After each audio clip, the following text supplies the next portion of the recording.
Hello, hello, hello. Test, test, test, test. 1, 2, 3, 1, 2, 3. Hear me? I do hear you. I'm just gonna wait and see if it comes through on the stream, and then we are good to go. Got you, got you. Hear me? Hello, hello, hello, hello. I do hear you. I'm just gonna wait and see if it comes through on the stream, and then we are good to go. Got you, got you. Hear me? Hello, hello, hello, hello. I do hear you. I'm just gonna wait and see if it comes through on the stream, and then we are good to go. Got you, got you. Hear me? Hello, hello, hello, hello. Got you, got you. Hear me? Hello, hello, hello, hello. Hello,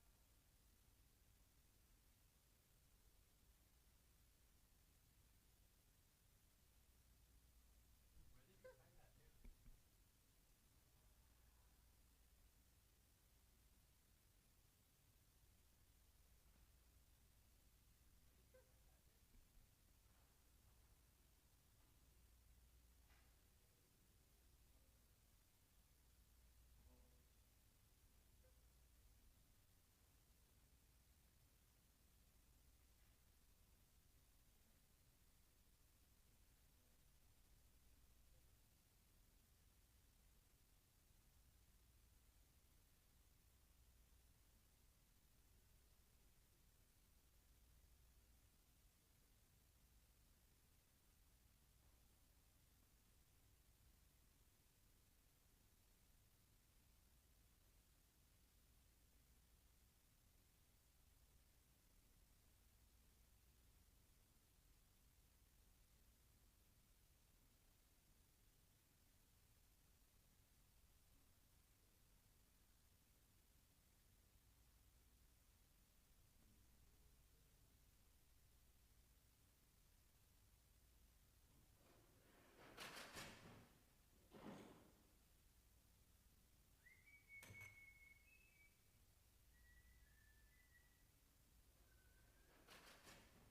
hello.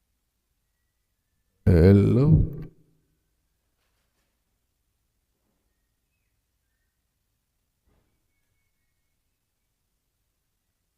Hello.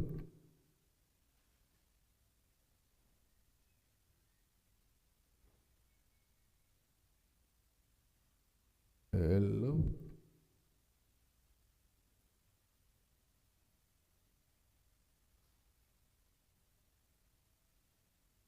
Hello.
Can you let it play a little bit? I only hear the music.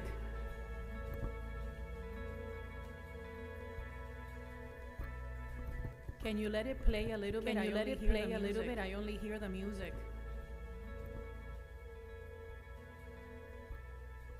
Can you let it play a little bit? Can you let it play a little bit? I only hear the music. I only hear the music. Can you let it play a little bit? Can you let it play a little bit? Can you let it play a little bit? I only hear the music. I only hear the music.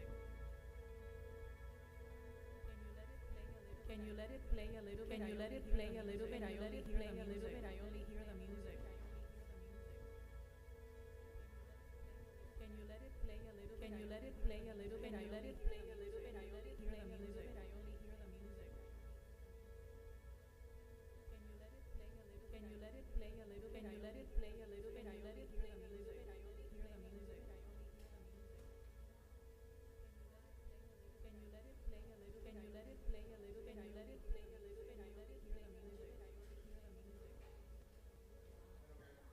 Can you let it play a little? Can you let it play a little? Can you let it play the music? I only hear the music. Can you let it play a little? Can you let it play a little? Can you let it play the music? Hello, hello, hello, hello, hello, hello.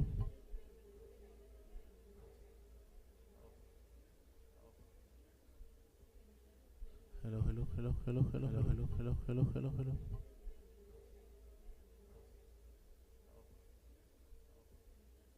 Hello, hello, hello, hello, hello, hello, hello, hello, hello, hello, hello, hello, hello, hello. Hello, hello, hello, hello, hello, hello, hello, hello, hello, hello, hello, hello, hello, hello, hello, hello, hello, hello.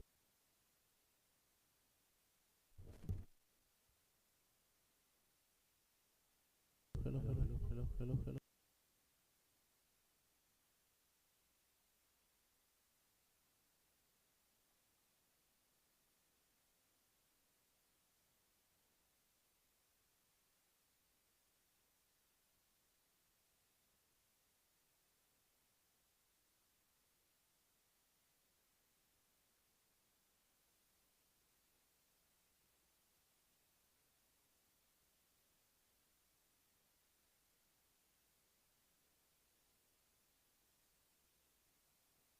Test, 1, 2, 3.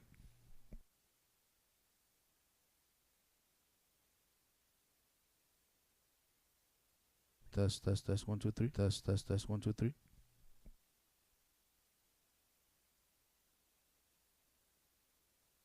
Test, 1, 2, 3. Test, 1, 2, 3.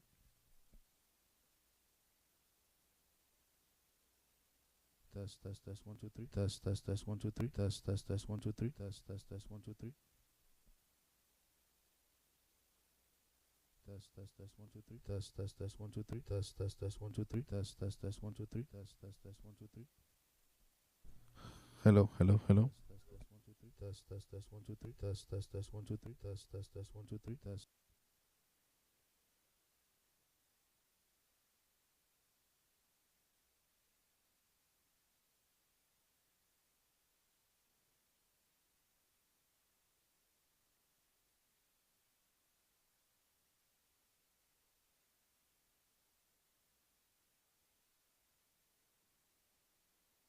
Test 1, 1, 2, 2, 2, 3, 3.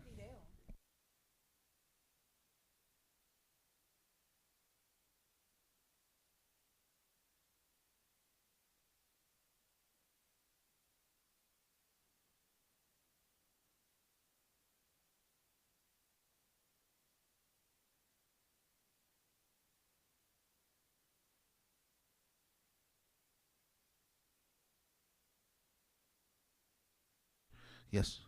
Test 1, 2, 3, 1, 2, 3.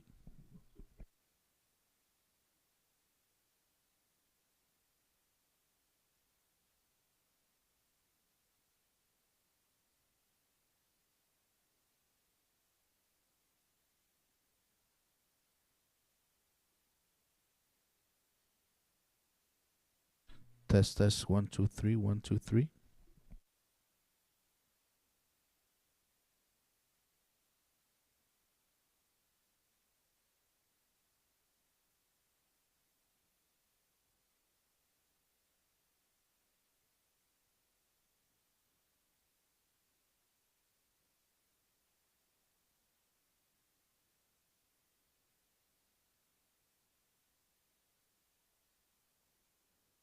Test 1 2 3 1 2 3.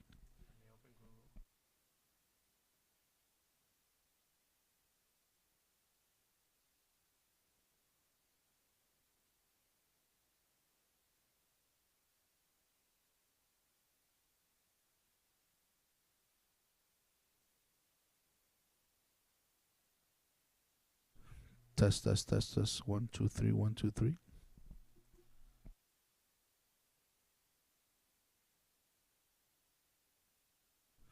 Test 1 2 3 1 2 3.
She's just a girl and she's on.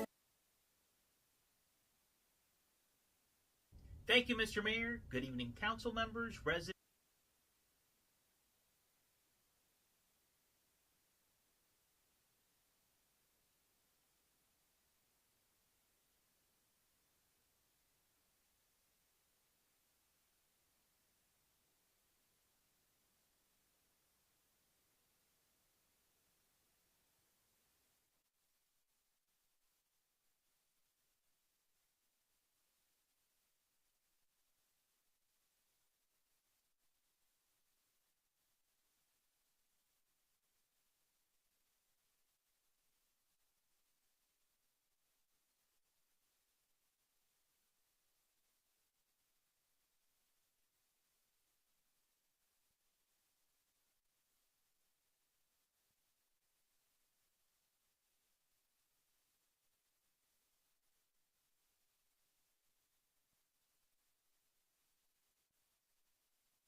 of the year for the town of Miami Lakes. We won't be meeting again till January.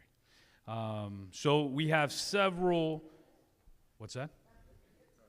Oh, so we have several recognitions. We have several things we're going to do tonight. One of them, we're going to do it in a little bit, is the unveiling of the amount of money that we raised, that we were able to raise for our special needs advisory board. And our main gala sponsors here tonight is going to help us unveil that, which is a really big deal. And I'm excited. I haven't seen the number yet, but I think it's going to be an exciting night. So, and we have Tico, who's going to help me present several of the proclamations.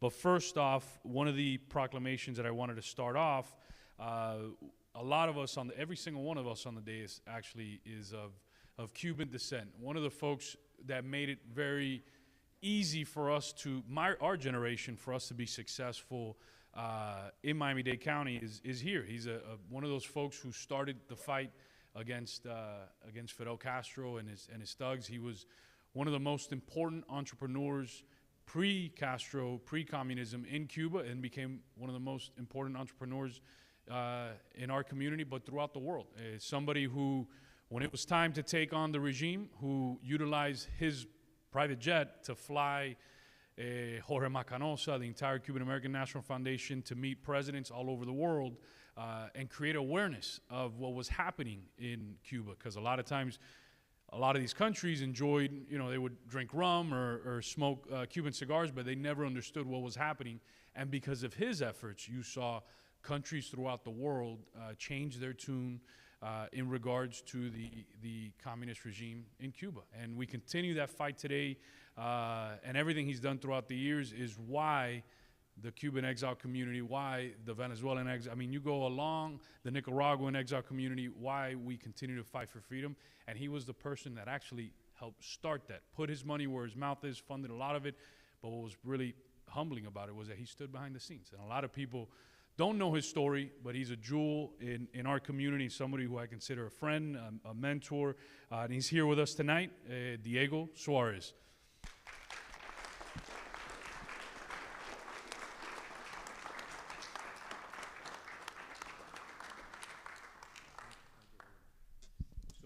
So Diego, if you want to. So Diego, tenemos un regalo. We have a present for you on behalf of the town of Miami Lakes. Whereas Diego Suarez was born on November 11th, 1926, into a humble peasant family in Cuba.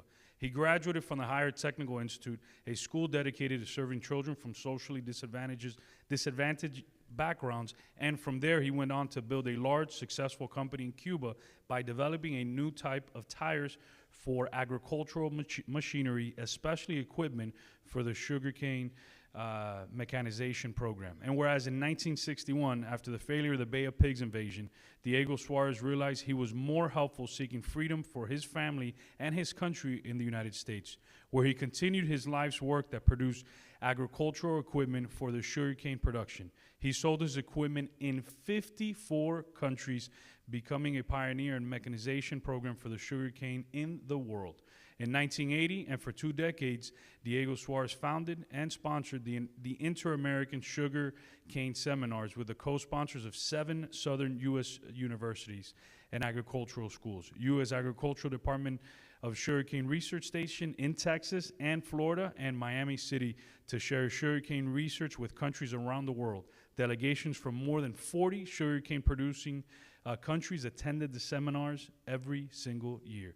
Also in 1980, Diego Suarez, with leader Jorge Macanosa, and a small group of Cuban patriots were co-founders of the Cuban American National Foundation. Due to Diego's excellent relations in Latin America, they were able to visit most Latin American presidents and heads of government in Moscow, Poland, Czech Republic, and Hungary, seeking international support for advocating for a free and democratic Cuba. Among the numerous projects were the family reunification of more than 10,000 families, Torricelli and Helms-Burton laws, and Radio Martí and TV Martí.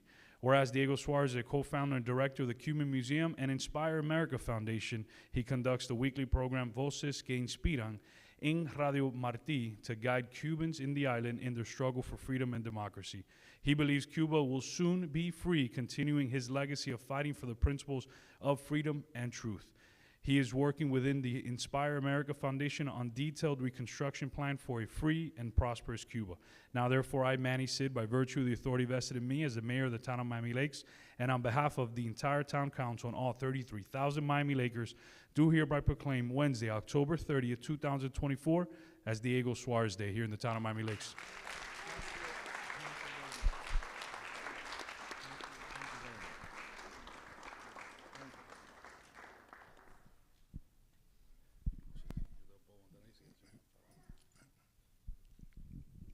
Well, I prefer to speak Spanish.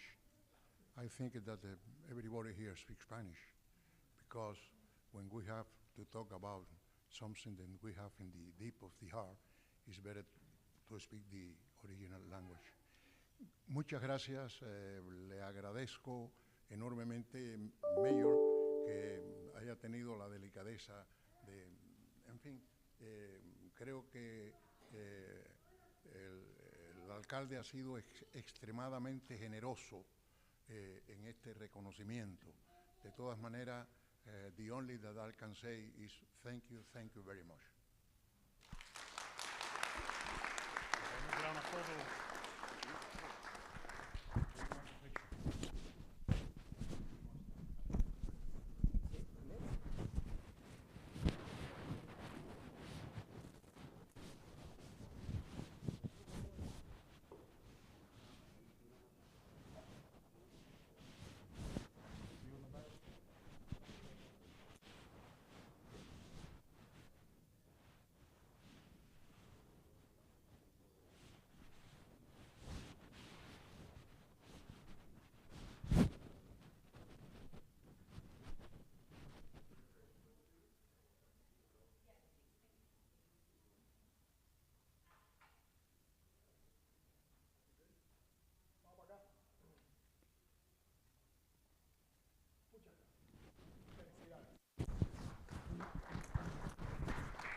So the next individual that we're going to be recognizing tonight is somebody who was the longest serving university president in Florida's history and the second longest serving university president in our country.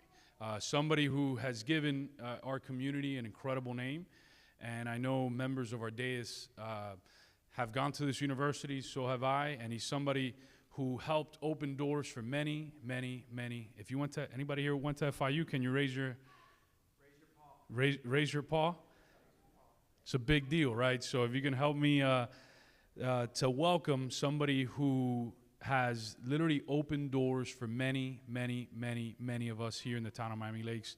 We are successful because of the example that he made. I'll give you an example where to serve that long in that high capacity is very difficult in our country. And not only to serve, but to make a difference. Somebody who started the medical school, took him Division I, went from a small commuter school to making a national difference, where now anywhere you go and you show your FIU degree, people know. People know throughout the entire world what FIU is all about. And that's thanks to Modesto Maidique, who's here with us. Mitch, you can come up and join us.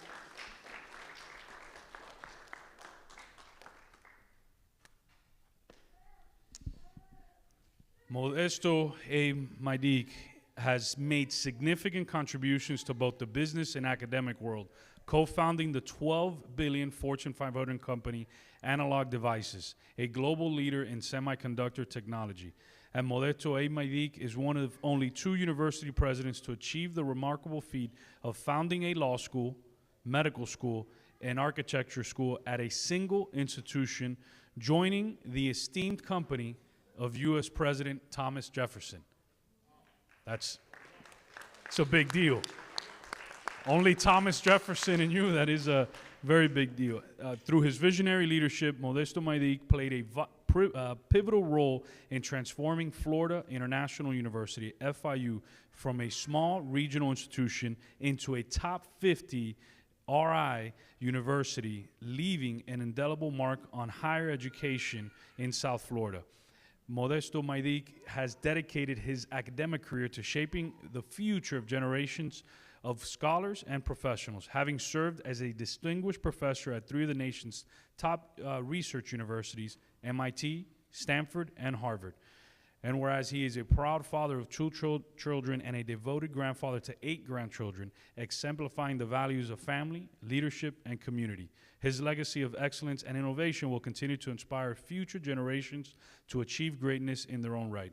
Now, therefore, I, Manny Sid, by virtue of the authority vested in me as the mayor of the town of Miami Lakes, and on behalf of the town council and all 33,000 Miami Lakers, do hereby proclaim Tuesday, October 29, 2024, as Modesto A. Maidique Day here in the town of Miami Lakes.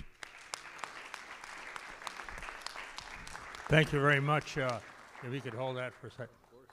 Thank you very much. I'll tell you a couple little stories because as human beings, abstract words and ideas are far less meaningful than us.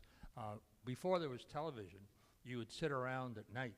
I was a little part of that before television, and you'd tell stories. What happened today? What happened last week? What are you going to do next week? Now, everybody's on their phones and people don't talk. But here's a story. I was being interviewed by Maria Elvira Salazar, who I think most of you know, when she had Maria Elvira Confronta.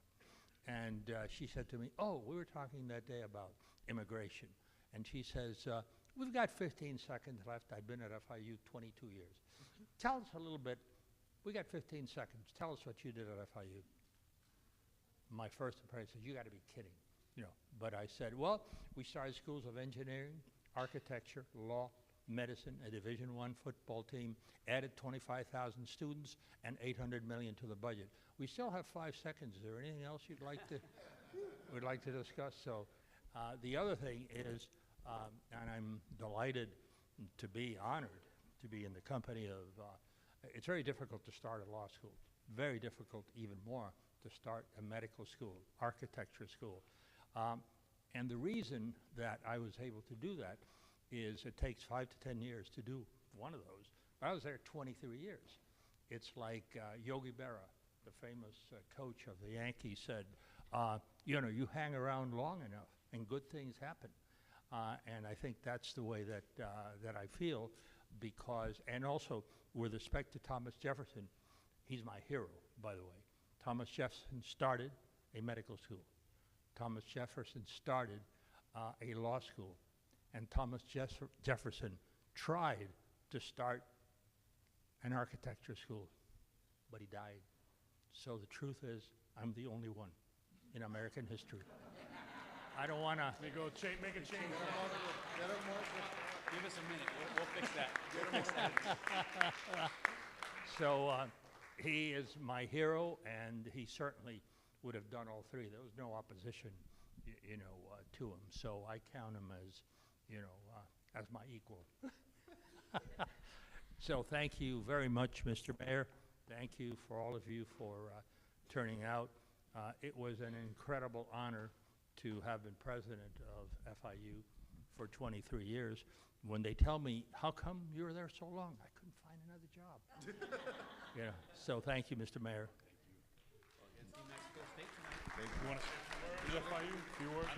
Proud graduate. What do you think about tonight? What do you think about tonight against New Mexico State? We're going to win. Absolutely. Amen. Let's get a picture. Oh, yeah, yeah. Where's Jonathan? Jonathan left? Oh, there he is. He was hiding. His camera closed.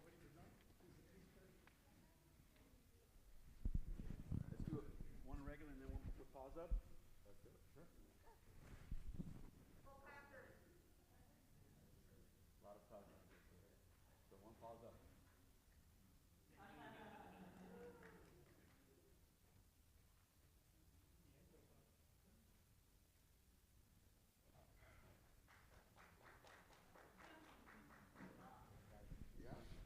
Awesome. Thank you, Mitch. You guys a question. part of the question was asked before. If you are an FIU graduate, or if you have a close relative who is an FIU graduate, or if you work at FIU, please raise your hands. Look at that. Thank you. And that's why it's so important to honor folks who made our lives better, made our lives here in Miami-Dade County so enriching. There's only one family in Miami Lakes that does two things, right? They feed you pizza, pasta, but they also get you on point. So it kind of works out, right? You could eat everything you want, and then you go to the gym, and they get you fit. And wanted to take a moment to congratulate and to honor the folks from Caution CrossFit. Dom and the entire team, you guys are here. If you can come and join us. I've had a chance to work out with them. We wanted to take some time. They've actually done some really cool stuff because not only do they have a great business, but they've actually helped bring our community closer. They have small things like the Run Club, right? That's one of our coaches runs that. Yeah, so think about it. Now Miami Lakes never had it. How many people show up to? Like hundreds of people. Same thing as, those are things that help build great communities, and it all starts with you all. So we wanted to take a moment to, and I think we're gonna go check it out this week. We're all gonna go. These guys are tough. Caution CrossFit has been serving the people of Miami Lakes, Hialeah, Miami Gardens, Hialeah Gardens, and Miramar at the Miami Lakes flagship location for over 13 years, and proudly serving South Broward with their Pembroke Pines location. And Caution CrossFit, CrossFit's core values of effort, integrity, and balance are at the forefront of how they approach fitness and wellness to their members. They create an environment and culture of community and passion for everyone to enjoy. Caution CrossFit has been a steward of serving leadership and created their nonprofit organization, Caution Cares. Caution Cares has dedicated itself to improving the lives of individuals and communities through compassionate and impactful service and donation. Caution Cares has been a featured sponsor or contributor for such organizations such as Gigi's Playhouse, Miami Lakes Veterans Committee, Susan G. Komen Foundation, Our Lady of the Lakes Church, Elevate Church, and Autism Rescue Mission, to name a few. And whereas Caution CrossFit strives to provide endless possibilities, not only for its members, but for employment as well. Caution partners with local companies to employ individuals with disabilities and other marginalized population. Caution enables equal opportunity through temporary vocational rehab and full-time employment. They're more than a gym. It is more than a CrossFit. Caution CrossFit is a community-building institution because they focus on the values of wellness, camaraderie, and personal growth. Their mission is to blend physical training with holistic wellness, nurturing the body, mind, and spirit with their South Florida vibes. Now, therefore, I, Manny Sid, by virtue of the authority vested in me as the mayor of the town of Miami Lakes, and on behalf of the town council and all 33,000 Miami Lakers, do hereby proclaim Friday, October 11, 2024, as Caution CrossFit Day here in the town of Miami Lakes. Thank you very much. It all started 2011. It was a little warehouse, 1,200 square feet in Hialeah Gardens. And I always wanted to be a part of Miami Lakes. Like he said, my dad owns Domenico's. And Miami Lakes has always been close to home for me. So I'm very fortunate enough and happy enough to be part of Miami Lakes now for the last 6 years. And it's been really fun. And just to let you guys know, we are what Miami Lakes is. Very family oriented, very homey, and welcome everybody. And our goal at the end of the day is just to live a healthier lifestyle, a better lifestyle, and look good at the end of the day. All right, thank you. You want to get everybody a picture with everybody?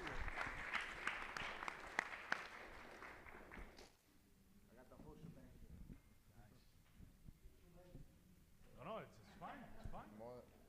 I don't know. You haven't seen this on some days. Yeah.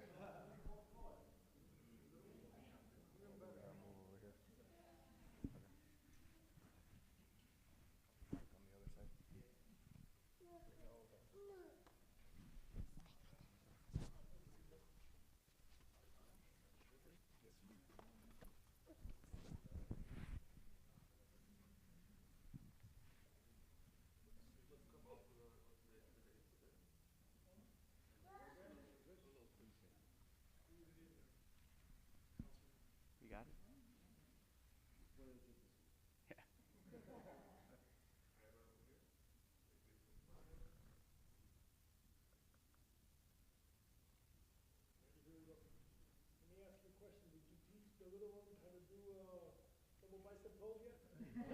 Oh, double bicep pose, everybody. Double bicep. Show me muscle. No muscle? There you go. There you go.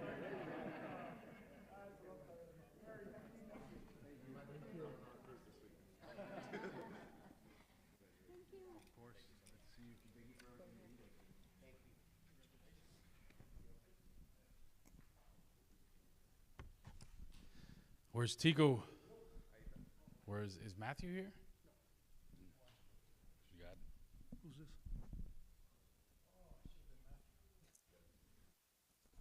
Please, please. Louis, you want to say a few words as well? Sure.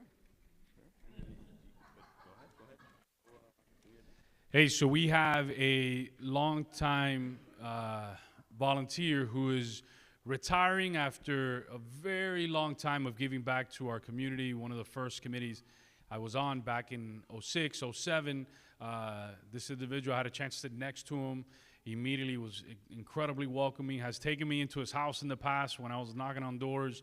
And when Tico and I were talking, I got the email saying that he's retiring. He's somebody who's a great example as a resident, always very welcoming, hardworking. But more than anything, just really representative of what Miami Lakes is all about. So I know Tico wanted to say a few words, and so did Louis, and then we'll... I just have a quickie word for John, and that's just a thank you, because I know that you were secretly mentoring the current EDC chair, which happens to be my son. So thank you for taking care of him. Thank you for showing him everything. And we will be reaching out to you for more knowledge. So don't think you're completely retired. Thank you, John. We love you. Thank you, and I appreciate, Mayor, the opportunity to talk a little bit about John Tingle. And for the people who haven't had the opportunity to serve alongside of him, I'm going to give you a brief snapshot. He is just somebody who serves, right? And I had the opportunity to work with him on the Elderly Affairs Committee, but little beknownst to a lot of you guys, he took on a service job, which is probably the most despised service job you can possibly do in any community. And he took it on selflessly, and he decided to volunteer for a condo board. Not just a condo board going through a big transition, a condo going through a lot of adversity during a time of a hurricane. And John, you've always served selflessly, and you've always carried yourself with poise and dignity, and it has been an honor serving with you, and I just wanted to share that with the community. Thank you.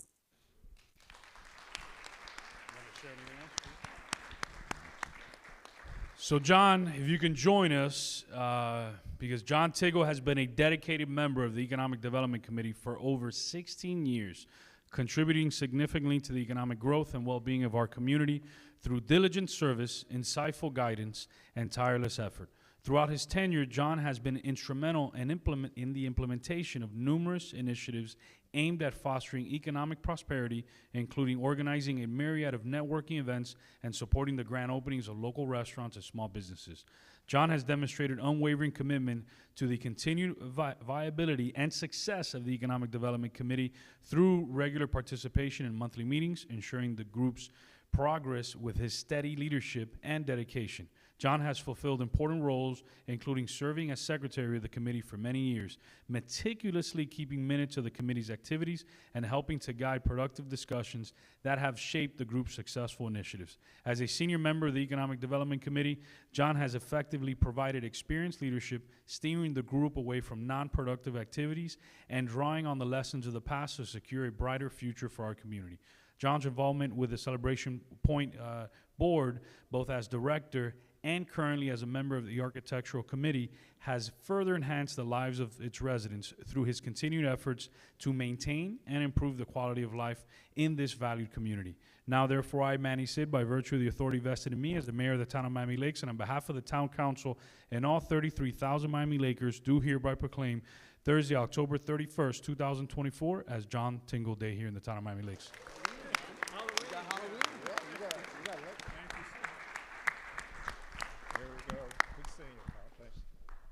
All right, Manny, you did it. Thank you very much for the town also for this award. It's been a long 16 years, but a happy one. I hope those people here would join a future committee. They're fun places to really get to know the town and the people that are in them. They're a wonderful group. So the Economic Committee, we've had a pretty good time. We've had very good attendance all these years, and I think it's really a pleasure to see that sort of action taking place. They say if you really like something, it's always nice to keep it going. So when you're having fun, that's the way to go. So I appreciate it again, your award, and let's carry on for the next venture in our lives. So I am retired, yes. So, so we'll carry on. We have other things to do too. So, all right, boy. Thank you, John.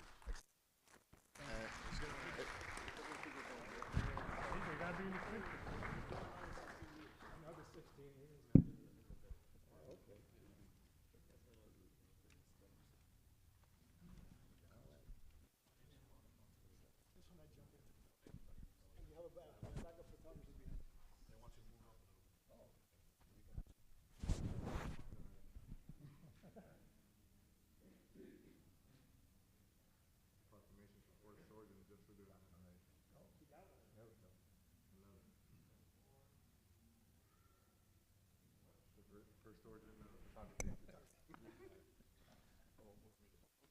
Kevin graduated from FIU, you know that.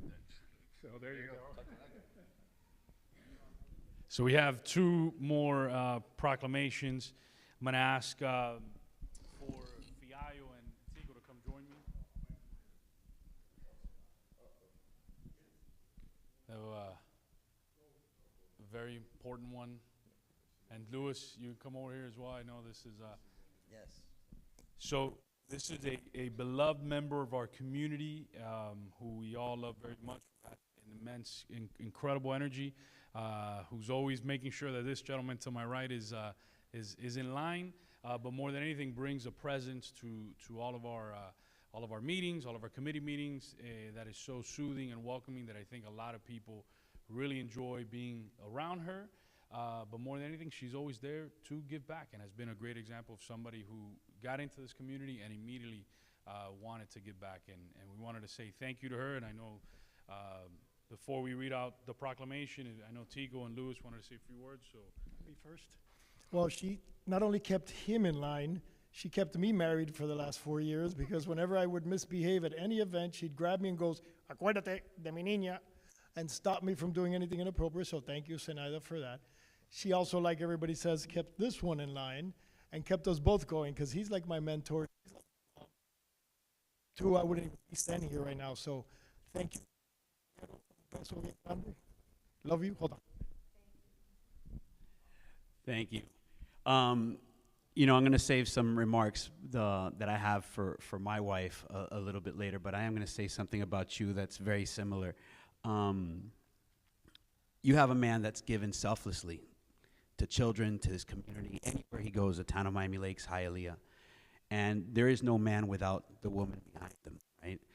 And you have always been, in our community, a lady. And I think that's the biggest compliment we can give you.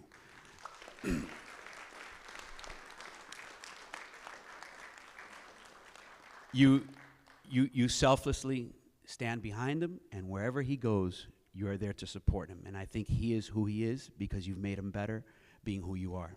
Thank you so much, Zenaida. Thank you. So Louis and I are gonna, I know it meant so much to Louis, we're gonna read half and half. I'll read this part, you read Sure. Whereas Zenaida Fiol, a dedicated resident of Miami Lakes, Florida, has exemplified outstanding commitment and service to our community. Whereas Zenaida Fiol escaped Cuba through Canada, Czechoslovakia, and Spain, demonstrating remarkable resilience and determination in her journey to freedom. And whereas on November 18th, 1964, Zenaida received her United States residency signed by, First Lady Jacqueline Kennedy Onassis, marking the beginning of her new life in America. Whereas after relocating to Miami in 1968, Zenaida graduated in cosmetology from La Belle Beauty School and dedicated herself to various community jobs, enriching the lives of those around her.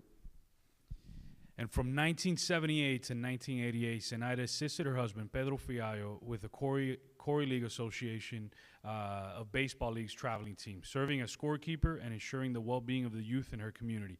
During her tenure as a supervisor for Cordis of Johnson & Johnson from 1988 to 2008, Zenaida also volunteered her time with the United Way, helping those in need and making a positive impact in her community. Since 2016, Zenaida has actively participated in the Town of Miami Lakes Elderly Affairs Committee and various other community events, selflessly serving others and enhancing the quality of life for all residents. Zenaida Fiol's unwavering dedication to service and community involvement exemplifies the spirit of Miami Lakes and inspires others to contribute to the well-being of our town. Now, therefore, I, Manny Sid, by virtue of the authority vested in me as mayor of the town of Miami Lakes and on behalf of the town council and all 33,000 Miami Lakers, do hereby proclaim Friday, November 1st, 2024 as Zenaida Fiol Day here in the town of Miami Lakes. No, thank you, thank you. Thank you. What can I say? Thank you. Say a lot. You say everything. She is a woman of few words, but she is very, very grateful, and she continues to say thank you, thank you, thank you.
So several years back, we were very fortunate when we got the call that in the town of Miami Lakes, Nicklaus Children wanted to open up a center, and we were taken aback because that meant so much to our community, and our residents didn't have to travel as far to get really great quality care just in case one of our kids needed it. Actually, my kids have gone in there for x-rays, you name it, when they play sports, and it's been a real godsend to have professionals like that in the town of Miami Lakes, and you can't miss them. They're in an incredible building. I think the Capitol building right off of the Perimeter Road. Are the folks from Nicklaus Children's here with us? If you can come up and join us, please.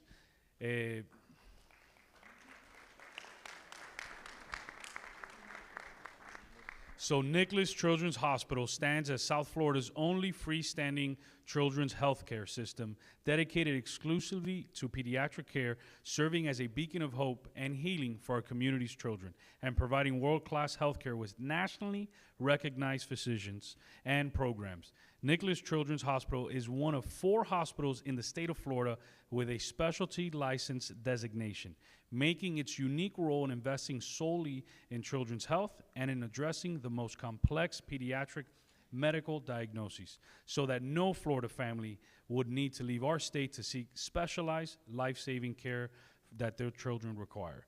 Through its 4 major institutes, advancing pediatric care in neurology, cancer and blood disorders, orthopedics, and cardiac care, Nicklaus Children's leads the way in medical innovation and specialized care that empowers the health and future of our children. Nicklaus Children's Hospital is home to the Southeast United States' largest pediatric teaching program, contributing to the healthcare workforce by recruiting, training, and retaining highly skilled pediatric care professionals who are dedicated to driving the future of Florida's children's healthcare.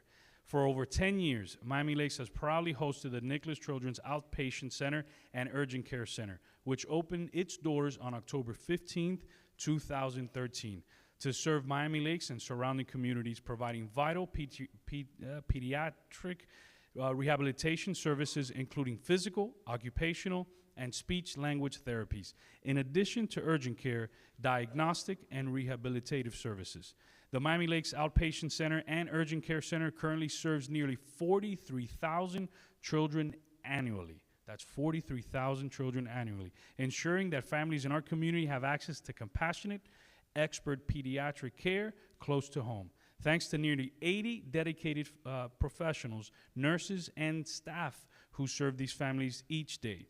Nicklaus Children's Hospital has been consistently recognized for clinical excellence, with 5 of its specialty programs named among the nation's best by U.S. News and World Report, further demonstrating Nicklaus' commitment to being the hospital where your child matters most. Now, therefore, I, Manny Sid, by virtue of the authority vested in me as mayor of the town of Miami Lakes, and on behalf of the town council and all 33,000 Miami Lakers, do hereby proclaim Tuesday, October 28th, 2024, as Nicklaus Children's Hospital Day here in the town of Miami Lakes.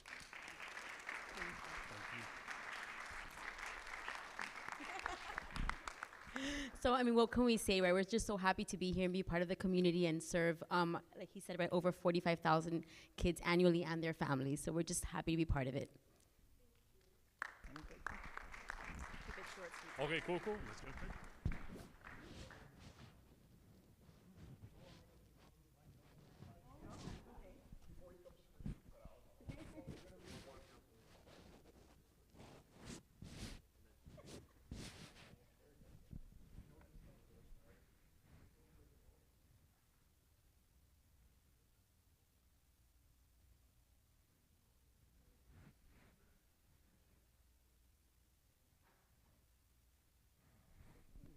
Thank you guys very much for all you do. Appreciate you.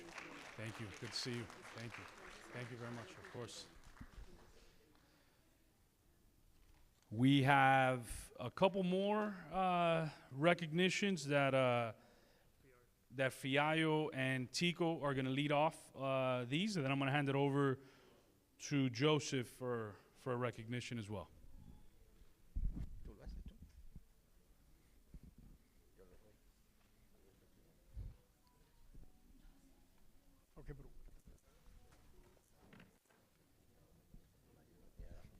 All right, I'll make these quick so you guys don't get bored. I know you're excited for the council meeting.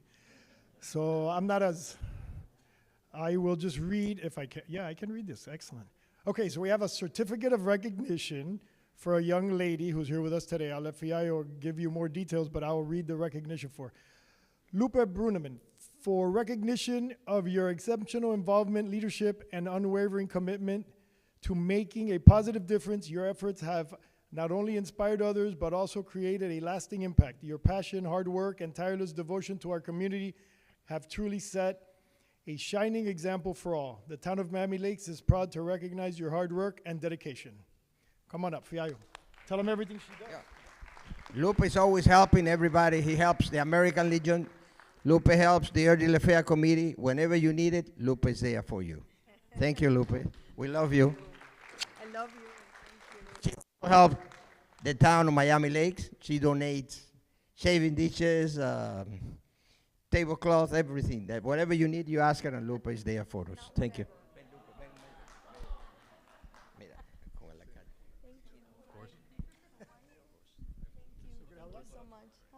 Oh, you want me to? Oh, okay.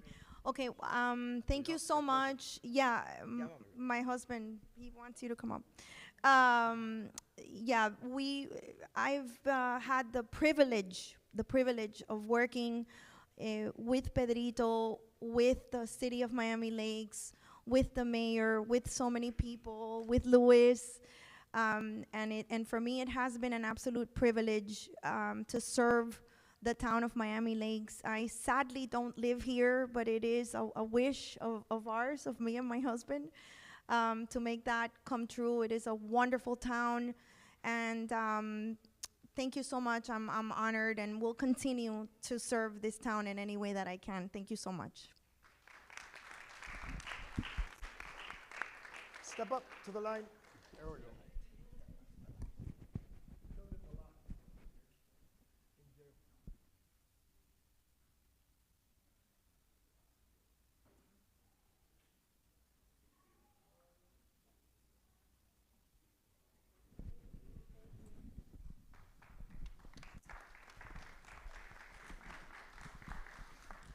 Good news, these go together. 2 for 1. So this couple I've known for a little bit of time, and introduced also by Pedro Fiol.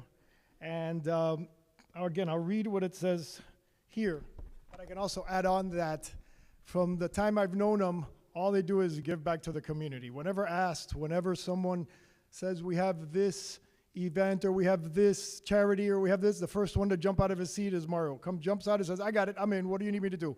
And every time you need anything, he tells me anything you need, anything we've got to do for the town, you let me know.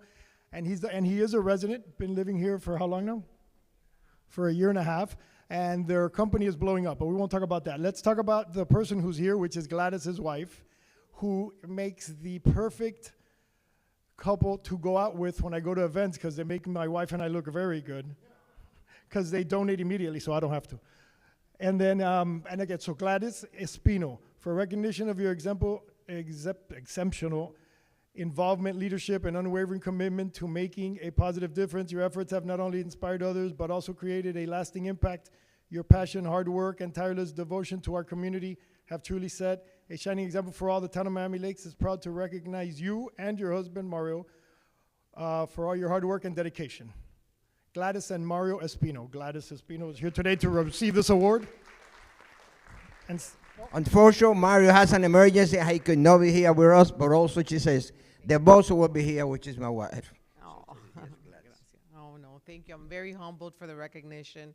I'm here to help in whatever I can. We moved here 1 year ago, and Miami Lakes is like a family. They've taken us in, and it's just amazing. So whatever we can do to help, we're here. Thank you. I will be representing Mario in the picture today. I'm sure he'll love it. Step up, step back, step up. Oh, why am I saying this on here?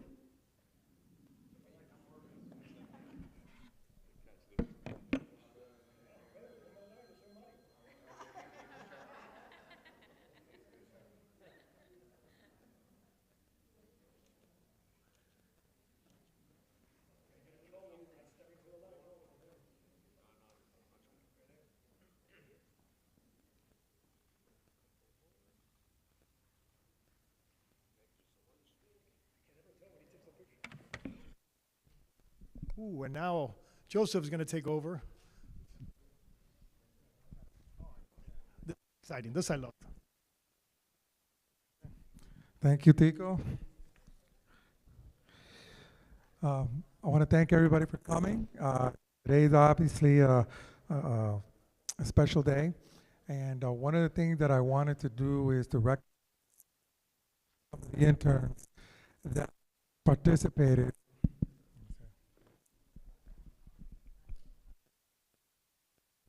Hello, testing.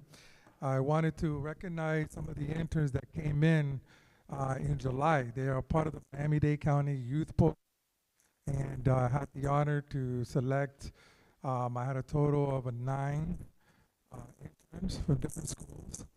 And trust me. You hear me? No? Testing? Okay. So so I wanted to recognize them because they've really impression while they were here. When I first met them, they come from different schools down locally here, and from different ages. And the goal was to provide them the experience, but also to be able to help the mayor's office in different ways. And one of the biggest job that they had was to participate and make the 2024 Mayor's Gala a success. And I have to be very honest, I'm very proud of these guys. And I'm sure the mayor will be very pleased with the contribution made here for this event. So I'm going to go ahead and name one by one and recognize them, and I'll give everybody an opportunity to say a few words. But definitely, this is for recognition. Not only that they're getting this recognition, but they made history here during the council meeting. They're the first interns at the mayor's desk chair during a regular council meeting. So they have made a great stride. So let me start with the first one. Some of them are not here, but I'm going to still recognize them at the end. But I'm going to go one by one. Actually, the first person to come to me about interning is Annie Dominguez. Please come over.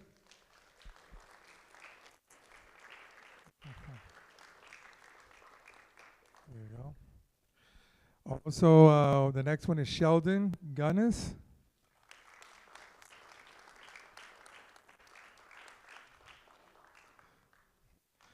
Next one, Sofia Mora.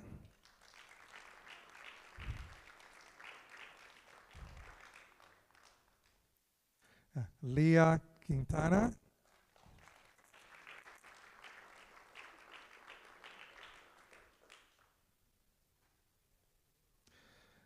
Maria Bracho.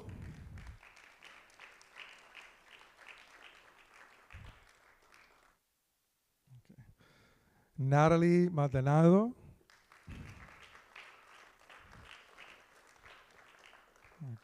And the other three that are not here, unfortunately, they have other activities, but we can't forget about Marissa Costa. We all know him. He's been a big help as well. Thank him. Melanie Alvarez, okay. And Alisa Diaz. So those three are not here, but we wanted to make sure that they're recognized, especially on the YouTube, okay?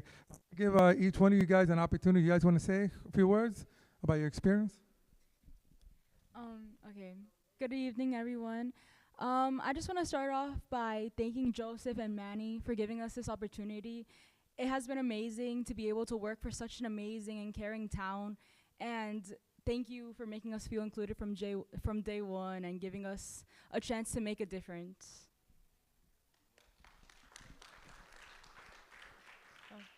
I just want to add on, good evening guys. I just want to add on to what Sophie said, and I think that we really found a family here. I think some of us don't even live here, but I think I really found like a second family here with all these amazing people and this amazing mayor and Joseph. And thank you guys for everything you guys do. It's really inspiring to see people come together to support the community, so thank you. Hi everybody. I want to thank Joseph. I feel like none of us would be up here without Joseph, so props to him. And of course Manny. When I first started the internship, I knew that this was going to be awesome, but I never expected to be up here today or to have gone to the mayor's gala, and I just feel like we got so many opportunities. We met so many people along the way, and it really just has been really amazing. I want to thank you guys a lot.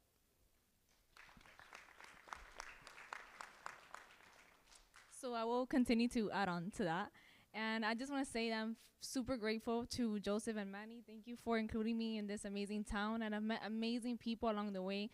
And I will forever cherish the memories. And I can't wait to continue doing this. Thank you for being an amazing town and always being there. Thank you. I want to thank the mayor and Joseph for presenting me with this opportunity, and my fellow interns as well, because they were a great group to work with. Planning the mayor's gala was very fun, and this internship helped me get like way more into politics. I plan to attend like future council meetings.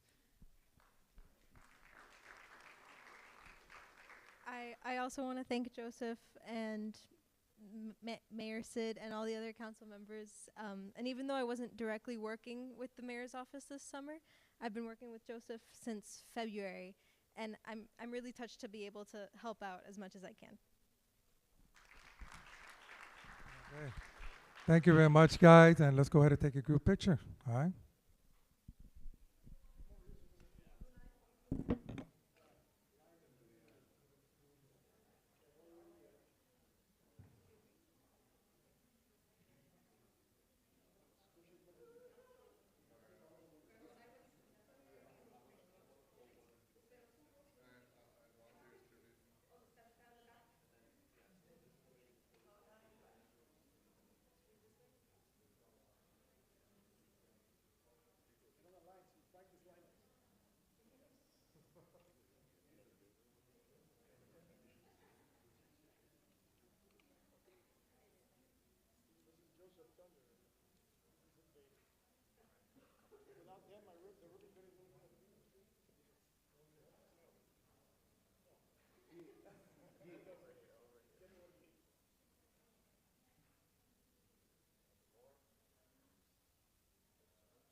appreciate you guys, and I think we have some future council members there. So,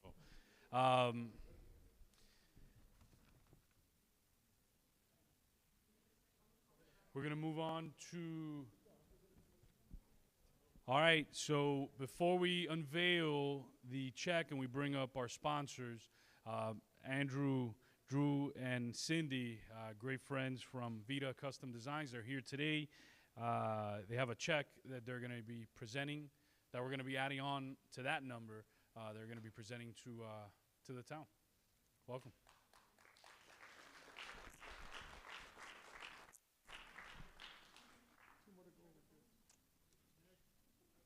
Who's giving the speech? I guess I'll do it. Yeah. Hi, everybody. Here, you hold on to that. I'm Drew, and this is my wife, Cindy. And for the last 3 years, we've participated in the Mayor's Gala. We started our own little business and our company in our apartment, and slowly gotten to where we are now in a warehouse. And it's been fun, but always giving back to the community is something that we try to do in different ways. And like I said, progressively, we've been able to give back more and more. I think the first year we had done some raffle prizes, and then last year we were at the gala providing services to people as a way of raising funds. And this year we were able to provide stuff for the tables, centerpieces, and also do services. We were live engraving cigars, and we're able to not only donate our services but raise money during the time. So we do have more than what we donated last year, which is great. And yeah, to you guys, thank you for letting us be a part of this journey and have the fun. Because this to us, he was mentioning having fun and stuff. This is fun to us. This is fun. Sure. Like my husband said, so this is something, you know, our parents instilled in us to always do good for others, always give back when you can. This is the Special Needs Advisory Board is something special to us to help raise funds for those in our community that have special needs, that provide the resources that they wouldn't be able to get otherwise.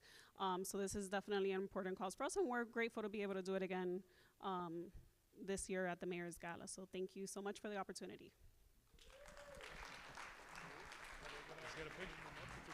Yeah, let's get our board members up here from the Special Needs Advisory Board, and then right after this picture, we're gonna ask Miller Market to come up with us in a second, and then we'll do the unveiling, and we want all the sponsors to join us at that point.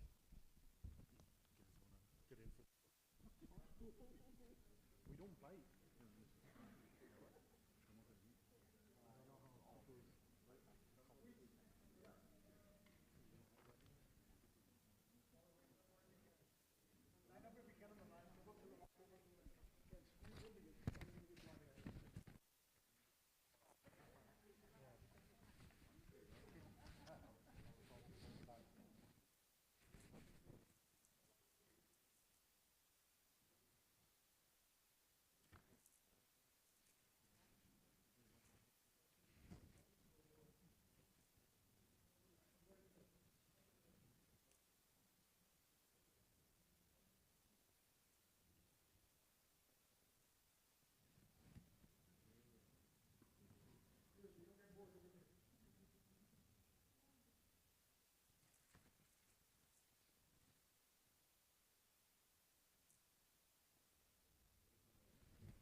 All right, so if the committee can stay up here, you guys too, you, Cindy, and Drew, stay up here as well. Miller Market, if you can, the team from Miller Market is here today. These folks believed so much in the cause that they donated $10,000 to the gala, which is, so I wanted, last year, are we unveiling it first or calling the sponsors? And then unveiling. All right, no, I'm just making sure because I had it here opposite. So we had a goal. Last year we raised, the exact number was about $32,302.60. So told Joseph and the committee, we got to beat that.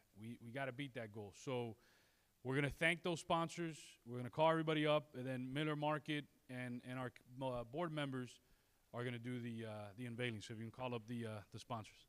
And then we'll see the video after or before? Before the video, then the check. You have to wait for that check, Mr. Mayor. I'm sorry. We're holding it hostage. Hi, everybody. I'm John Roger. I'm the chairman of the Special Needs Advisory Board, and thank you all for coming out here tonight. I know many of you are excited for the town council meeting, and it'll be here in just a minute as we finish this. But we had a great number of sponsors this year for our Mayor's Gala. As many of you may be aware, if you're not aware, the Mayor's Gala is the primary source of funding for the Special Needs Advisory Board. We are a committee that does not take money out of the town budget for taxes. We take the money from donations, and when we turn around and we use that money for the best benefit to our folks with special needs in our community, whether they're children, adults, what have you, we work with everybody. We provide programs such as partnerships with programs such as Arts for Autism, our new non-contact karate program, animation program that we do for adults on the spectrum that is just unbelievable work that they've been doing. Funding not just one, but now multiple classes as they continue to grow, as people in our community say, hey, we've been looking for this, we want to be involved in this. And since we got involved, I got involved with this group back when we got an antenna problem. Since Manny first asked me to join several years ago, you know, back when we first got that FIU, which was glad to have them here, the FIU presentation showing us where our holes were in the community. And we started working on trying to get to those holes and fix them. And it's through the funding, through this event, through the sponsors that we have here on this list, and the folks behind me here like Hector and Lewis, that have made a big difference in our community because we're able to provide these funds back to our community. We give them straight through. There's no expenses. We're not going on parties. We don't do any. We do what we need to do for this town, and we're going to continue to do that for as long as we're here. So without further ado, I want to thank our big sponsors, the Miller Market, of course, our headline sponsors, Hector and his son Louis are here. And Lucas, if you didn't catch the event, which you'll see in the video in a few minutes, Lucas is an amazing drummer. And I mean an amazing drummer. You should see the way he plays Abracadabra. It's incredible. There you go, see?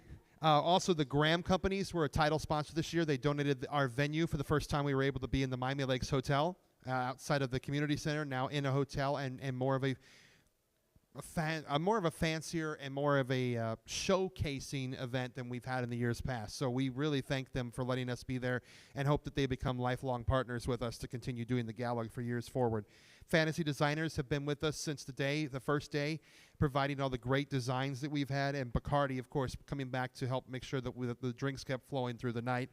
Easy RX Pharmacy, Layer 8 Solutions, Cultivate Behavioral Health, MD Body Shop, Lakes Orthodontics, Miami Lakes Auto Mall, Vivo Real Estate Group, Sergio's Cuban Restaurant, NSU Card, Antigua College, R&L Shuck CPA, Office of Senator Brian Alva, Titan Wolf Pack, the Southern Group, Tommy's Tuxedos, Floridian Health Centers, Floridian Clinical Research, Ghani Films, the law offices of Stephanie A. Cruz, Gamert, First Origin Mortgage Lenders, Maker Productions, Carabas, Sun City Strategies, Dex Imaging, Senator Rene Garcia, our folks with Vita Custom, who's right here with us as well, Vita Custom Designs, Shred Force, SSI, Misha's Cupcakes, Lazarito's Barbershop, Miami Lakes Chamber of Commerce, Abraham Ruiz Quincia, I hope I said that right, I'm sorry, Glenda Anders, Vicky Bakery, Cellas, again, always being a big sponsor of ours,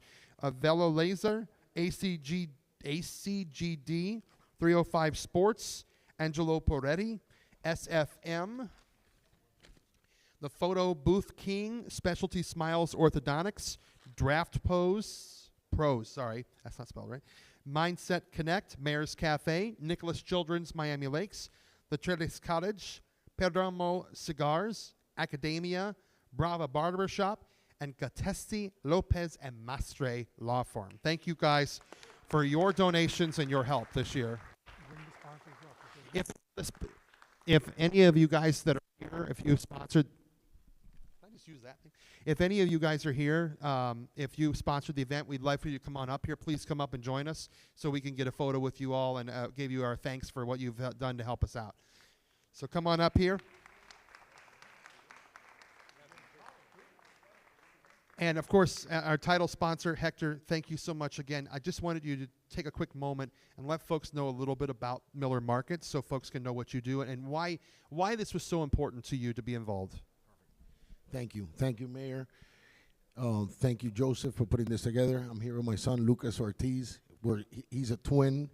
Lucas and Fiol, they're 20 years old. Lucas thrives in bands. I hope some of you had a chance to hear him play. We're humbled to be in such company as Suarez, a pioneer, Maidique, who started my university. When I started at FIU in '89, there was 4 buildings. When I finished in '99, I didn't make it to law school or to the medical school. There was about 15 of them. So these guys are true giants. We're just lucky to be part of it. We're involved in the autism. Like I said, both my sons are autistic.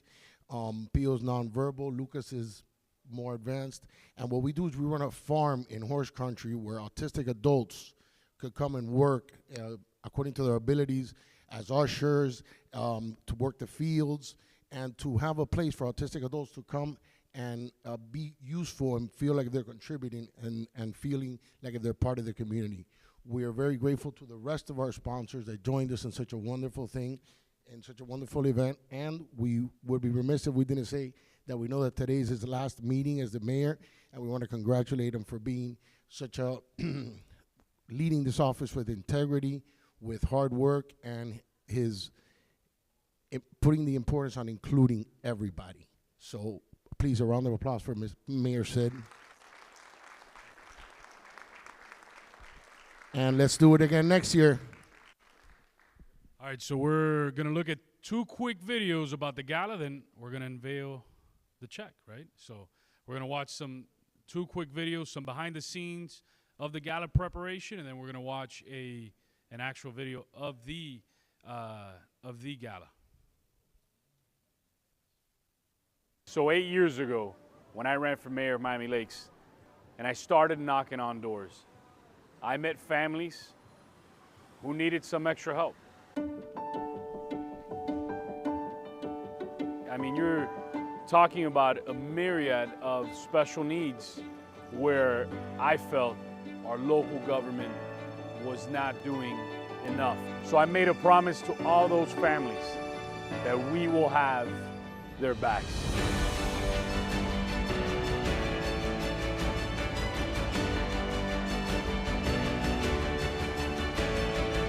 To create the Mayor's Gala, it takes a lot of work. For me, I like to plan things 3 months in advance. I do need to put a team together. I have volunteers, and I have a very good group of staff here. They're always willing to help. It includes the mayor as well, so it takes a lot of reaching out to the community, the businesses, the catering. It really takes 3 months of planning in order to make it a success.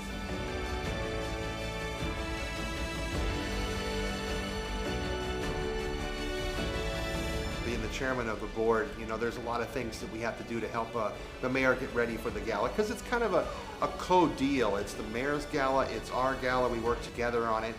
We're here today at the Miami Lakes Hotel, making all the last-minute decisions, getting all the details together. As the day gets closer to that particular day of the event, the amazing feeling of completing the event and everyone walking out happy and the money that we raise, you know, there's nothing better than that. This event is very important to me, to my family, because I have a son with autism. His name is Ryan. He's 20 years old. And I know the need in the community for different programs, different resources that our families need.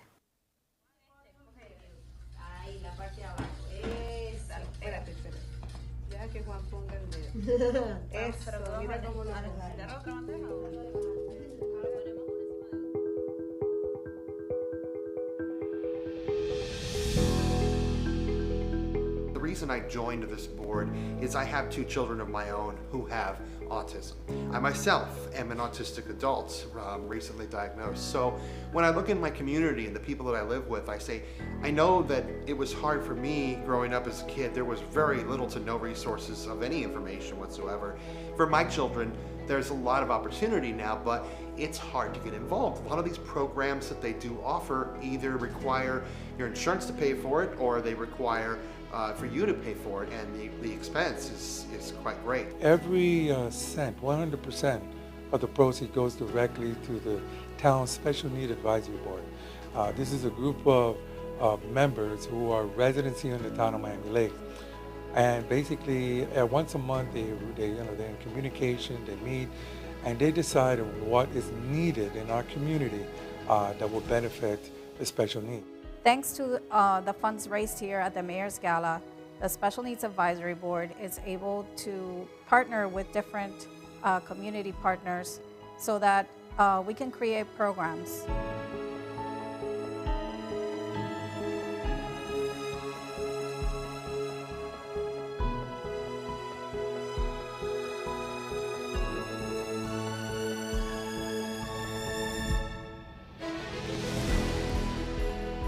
Thank you so much to all the donors, to all the sponsors. We really appreciate it. It's because of you that we can make all these programs happen and help our families in the community. Sincerely, from our board, this means a lot to us because this is the primary source of funding for what we do. We don't get money from the town. We don't do our own fundraising outside of the gala because simply we don't have the time to do it or the resources. So what you give tonight, what you have given tonight, this is going to change lives. We've brought together an ecosystem of services under one roof, under the Miami Lakes roof. And we've truly become a model town for inclusion. And that was one of my goals when I ran, and I'm really happy that now when I leave office on November 5th, that goal has been accomplished and it'll be cemented forever in the town of Miami Lakes, that we will be that model town for inclusion, not only now, but for decades to come. I think we have one more video. So we have one more video to play, then we're gonna unveil the check. Do we still have one more, Joseph? We're gonna unveil the check. Do we still have one more, Joseph? We're going to unveil the check. We still have one more, Joseph? I'm not saying.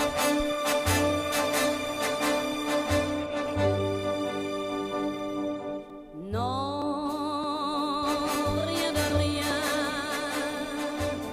Non, je ne regrette rien. Ni le bien qu'on m'a fait. This event's so important because it funds our Special Needs Advisory Board. We know the value that our Special Needs Advisory Board adds into our community. They move forward our ideals of being an inclusive community for all of it. We have to make sure that we have a society that welcomes everybody and ensures that everybody has a level playing field, regardless of their abilities. This event is important because it raises a lot of money for the Special Needs Advisory Board, which gives to the community a lot through this activity, because it raises a lot of money for the Special Needs Advisory Board, which gives to the community a lot through. It's a privilege to be here at the Mayor's last gala, the Mayor's Gala, to help our Special Needs Advisory Board, our committee. All the funds that the Mayor and the residents and the sponsors put together go to the Special Needs Committee. And what they do is they help all of our area children and adults with special needs, help them with programs, to make their life a lot easier. Miami Lakes Auto Mall is a proud sponsor of the special needs community here in Miami Lakes. We're very proud of that, and we want to support and help in any way that we can. And obviously, we love the theme of Paris. We just traveled to Paris in the summer, so we're very big fans, and it's a lovely, lovely theme. Je ne regrette rien, ni le bien qu'on m'a fait, It was just a dream. We talked about it, and look what it's become today. A community where we are truly the example of a town that is fully inclusive regardless of ability. And I think that's what our motto is in the town of Miami Lakes, that we take care of everybody. And I think that's the goal of tonight, to raise money, hundreds of thousands of dollars that have gone into incredible programs here in the town of Miami Lakes.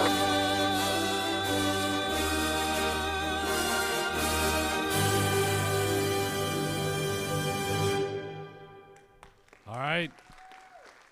So I think if the board and Miller Market, John, if you and the board and Miller Market can stand right next to it, and let's get ready for the unveiling. We'll do the countdown. So the goal was to raise at least $500 more than the $32,000. So I don't know how much it is, but it's really. We had 32,000. I think it was basically $32,306. All right, so last year was $32,000.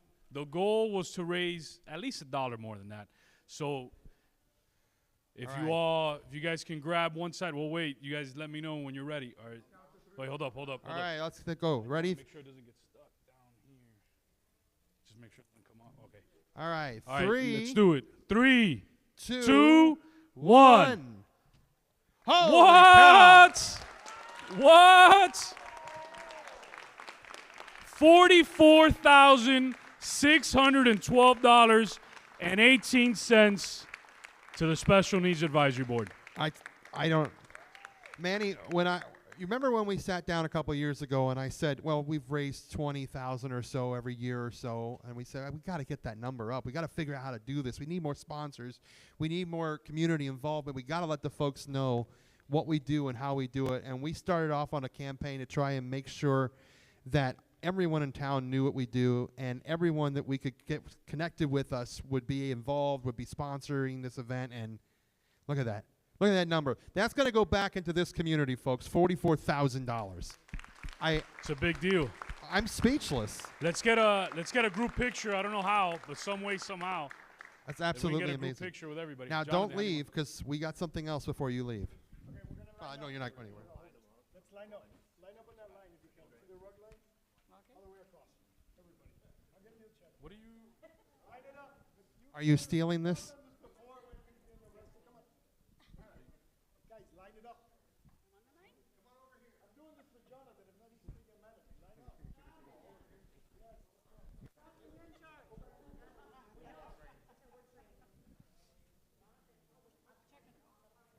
I think what's cool, I think the Special Needs Advisory Board is probably the top funded committee this year because of that. So I would say so. It's a I would big say deal. so.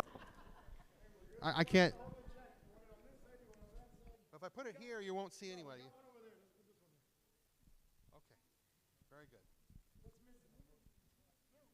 You, Tico.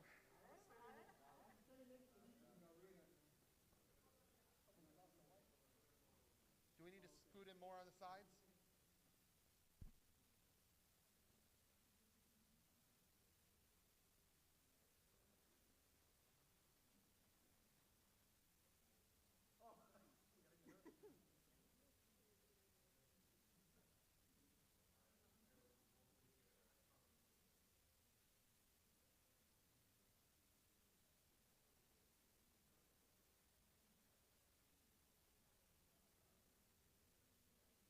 All right. So, Manny, there's a couple more people we need to thank. Officer Amador is here. Officer, he's actually been a big part of our board, even though he's not actually a board member. He kind of handles and maintains our special needs safety program, which, if you're not familiar with it, our program is one of the things that we work on between us and the Miami-Dade Police Department and the Town of Miami Lakes Division that allows us to have information on hand. This microphone's killing me. Just to have information on hand so that if the police or fire department are called to your house and you have a child or an adult with special needs or an elderly adult with dementia, they're able to locate that information on them, know what sensories they have, know what information is about them. You know, if they can't remember their name, that kind of information. We give them stickers, we give them a band that they can wear, and the police department has all that information programmed into not only Miami Lakes, but anywhere in Miami-Dade County because of our partnership with their great police department. So he's a big reason why that program works, because he's constantly going to everyone's house when they connect with us, when they sign up for this program. He goes directly to meet with them, talk with them, get to know them, so every family member feels like this is a part of their life, that the police care, and they do care. They care quite a bit. So thank you, Robin, for all the help that you've done. I want to thank the board members. Yeah, go ahead, give them a nice round of applause. Our board members work very hard. We obviously, you know, as a volunteer committee, we all have lives, and we do other things too. Most of us have special needs children or adults. And our board members that are here tonight, of course, is Jesse, and we have Clary. And, you know, Clary over here runs Gigi's Playhouse. Vivian is our vice chair, and Madeline. And Julie, but I think she had to run because she's got a program tonight. Also, Francisco, who's not able to make it tonight. But we thank you all for being a part of it. And we have one more thing that we would like to do to 3 very special people in this community that we believe is something we wanted to do for them because of all that they have done for us. Vivian, do you want to help me? Oh, you got him. Okay. So where is? We'll do them all at the same time. I need Marilyn, Manny, and Joseph to come up with us. So these fine folks are what we consider the pillar of special needs in our community. Manny, of course, helping to found this board and bringing us together, pushing for us to get this gala going and making sure that people knew what we were doing. Marilyn, the founder of really getting the board together, she's the one who recommended getting it put together. And Joseph, the backbone of all of them, because without his help, that gala's event would never happen. I mean, we try, but he does 3/4 of the work to make sure it happens. And quite often, a lot of people that do the background work, and I know this from experience, and so many of you probably do too, often don't get recognized for the work they do, but we want to recognize you guys. So in honor of the great work that you have all done for our community and for the Special Needs Advisory Board, I hate this, we present you with these plaques. So I'll read them. It says, the Special Needs Advisory Board would like to honor Mayor Manny Sid for your dedication to the special needs community in the town of Miami Lakes. And I believe it also says the same right for you as well. Councilwoman Marilyn Ruano for your dedication to the special needs community in the town of Miami Lakes. And to our good friend Joseph Sosa for your dedication to the special needs community in Miami Lakes. Thank you guys. Thank you so much.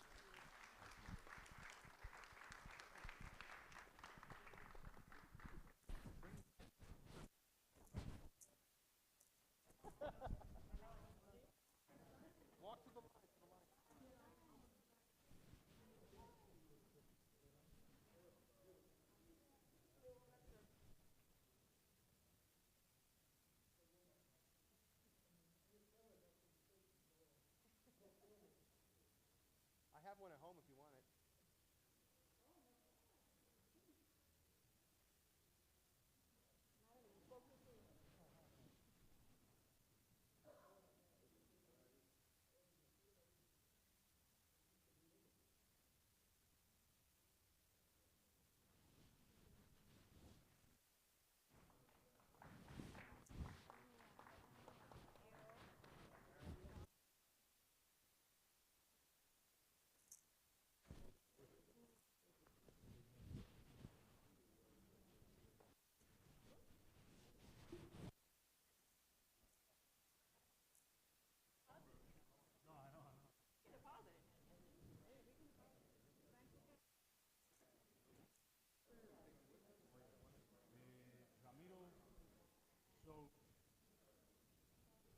We're going to start the meeting in a second, and then we're going to go to, we have a special recognition for Councilman Collazo, Marilyn Ruano, Councilman Ruano, who are here before we start the meeting.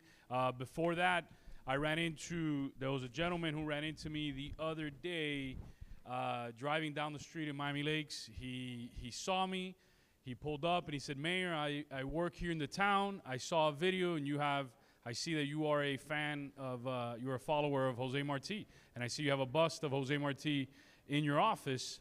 I would love to present something to you. I haven't seen it, but he's here today, Ramiro Collazo.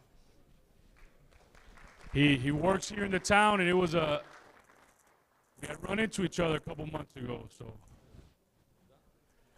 Eres primo, ya me dijo que eres primo. Collazo. So, thank you so much, Mayor, for being here. So, I just want to thank you for being honest. You have a great potential, you know. You always support the freedom for Cuba. That is important for us. I belong to a group. His name is Exilio Unido, ¿ya? So, esta vez lo voy a decir en español. El alcalde estuvo en la casa del presidio político cubano y creo que para nosotros fue un honor tener al alcalde ahí porque su padre, también exiliado, como todos nosotros, fue un gran apoyo a la lucha contra el comunismo, contra la tiranía de los Castro. Y que el alcalde estuviera ahí y le diera el apoyo a ese digno exilio cubano, a esos presos políticos que han estado en las prisiones 20, 30 y muchos años y han sufrido esa violencia, esa tiranía, fue un apoyo muy grande y ellos lo reconocieron y por eso también quiero hacerle un obsequio al alcalde por su apoyo y por la amistad y también porque sé que va a llegar a hacer cosas grandes, no solamente en la ciudad de Miami Lakes, sino también en el condado de Miami-Dade y por eso lo apoyamos. Muchas gracias.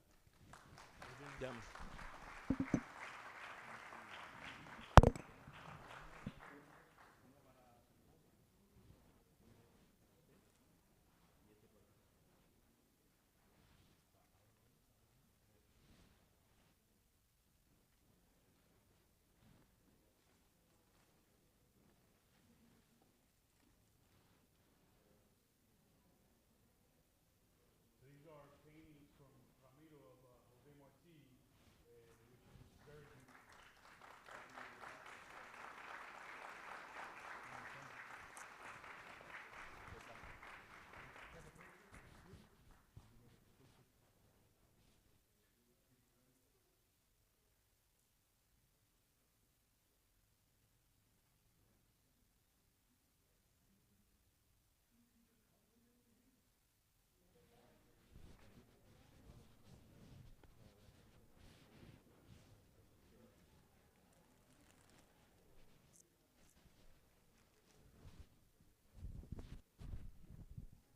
Yeah. Council, we're gonna, because I know they gotta leave. We're gonna do the Pledge of Allegiance, our invocation, and then we're gonna go to some. We can stay right here if you guys want. We'll just move over.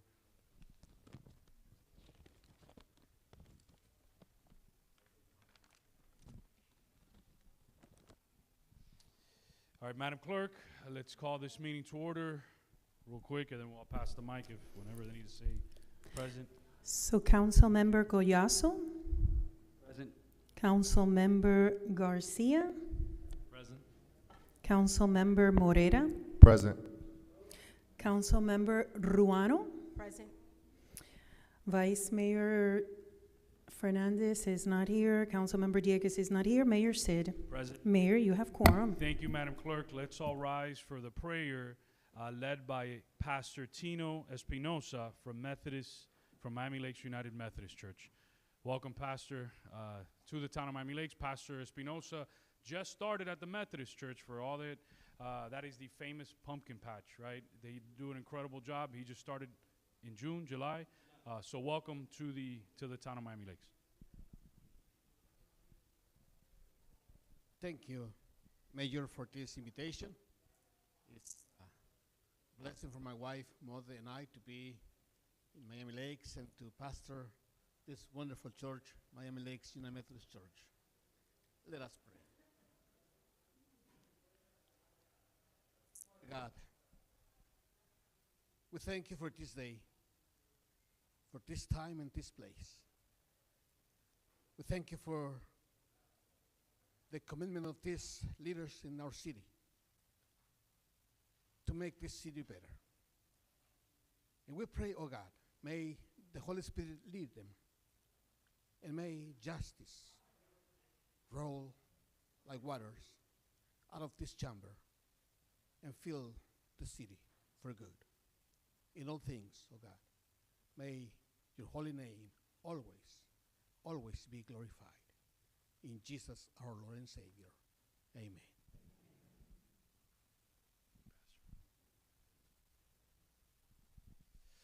If you can remain standing, as we're going to welcome the presentation of colors by the Girl Scouts of America, Troop 902.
I don't know if Commissioner Fernandez has the better you minute at this moment.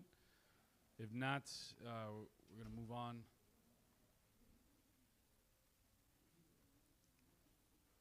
Thank you, Mr. Mayor. Good evening, council members, residents, and staff of the town that is growing beautifully, Miami Lakes.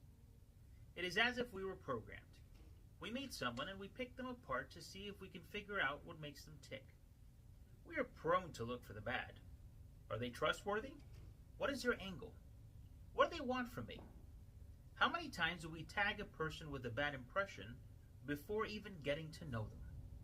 We should really give people a chance and train ourselves to not look for the bad qualities, rather focus on finding their good qualities. Whether making friends, meeting new coworkers, or new neighbors, our focus should always be to find the best in people. Next time we meet somebody, let's give them an opportunity, let's get to know them, and let's find their best qualities.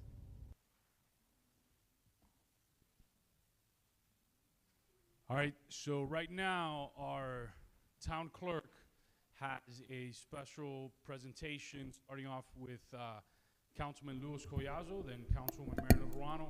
She has two gifts that she has for them. So yes, thank you, Mayor Sid.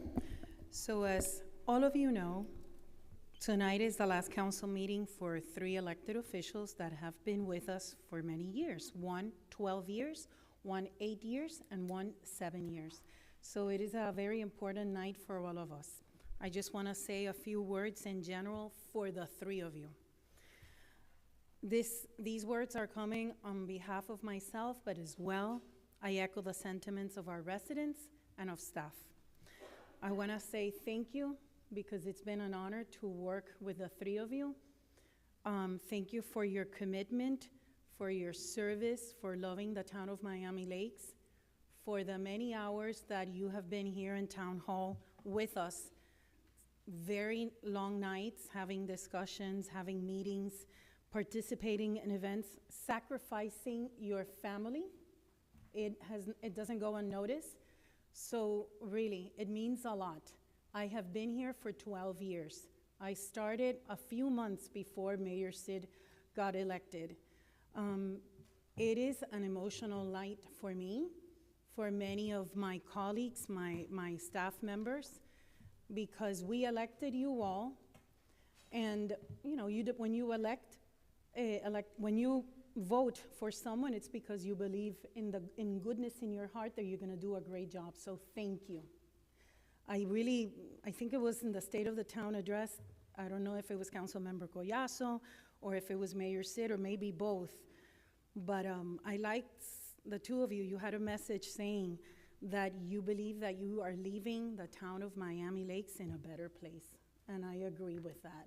So thank you very much. It comes from my heart. And as being the town clerk, I take a lot of pride in the documents that I receive throughout the years, right? It's part of my duty. I'm the custodian of all these public documents, public records. So part of my duty is to collect new business items. They know very well what it means. Once a month, they have a deadline, and they submit to my office. I receive that new business items, and that eventually gets into an agenda, like the one that we're discussing tonight. So through the years, I collect their new business items, and on a night like tonight, which is their last council meeting, I will give to each elected official a binder with all their new business items for them to keep, hopefully to treasure. Hopefully, I don't know, in 10 years, you might look at it and say, oh my God, look what I thought. Look at the new business item that I worked, and now I see it. You made, little by little, all of you made Miami Lakes a better place. So I'm gonna give each one of you a new business item binder with your own new business items. And at the same time, I prepared a little video with pictures of your years in service.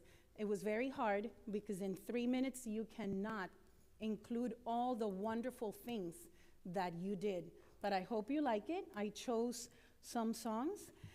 Again, I hope you love what I presented with a lot of love. So the first one that I'm going to give is to Councilwoman Ruano. She has been serving with us since 2017. She first was appointed in 2017, then she ran unopposed the year after in 2018, and then she was reelected in 2020. Thank you for your service. I'm gonna give you the binder and IT in a few minutes. Please prepare to present, to play the video.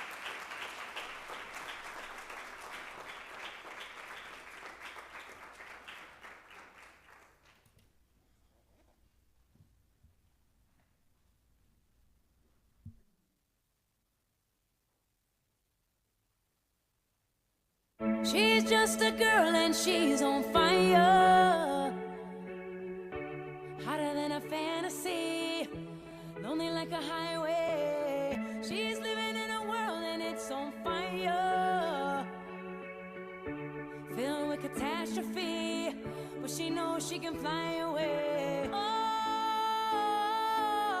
she got both feet on the ground and she's burning it down.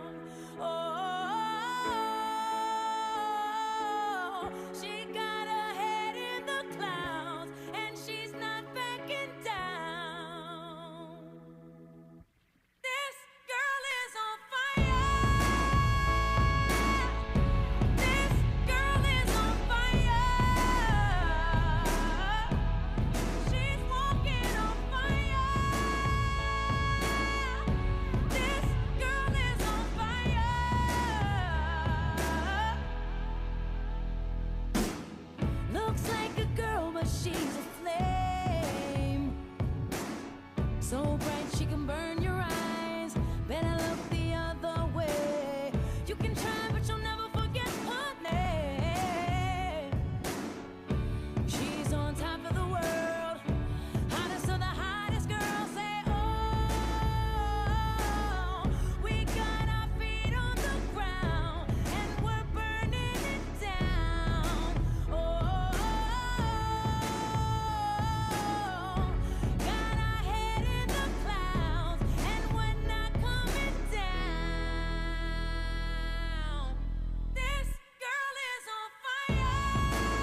Thank you so much.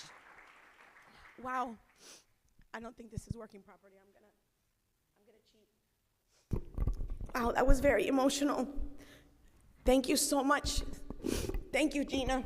I didn't expect it. You told me I'd cry, but I didn't expect it to be that beautiful.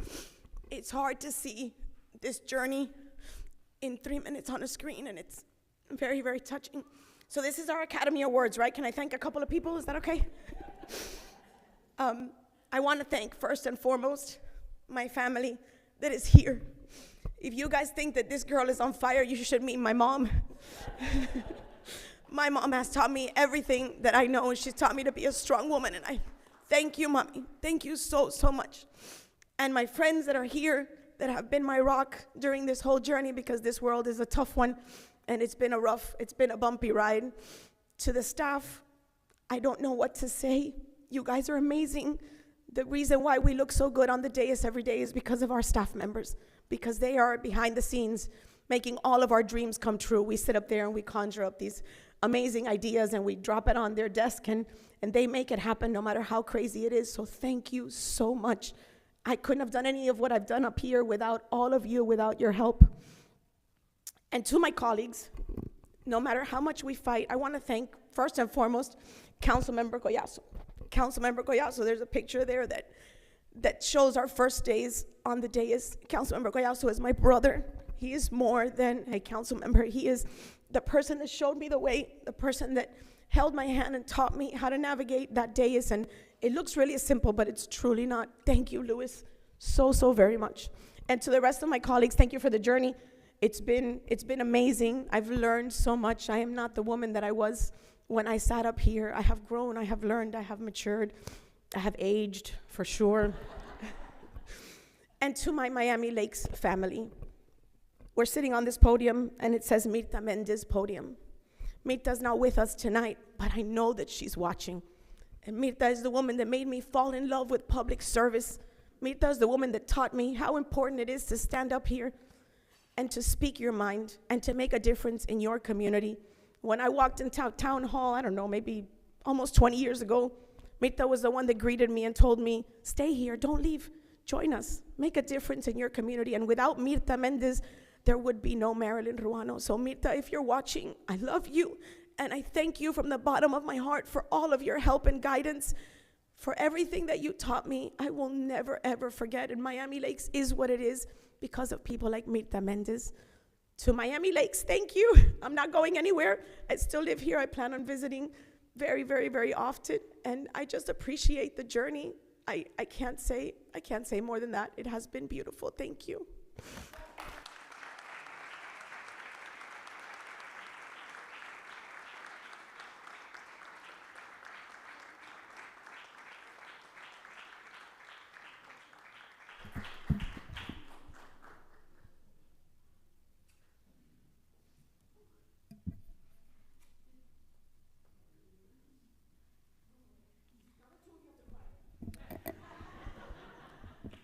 Okay, so now I'm going to recognize Councilmember Collazo.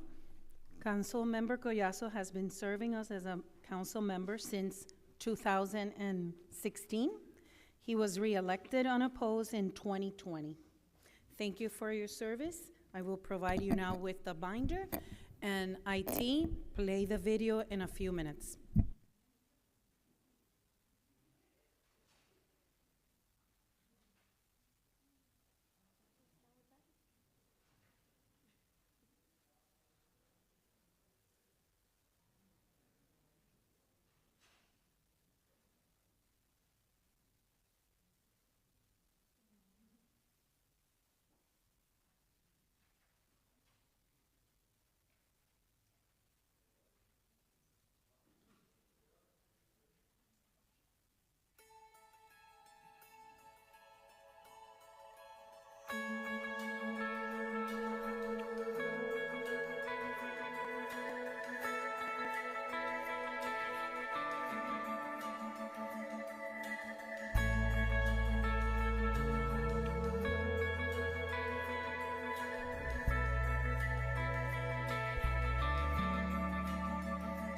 Let it go, let it roll right little shorter, don't you know?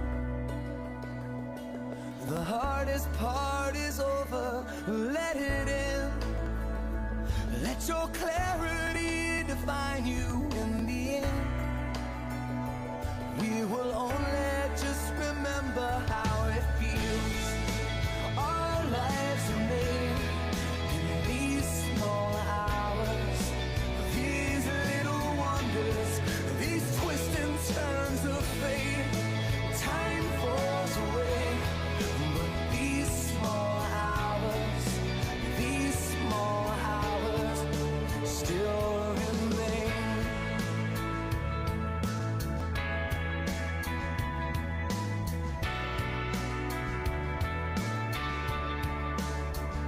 Let it slide. Let your troubles fall behind you. Let it shine till you feel it all around you. And I don't mind if it's me you need to turn to. We'll get by. It's the heart that really matters in the end. Our lives are made in these small hours, these little wonders, these twists and turns of fate. Time falls away, but these small hours still remain. All of my regret will wash away somehow, but I cannot forget the way I feel right now. In these small hours, these little wonders, these twists and turns of fate, and these twists and turns of fate. Time falls away, yeah, but these small hours still remain. They still remain. These little wonders, all these twists and turns of fate. Time falls away, but these small hours, these little wonders still remain.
The first night that we were recognized, we didn't have the opportunity to have our family here. And all of those pictures that you saw, every single one of them, I was so happy that it was family, right? Whether it was Lucas or Cody with my wife or any of us up here, we have become family. And public service is not new to me. I was involved way before these last 8 years. For more than 20 years, I've been giving back to this community. And I have one person to thank who's not here, but I told him this in person. And it was actually a town lobbyist when the town was first formed. His name was Rick Rodriguez Pina. And he walked the halls of Tallahassee, and he saw the advocacy that I did for seniors. And he told me, Louis, I happen to be the lobbyist for this town. Why don't you get involved? And he introduced me to Mayor Wayne Slayton at the time. And I had the opportunity to serve under every single mayor since then for more than 20 years. And that's how my service in this town got started. And I can remember every single time people would ask me, say, you should run for office. You would be great. You're exactly what we need. And I flirted with idea. I actually one time filed my papers, but the time wasn't right. The time was absolutely right after Lucas was born. And we talk about legacies and leaving a community a better place, and we talk about what we leave behind. But that feeling to run for office was never more clear to me until the day that Lucas was born. I cannot have done this without him or my wife, because this takes a lot of courage. And the number one thing that was my backbone throughout this journey is sitting over there in a red dress.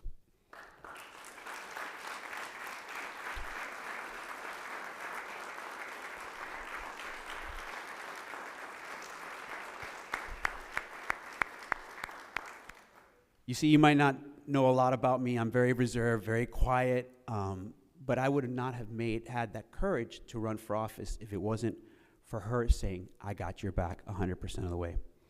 And I'd be remiss if I didn't talk about two individuals that really solidified that courage, and this gentleman behind me, Councilman Josh Diegues, and former Vice Mayor Tony Lama. Because during that campaign cycle, the same question was brought up. He says, you should run for office. Why not you? And the more and more I thought about it, and the more and more I thought about Lucas and the legacy that we leave behind after public office, I said, absolutely, now is the right time. So thank you, Josh, and thank you to Vice Mayor for supporting that journey. And thank you, Marilyn, who has been a sister throughout this office. And thank you to all my colleagues. Like I said, this has become a family. But I also want to apologize, right? Because one of the things that this does, it takes away moments, right? It takes away moments like today, Cody's missing a Little League game. Moments like not being at practice, moments like not being at those special events. And we do a lot so we can be there, but once again, I would not be able to do that if it's not for my wife, but another person, Clara de Cardenas, my mother-in-law, who stays home behind, makes sure that the kids are being watched. And thank you, Clara, for helping out. And I want to tell a special message to Lucas and Cody. And I already mentioned a little bit about kind of how Lucas really was an impression on me. And I'll never forget the sign that he held, vote for my dad, right? But Cody, I haven't really shared something that with him, but he knows it. There's one special project. We work on a lot of different things, and you see that binder is something that we'll be able to share with our children. The mayor's binder is much thicker than anyone's ever seen, but those are legacy things that you can, 10 years back from now, show your kids what you did. But Cody doesn't realize this, but Cody has left a gift here for generations and generations and generations. And I always call it Cody's baseball field, but it's not just his baseball field. It was a special grant, and Director Badgewan is here, that we were able to get from Scott's. And it was a very underused, would you say, pile of dirt, maybe? Grass and dirt. And when Cody was born and he saw the fun that Lucas was having in the park right after COVID, the parks reopened, I said, we got to do something for our little kids. And Cody, you will never know this, but I'm going to tell you now and for the rest of your life, Cody was really the inspiration behind that park, and one of those things that we're leaving behind are generations of kids that are going to be able to use those baseball fields. So I wanted to thank you, Cody, for leaving that park behind for our community. But more importantly, I wanted to thank this entire community, Mama Nance, our Elderly Affairs Committee family, and the town of Miami Lakes for giving me the opportunity to continue to serve. As Marilyn said, and the mayor I'm sure will say, true public servants never go away. Right? We're always going to be present. We're always going to be giving back to our community. And just like I was doing for 20 years prior to being elected, I'm going to continue to give back. So just thank you for the opportunity to be here, and thank you for listening tonight. And babe, I love you. Thank you so much.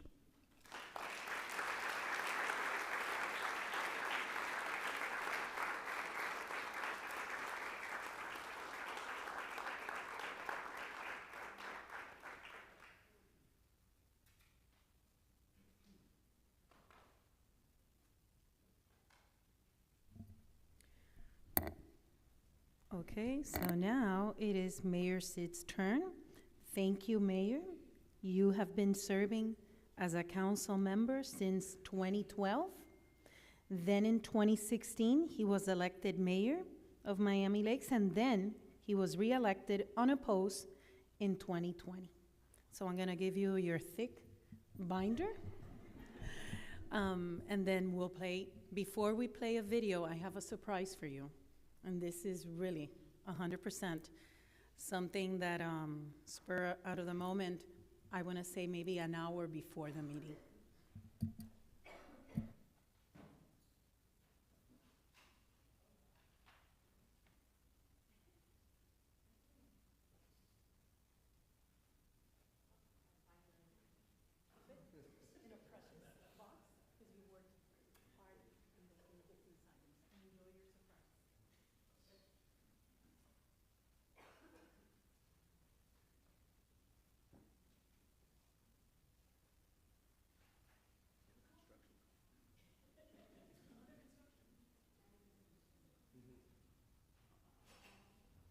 Hey, Mayor Sid, I just want to wish you an amazing last council meeting. You've been such a great leader for the town of Miami Lakes for the last 12 years. You're an incredible father, a supportive husband. You're positive, you're humble, you're authentic. You're an absolute role model to every single person in this town. You've changed this town for the better, and you are the best example of what an amazing mayor should be. And I wish I could be there tonight, but you know, we now have 4 kids. We started off with 2, grew our family to 4, and I'm in charge of sport pickup tonight. Manny Jr. has districts for cross country. So I wish we can be there. We love you very much, and we are very, very proud of you, okay? Love you.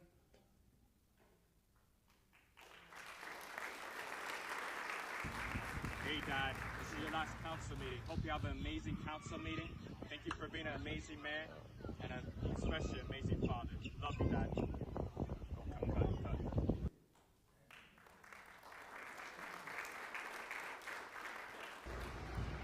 Thank you, Dad, for being a great mayor, and good luck on your last council meeting.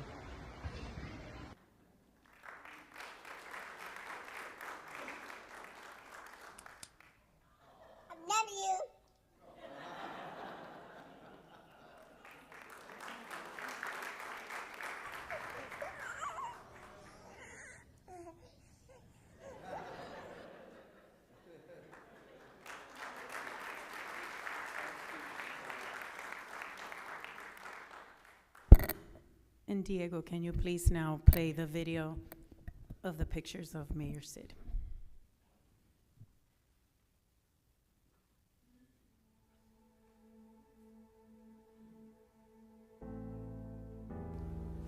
I found that nothing in life is worthwhile unless you take risks. Nothing. Nelson Mandela said, "There is no passion to be found playing small and settling for a life that's less than the one you're capable of living." Now, I'm sure in your experiences in school and applying to college and picking your major and deciding what you want to do with life, I'm sure people have told you to make sure you have something to fall back on. Make sure you got something to fall back on, honey. But I never understood that concept, having something to fall back on. If I'm going to fall, I don't want to fall back on anything except my faith. I want to fall forward. I figure at least this way I'll see what I'm going to hit. Fall forward. This is what I mean. Reggie Jackson struck out 2,600 times in his career, the most in the history of baseball. But you don't hear about the strikeouts. People remember the home runs. Fall forward. Thomas Edison conducted 1,000 failed experiments. Did you know that? I didn't know that.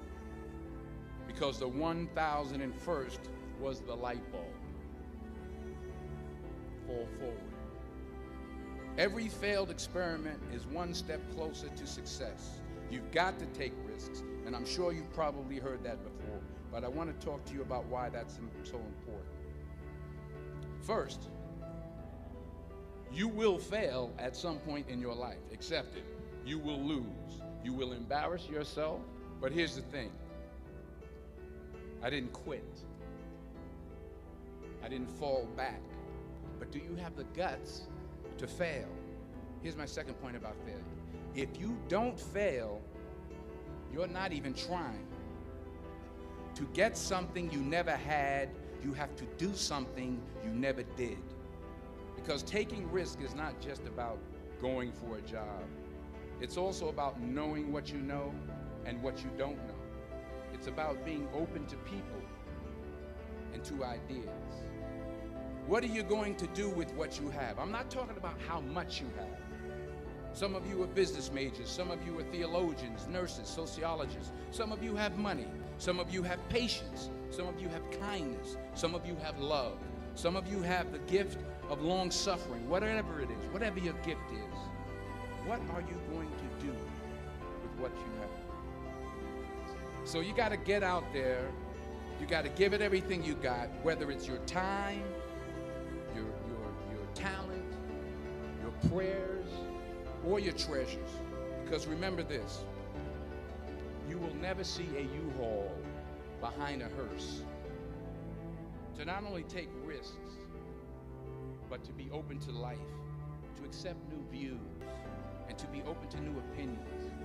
Never be discouraged. Never hold back. Give everything you got. And when you fall throughout life, and remember this, fall forward.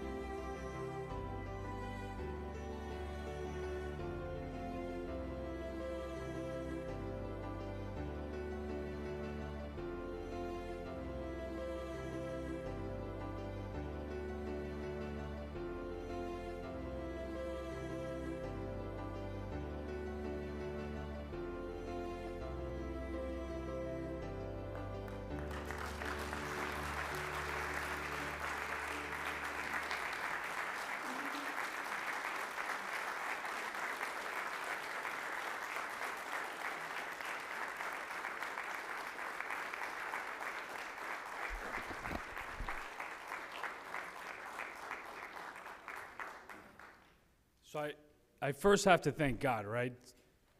I'm not supposed to be doing what I'm doing. And I wake up every day and I'm so grateful for God. I mean, I was a 28-year-old kid who felt, it was time to serve his community, took on an establishment, and against all odds, we won. And the rest is history. So God is good. God is good always. It's not only when we fall, right? It's when we are victorious and we do well. We have to give God all the glory. And to my wife, who is amazing, beyond my better half, she was the rock of this entire journey. Every step of the way, my confidant, somebody who, my soulmate. Like today, she's absolutely right. We have 4 kids, very blessed. We start off with 2. We're leaving with 4 at 41 years old. But one of our son, he spent an entire year training to make it to the district championship game, and tonight they still haven't made it back, and they're in Fort Lauderdale right now. So I didn't even want to tell him. I didn't even want to tell him about tonight, because I felt that it was the wrong thing to do, to put that extra pressure on him, because I know he wanted to be here. But I did tell the clerk, I go, regardless of what happens in the future, I know part of the tradition is always coming back, and hopefully getting some other stuff in the future that we talked about. But if it happens, it happens. It doesn't, it doesn't. But definitely my wife, my kids, just they are my everything. And along the way, while we gained 2 angels in our lives, we lost 2 of them. My grandmother,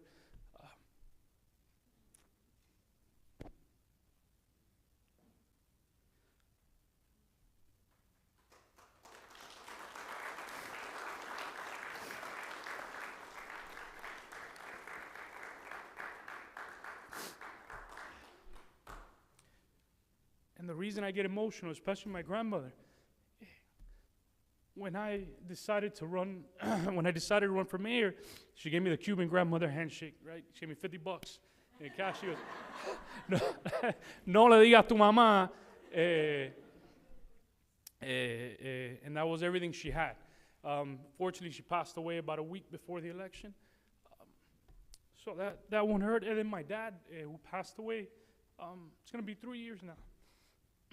I'm sorry I'm getting emotional, but my dad, even when he had Parkinson's, that he was getting really bad, he would stand at the polls in 2016. But those are amazing memories, right? And although I miss them, I know they're watching down from heaven. And our residents, I from the bottom of my heart, I thank those residents who took such a risk on me. I was 29 years old when I first ran. I'll never forget when I came in, I was on the minority of the council. Some crazy stuff happened, and immediately became the vice mayor, right? There was no mayor, and I'm at 29 years old. I'm like, this is crazy, which is true story. And even at 33 years old, these residents stood by me. And then I became the first mayor to win re-election unopposed. Even now, when I took on one of the most powerful individuals in the United States, our residents stood by me. And one of the few communities that we won handily was Miami Lakes. So that's something that I'll forever cherish and take with me.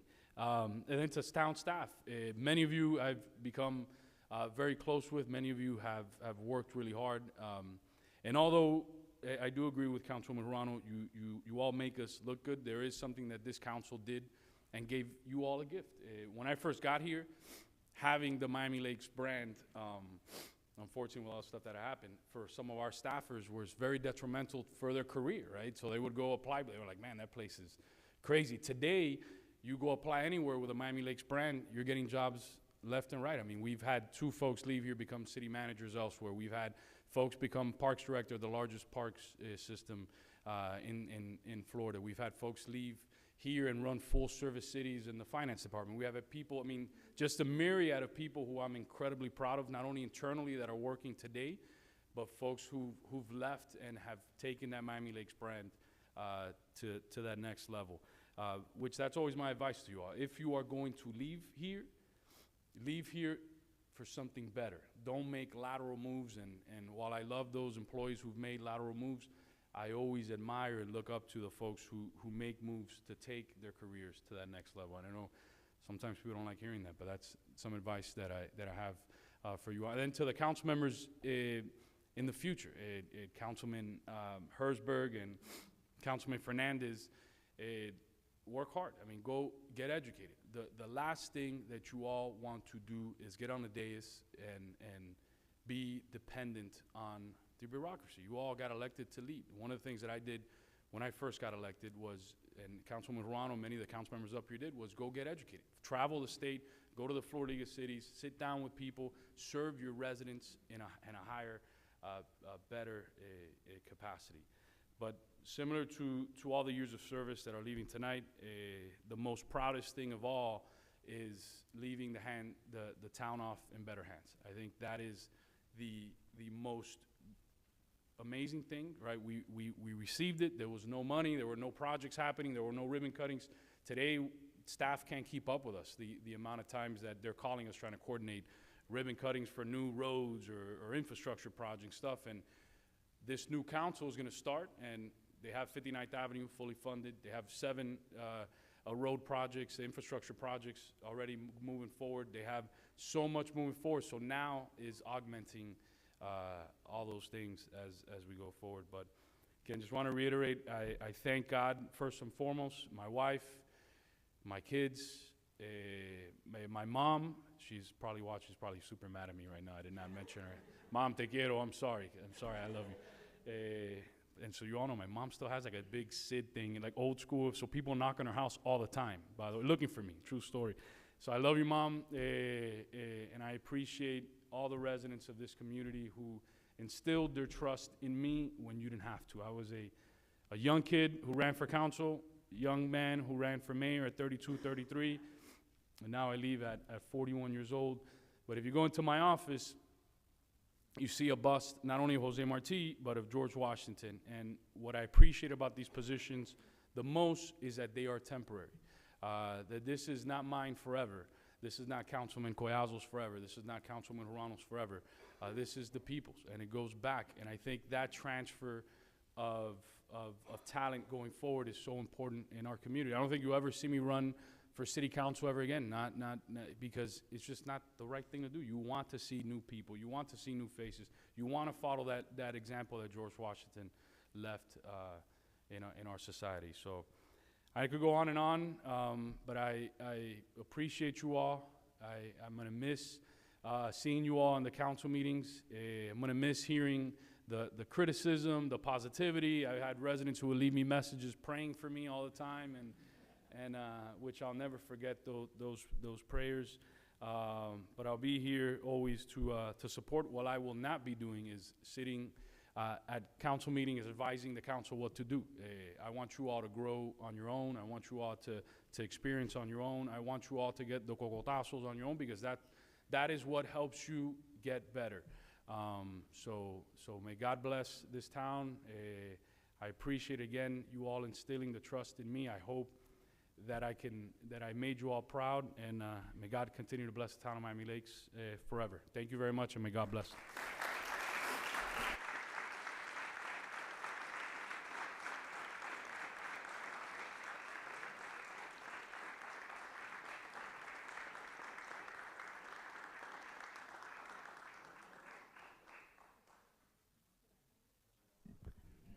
I think this is the perfect time for family members to take pictures with your loved ones before we continue with the meeting.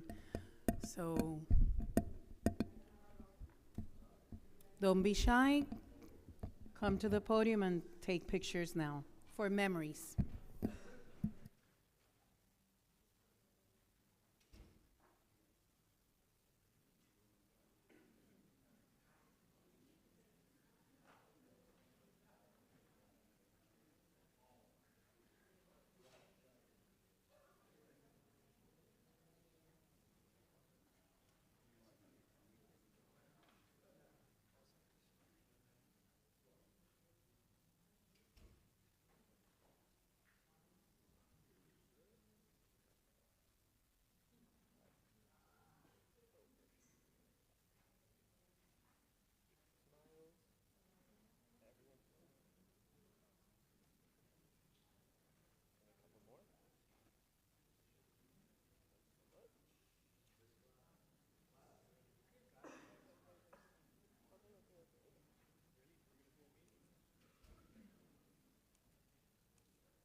Yeah, that's Cody's.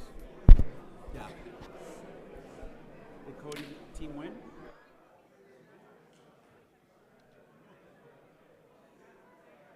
Let's go. Bye, Bob. Let's go. Yeah. Let's go.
our angle from here?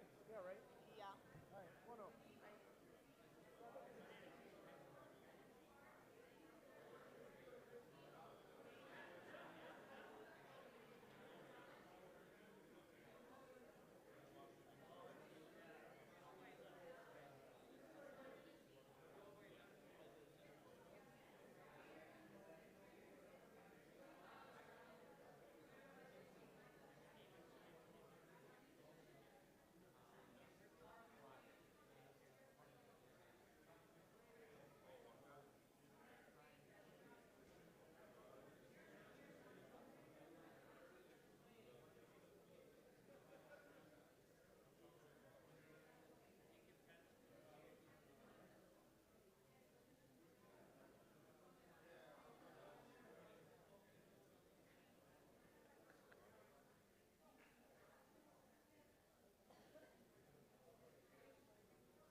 We're gonna have to like everyone up 4 feet to your right.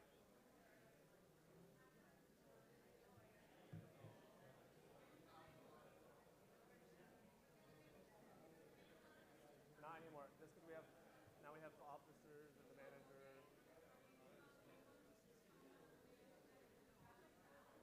We'll get two.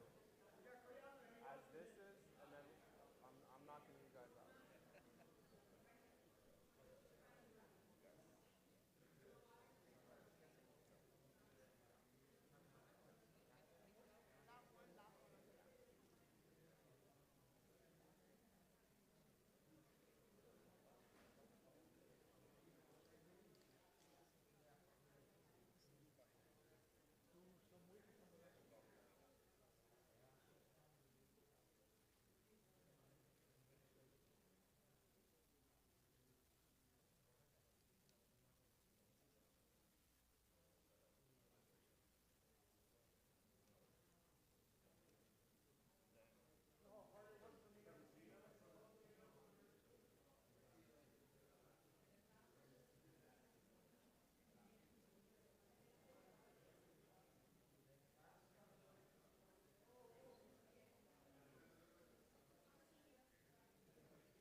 Let's call this meeting back to order. Madam Clerk, we're on to Good evening. We're on to additions, deferrals, deletions, because we had already called the roll and did everything. Are there any additions, deferrals? Yes, Mayor. Oh, Yes. I would like to add 14F. It is a new business item that was submitted late by Councilmember Garcia. So if I'll move it or second it if needed. Yes, please. I need a motion. Motion to add 14F. Second. Okay, to waive the And a motion rule. to waive the rules. Thank you. Second. All those in favor? Aye. Any opposed? See none, the motion passes. And I do have an addition, Mayor. Yes. Or, sorry, modification. I'd like to have 12A right after public comments. 12A, after public comments. I am going to pull from consent 10B. Mayor, and I want to pull 10D from consent as well. 10D. All right.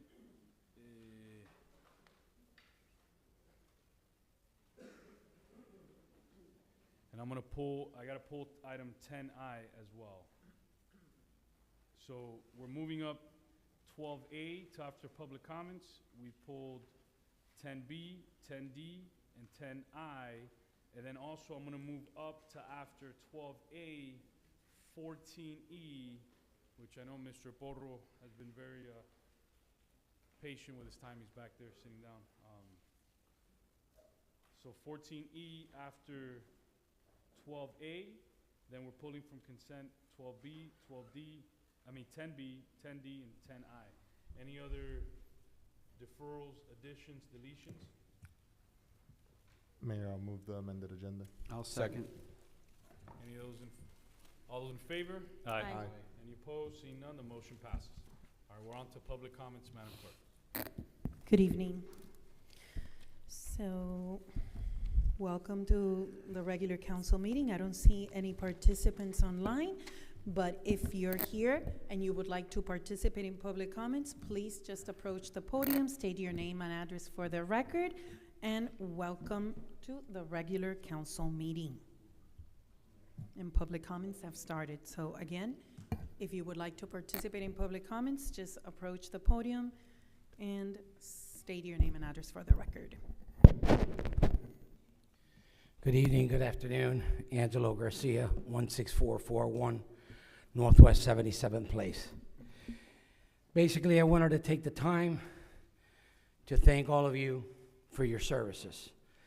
After doing this for the second time, I could really see what dedication it really takes. So I've seen what you guys have gone through.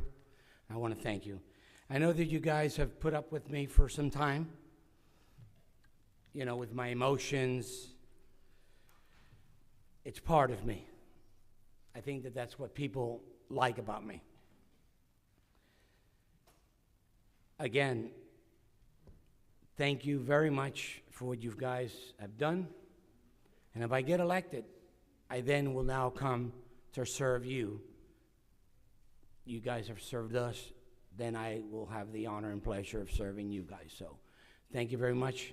Nothing else said. Thank you very much. Thank you, Angelo. Hi, Bonnie Centrone, 14770 Lewis Road.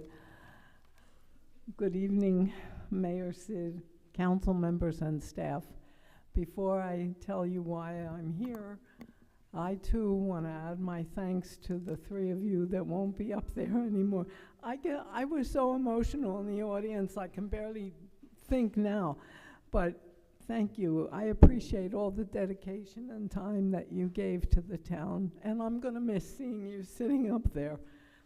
All right, now, here's why I'm here. I have learned about something that has happened concerning a member of the Youth Activities Task Force, and it surprised and upset me.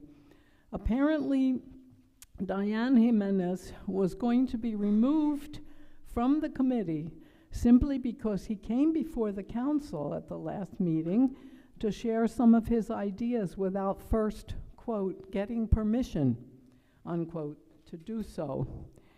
How in the world can that be justified? Are we living in the United States of America or not? Anyone should be able to address the council during public comments at any meeting, and I want to understand why the Youth Task Force Committee acted as they did. Where was Diane's freedom of speech?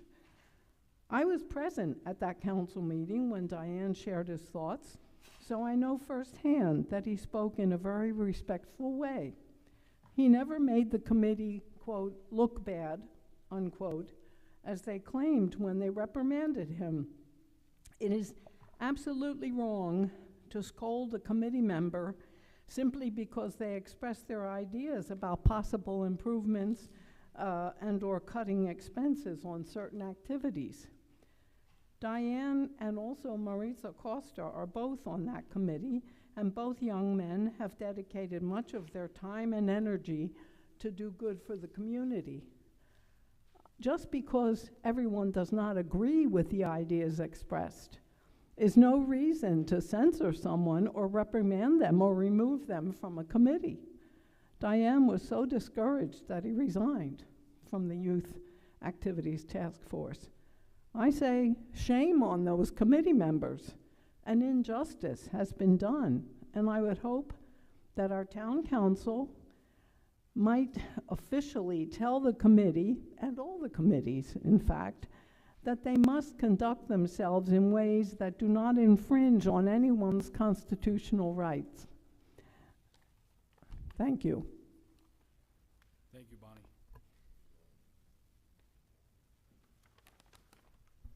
Esperanza Reynolds, 8465 Mentias Terrace. Thank you for your service.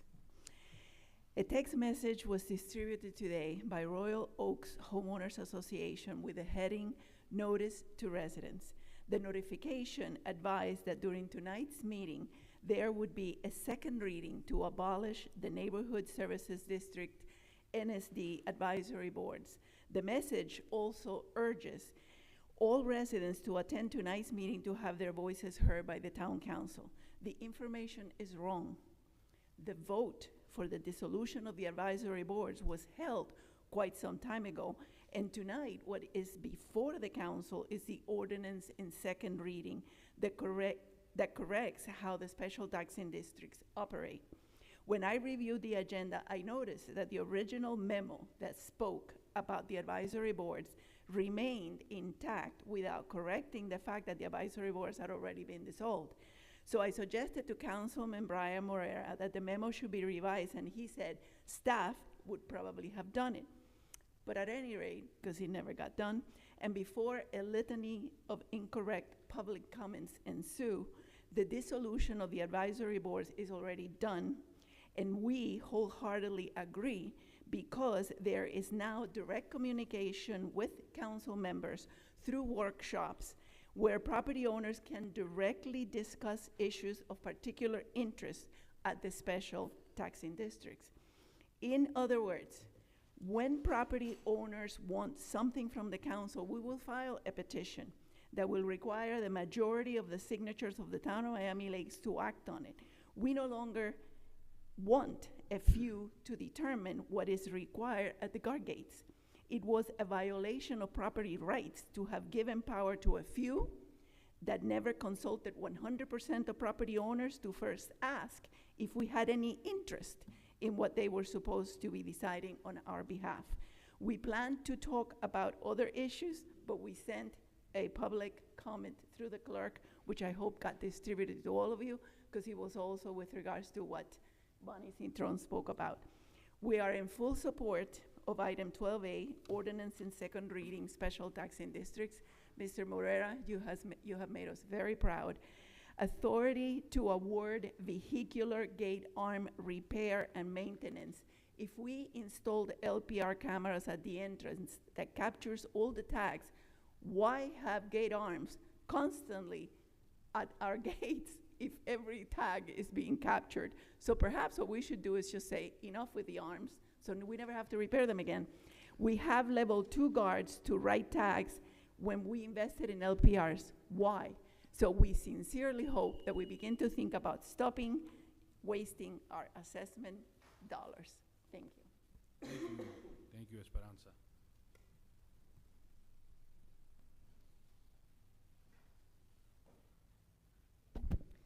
Good evening. Claudia Luces, 8220 Menteith Terrace. Well, I'm not going to look at you, okay, because then the tears may start to flow. I want to take a moment here to recognize, okay, the individuals who are not going to be sitting in these seats, but that I know will continue to advocate for this town, because really that's how both of you began, right? Louis, I think you remember meeting us. Yes, okay. Back at the old town hall, if you will, you know, the moving town hall, because we moved to a couple of different places. Marilyn, Councilwoman Ruano, I should say, and Councilman Collazo. All I can say is, you know, I recall the journey, and I recall how it began. And it began by us simply meeting and recognizing the need in this town to really look after our schools, look after the students of this community. And that's how this journey began. It was sincere, and I commend you for sitting there for so many years, sometimes standing there by yourself, taking a lot of courage and a lot of hits, because while we've all heard all the nice things, there have been some very, very difficult times. But that's part of politics, okay? So I commend you for everything that you have done. I know that you never received the title of vice mayor like everyone else did, but you know what? You should have. And unfortunately, that was something that, that did not happen. But know that you have the hearts, okay, of so many Miami Lakers because of everything that you did here and the sincere interest that you really pursued for the benefit of all of the Miami Lakers. Councilman Collazo, you as well.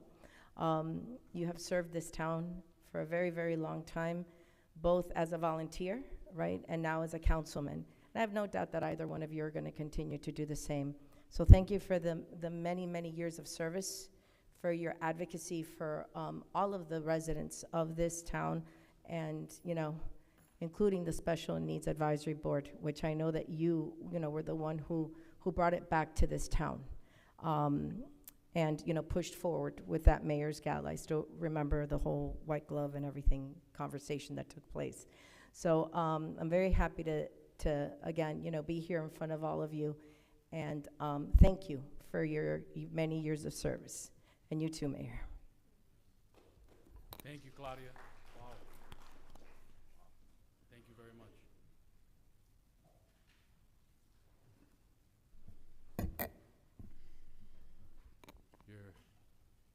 You're recognized, Mr. Lloret. Good evening. First and foremost, I'm going to echo the young lady that just came up, because I've known all of you, I would say, for a long, long time. And it's been a long, long road with ups and downs. And, you know, unless you're sitting on that chair, then you really, really get to know what it is to be a public servant. From the bottom of my heart to each one of you, that this will be your last term. Thank you. Thank you for everything you did. I don't care if you get paid or not. I think that's a priceless job. It really is. Just putting up with everything day in, day out.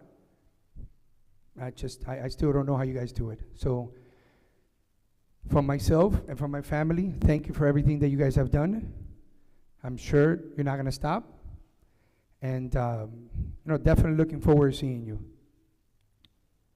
However,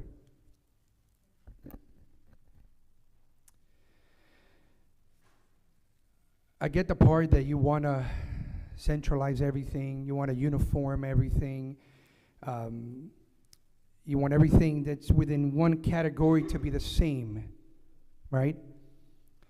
But I still think that the expression that is not broken, don't fix it, goes right with hand on hand with a special taxing district.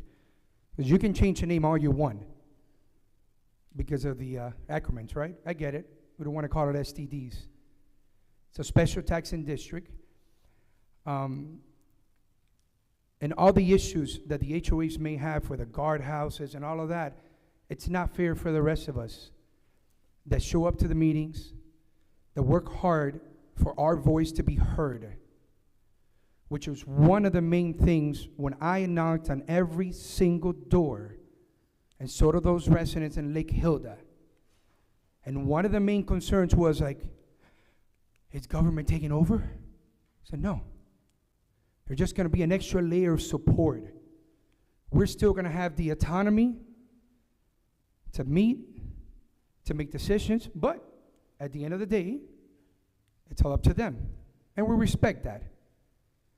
You gave us that opportunity. We earned that opportunity. And now because we want to just uniform everything, because you have a couple of troublemaking special taxing district, you want to penalize everybody else. I get it. Committees. I would challenge you and see how many people you show up here when you do this hearings, not hearings, how do you call them? 3 minutes. I'll move to extend the time. Second. Thank All you. in favor? Aye. Any opposed? See none, the motion passes. Everybody else will be extended. You have these budgets, workshop meetings, right? Handful show up. You have these other meetings, a handful of people.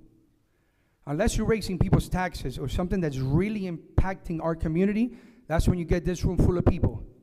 But if not, I challenge anybody to look at these videos month after month after month. There's an expression in Spanish, you say you get los mismos tres gatos show up to these meetings, which I love it. Those are concerns. It doesn't matter if we're up or we're down, they're here every month, and I commend them for that. But please, I ask you very humbly, do not take the special taxing district from the lakes communities. It is not fair to us that we work hard and we continue to work hard, and at the end, you're still going to make the decision. But let us think that we still have some voice. Don't just put us as another community. Oh, yeah, we'll have a meeting and you can show up, and we're still going to listen to what you have to say. It's not the same, and you and I both know that. Then if not, then why do we have committees? Take them all off. Just have little meetings here, see how many events we're going to have. There's no need for it. You need these committees because you want us to do a lot of the legwork for you, but in this specific topic, you decided that there's no need for it. So I once again, I ask you to please reconsider at least the lakes, specifically Lake Patricia, and let us continue doing the job that we have been doing. Again, thank you so much for your time. Thank you, Rudy.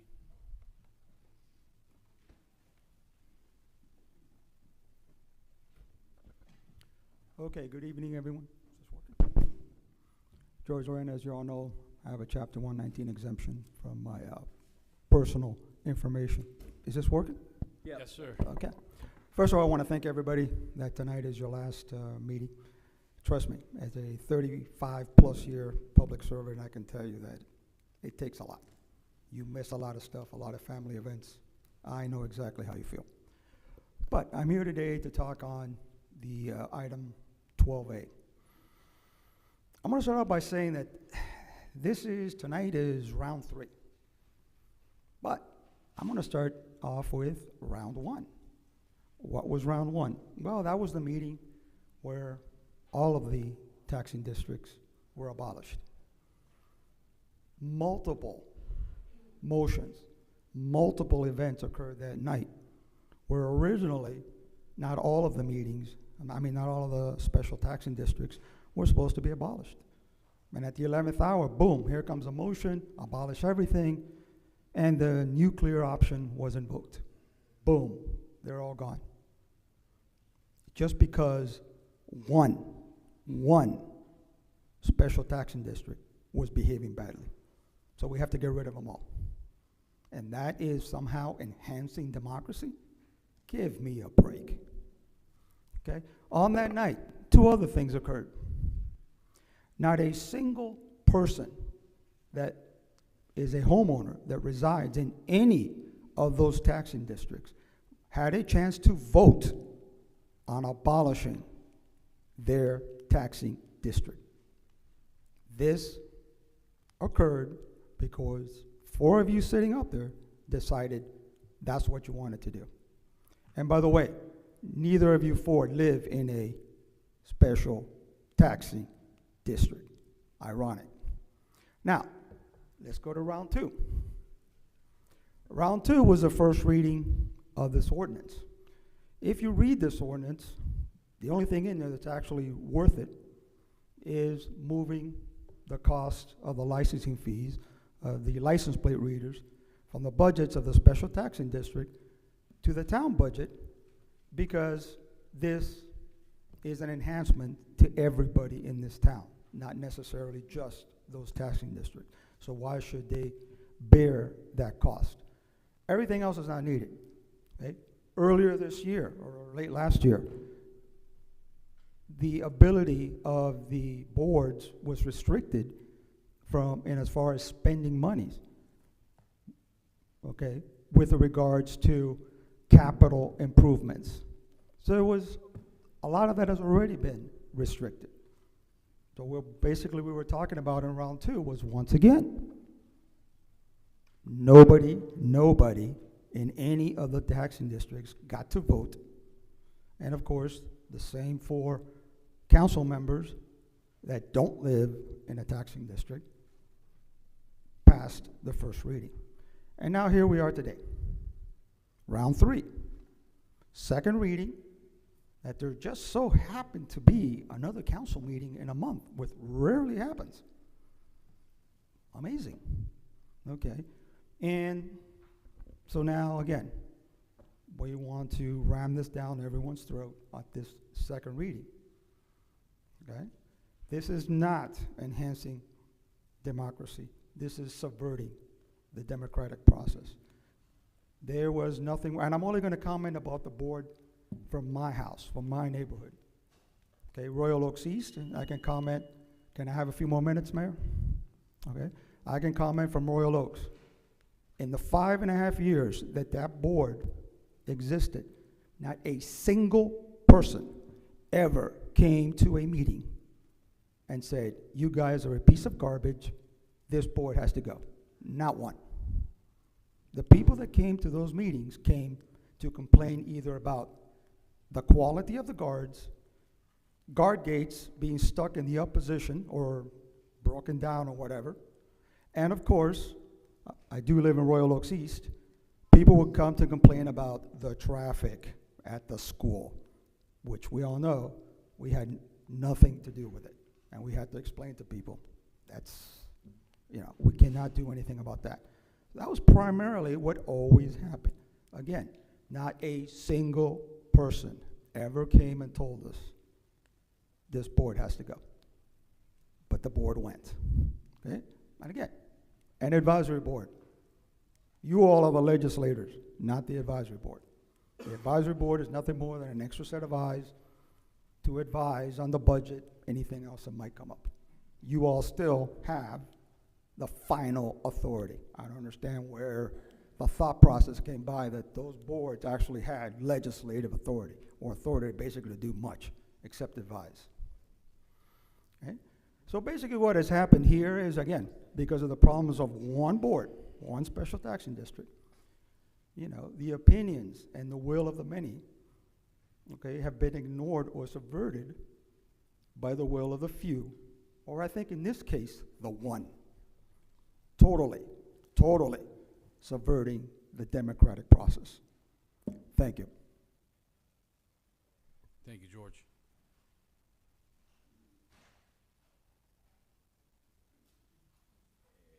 Good evening. My name is Luis Rodriguez.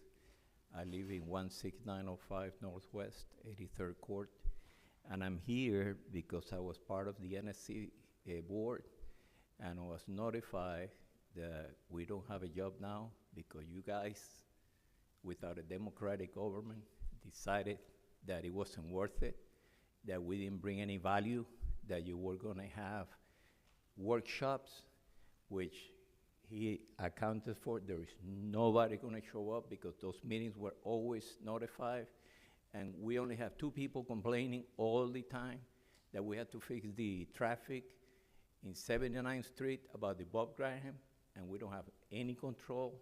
We have control on how we spend the money, giving you guys advice on how to do it. And a lady said that the LPR were spending all that money, and the arm doesn't do any good. I have lived in Royal Oaks since 1992, okay? Marilyn was my neighbor. Her house before she lived was robbed. The house in front of it was robbed, and there were at least 10 or 20 cars always on bricks because people came in and stole the wheels. When Dade County had access and they had control on those NSA district, they didn't put the right people there, and they still stole tires in there. Why? I'm not going to judge anybody, but I believe there were some things going on between the guards and the people that came in and out, okay? The board actually does a great job. And Marilyn it was my number for a few years. I never got involved in anything. And Homero begged me to come here and help because nobody gets involved in the city. Unfortunately, we are a bunch of lazy people that we don't want to get involved the same way you guys get involved, okay? Having, the lady just said that we should pull the arms down because we're wasting money. We had an NPR. There were at least 90% activity going down in there. I live in Puerto Rico. Everything has gone down there. I couldn't stay in front of my house because people will go in there and rob us, armed robbery. That's gone, okay? And those districts, okay, with the NSC board advisory, help you guys make a decision and also manage the money that we have in the budget, because that money cannot be touched because we are always the safeguard on that money.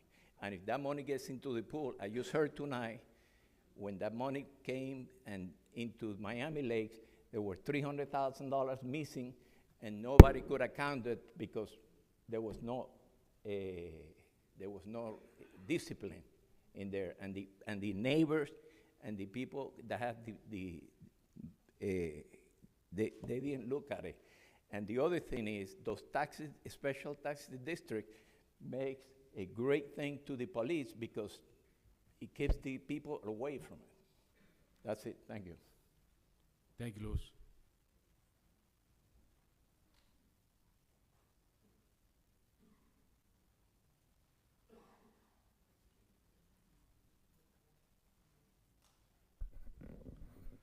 Alex Ariano, Lake Glen Ellen. I'm hearing a lot of things tonight that have nothing to do with I'm already done. That have nothing to do with what's being voted on tonight. Okay? The NSDs are there still. They're not being eliminated. Okay? The only thing that was eliminated was the board. And I'm telling you right now, the board didn't listen to people. And we told them. I was at a meeting when Tony Fernandez, Jeffrey Rodriguez, and Manny Sid all came in to influence the board. So, I'm sorry, but that board was useless. Thank you. Thank you, Alex.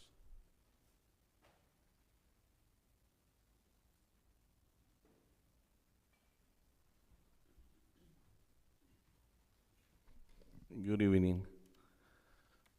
Omaro Cruz, 18515 Northwest 169 Terrace, Royal Oaks. Here we are, round 3. Sometimes I wake up in the middle of the night and my wife tells me, what's wrong? And I go, I don't know what hit me, but something hit me with a bat. Somebody is trying to knock me down, and I still don't know why.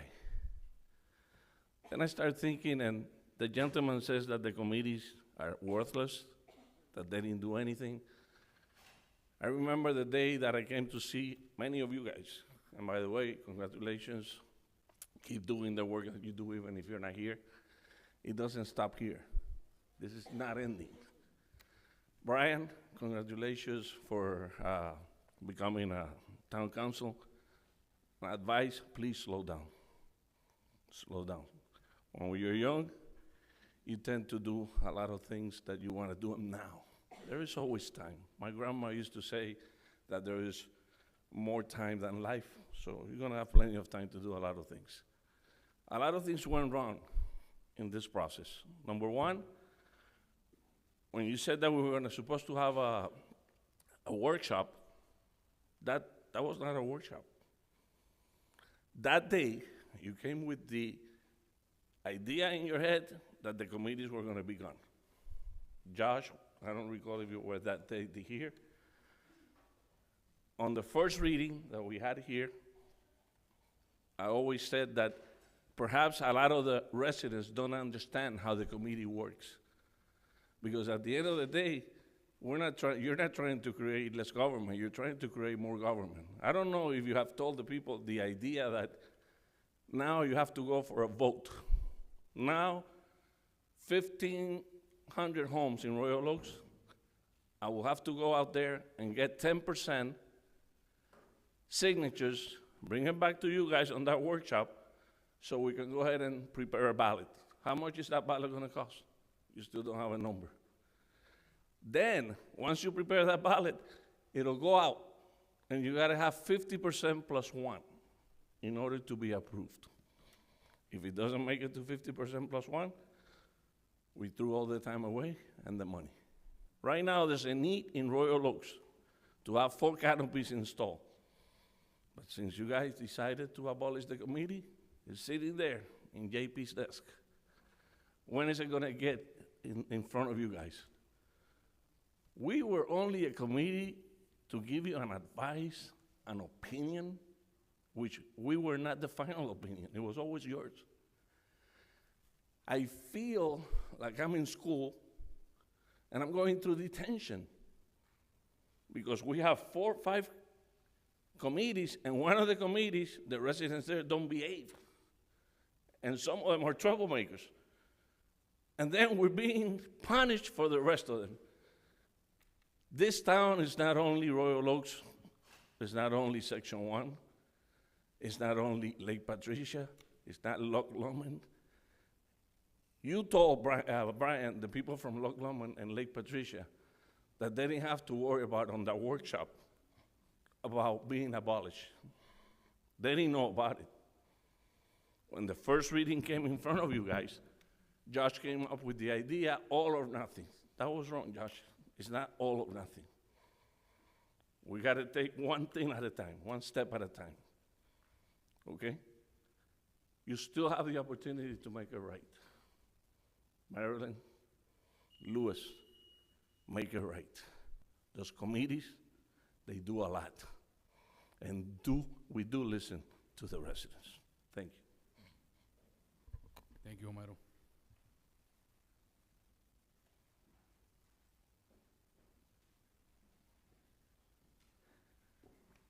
Good evening, Mr. Mayor, Town Council. I'm almost doing this more for myself, honestly, just to stand here one more time because this is the most important part of Town Hall, right? It really is, but also to thank the 3 of you that won't be here anymore. All 3 of you have been here on the council for as long as I lived here. Every single person here I've supported or voted for other than Councilman Carrazzo because he wasn't on my ballot, he ran unopposed, or I would have. So this is sort of my council. Right, sorry, Ray, I did vote for Maryland in 2020, but this is my council, right? So I just want to thank you guys, and thank you for helping me and inviting me, every single one of you, especially since I got elected unopposed, and I appreciate it, and I know that, and I hope to see you guys helping around and continuing to serve the town. Just thank you. Thank you, Stephen. Hello, my name is Patrice Morales, live at 6291 Lake Patricia Drive my entire life, and not in agreement with abolishing the NSD's committees. We've started the Miami Lakes, Lake Patricia and Hilda committee several years ago. We were on the verge of basically a dead lake. Nothing was being done, nothing was effective. The community and the lake got together on our own and then evolved into this committee, and I can tell you, living my entire life there on that lake, what it was as a child and then what it was when we started this process. It was in very, very bad condition, and property values, if that lake were to have ever become a dead lake, would have been devastating for those houses on that lake. the community, everybody around it, and any other lakes. So the group that was, came together was extremely effective. It took years to get that lake back to where it finally, this summer, proven the work that was done by everybody in that group, turned that lake around and has finally gotten through a summer without blankets of algae, just blankets. You couldn't go in there. It was like it's finally back to looking healthier and where somebody would not feel threatened by going in the lake. I don't know the history or why the purpose of abolishing that, whether it's reallocation of resources, financial, whatever it might be. However, just not in agreement with it and feel that if in fact there's issues, and I've heard of other committees being problematic and that can't be managed well, that's a problem that needs to be dealt with and managed better individually, but the other committees should not be compromised as a result because of, them being very, successful and those being very dysfunctional. And I just don't think it's a fair avenue to go to. And instead of maybe, maybe there should be more presence of council to these meetings versus putting everybody together and going to the council. So I just wanted to share that. And again, thank you all. Respect all of you tremendously on what you do and what you contribute to this community. So thank you. Thank you, Patrice. Appreciate you.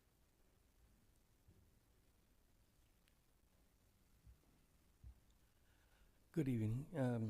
I would like to thank those leaving for their service, and I know it takes a lot of sacrifice on your part. It's a lot of hard work. Time away from the family is an effort. And those of you who are doing it and taking over, well, you have a good example to follow, and we appreciate your service and your work. We know it takes a commitment to follow up every day and take your time off from your family and other interests. I'm from Lake Hilda. My name is Jose Soberan, 6870 Bamboo Street. A lady from Lake Patricia and I haven't spoken to each other, but we have the same, pretty much the same ideas. We have an NSD that is of no cost to the city, no cost to the citizens. They're volunteers. They monitor the lake. They give feedback. They have an excellent working relationship with the people. This in itself is a functional unit, and it works for what we're trying to do. Miami Lakes, look at the name, Miami Lakes. When you go Miami Beach, well, you're talking, what do they look after as their, crown jewel? Well, the beach. Here is our lakes. We don't have the best lakes in town. We don't. Her lake has come around a long way. Ours, we saw them in the early days. They were great lake. It was a great lake. Deteriorated. It was almost dead. Weeds growing everywhere. It was muck. It was terrible. This group has been able to work. They're volunteers. They don't charge you anything. They work with you. They serve. They don't even give them a bottle of water at the meeting, okay? So it's of no cost to the town, no cost to the public. Let's separate that from the other groups. They have a different problem. They have a different set of conditions. That's what I said the last time. They have a set of problems very specific. We are lake-oriented. We don't worry about gates. We don't worry about meters and tags and license plates. We want the lakes, which is our name to the city. Let's make it independent. Let's make something that is a lake committee, something for the lakes, because eventually it will be that every one of those lakes will be coming back, because history shows that the people who care, they pass away, they move. Something happens, they sell, whatever, they retire, and then other people don't care, or don't have the time, or don't have the initiative, don't have the love for the lake like we do. And that goes to neglect. Now, other lakes are going to follow. So you already have the method. So when other lakes follow through and they will ask, I want to have a taxing district, I want you guys to manage it, like these other two, Lake Patricia and Lake Hilda. I want you to do the same job that you're doing over here, which is very good and commendable. Why don't you? Well, this is the model, follow. We have a bunch of lakes, they're coming. I foresee it, this is the future that they will eventually, because all of them are not being treated the same. And not all the people have the same interest and you know, dedication to our lakes, which is in the name of the city. So I'd like for you to reconsider this and making it a separate issue. Those people, they have a legitimate problem. I feel for them, I back them up, but they need, it's a different set of problems, and you don't open, you don't work on a car with the same tool. You have a bunch of tools, and for the engine, you use a certain wrench. For the transmission, you use a different set of wrenches and tools. So this is one set of tools, and you already have a functional one here. Don't throw it out because it's functional. The others, they need the help, and we'll back them up, we'll help them. I'd like to thank you again. Thank you, Jose.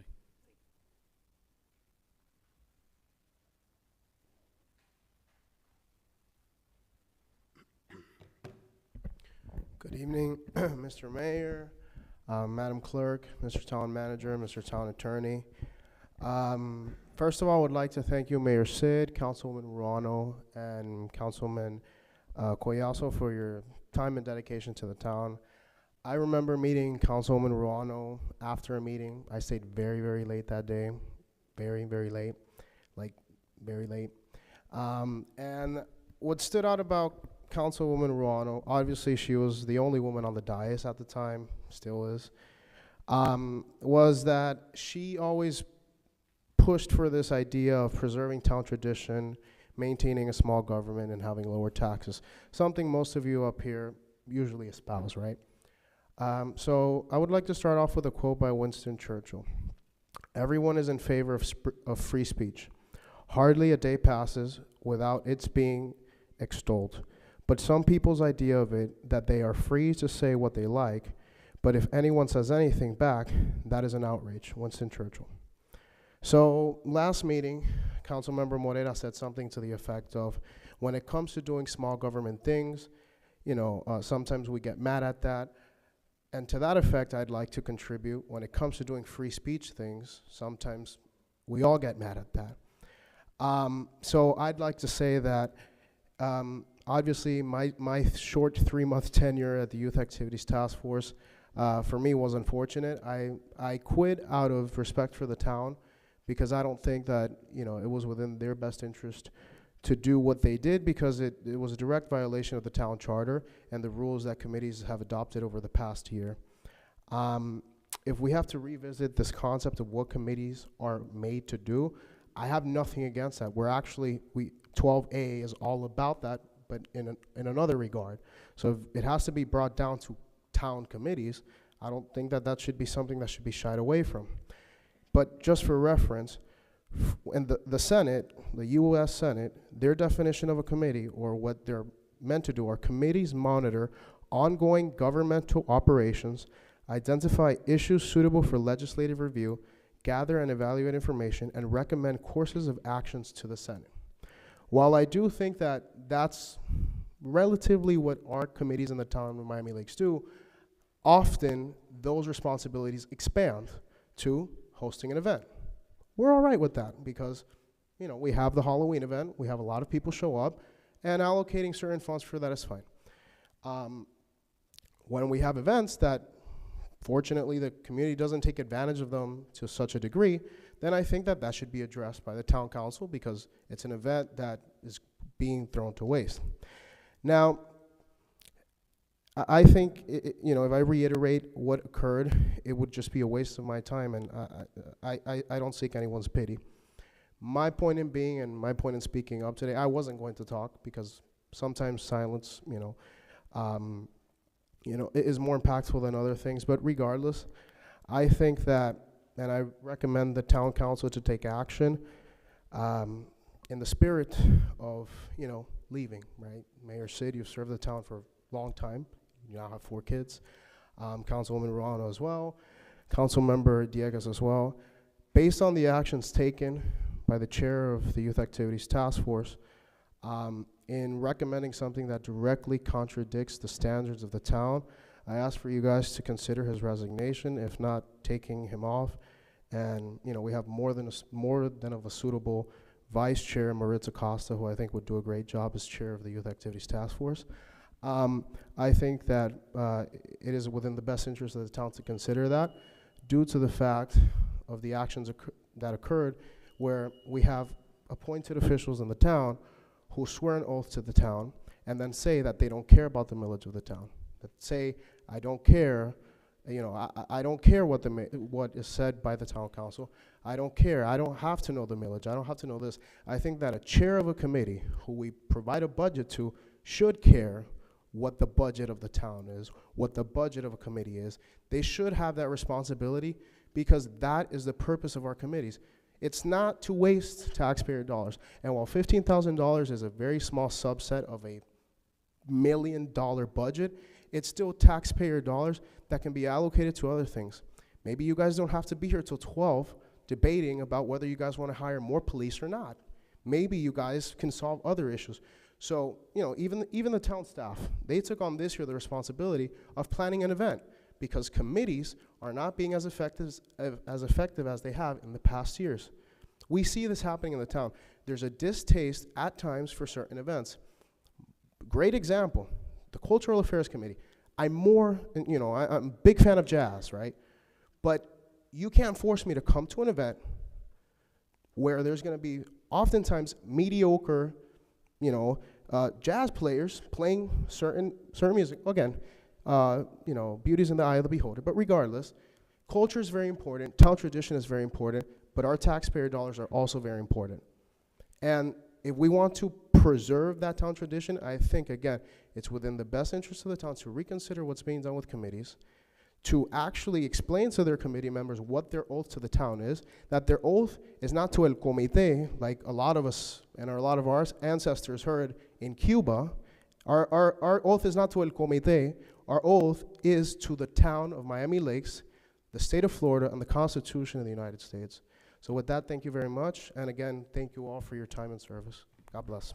Thank you, Diane.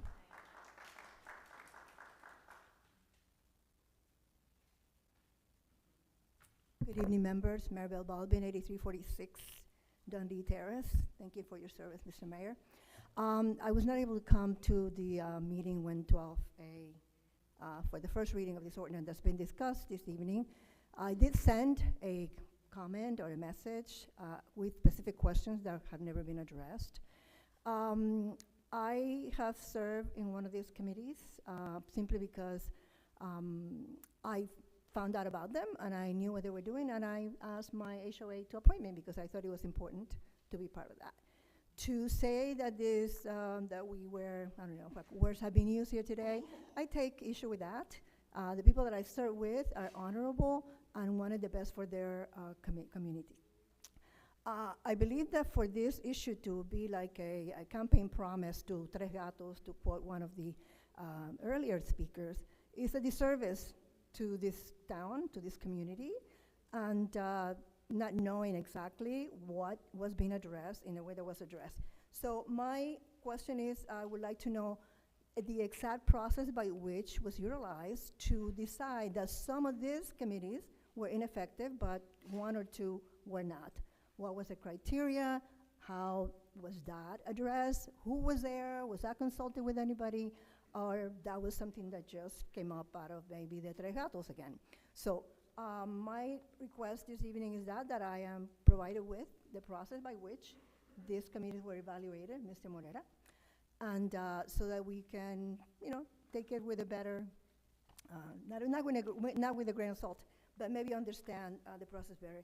And I agree with every speaker that has spoken before me on this issue, that maybe people should not rush to things. I mean, we got elected and we want to do things right away, so they say, oh my God, I'm glad so we elected you. Take it easy and listen to the people. Thank you. Thank you, Maribel.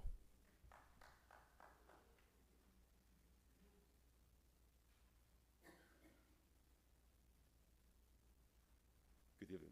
Boris Foster, 15221 Menteith Place. Hello, Mayor, council members.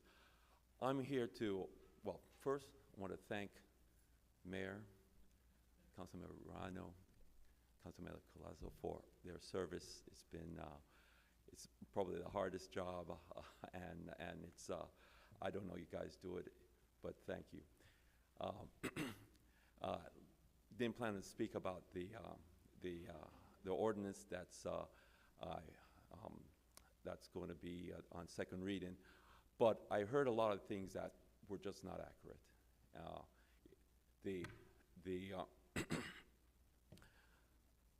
Special taxing districts, they're formed by owners taxing themselves for specific services that they want.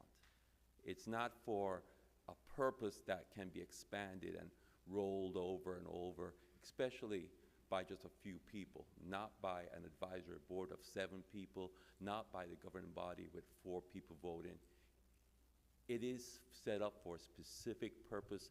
The guards, whether they're how many hours they're operating, and they're told how much it will cost them. They're taxing themselves independently of the town's taxes. That's what special taxing districts are. They're not a way to open up a valve for the town then to start services by adding things the town wants, like LPR cameras, and to subsidize other towns' taxes. That's wrong. If the town wants to make additional services, it has to go back to those owners who agreed to tax themselves for those services. And it has to get that permission through the same process. 50% plus 1 of every owner agreeing to tax themselves for specific service, not again people coming up and, oh, we want for a traffic idea, or for whatever idea. I mean, they might have great ideas. Great, go out and get 50% plus 1 to agree with you. Then you can put it on then you'll have the town council to review it. If they approve it, then you have the vote of the majority of the owners. That's what special taxing districts are. It's not a way to open up another way to just absolutely tax owners without any restrictions. Many owners now pay more for special taxing district taxes than they pay for Miami Lakes taxes. That is wrong. That's not what special taxing districts were meant for. They're meant for the specific purpose that the owners agreed to tax themselves for. And advisory boards were just a way of the town trying to get things that they wanted for the owners to pay for off the town's books. That's my opinion. And again, thank you for your service. Bye. Thank you, Boris.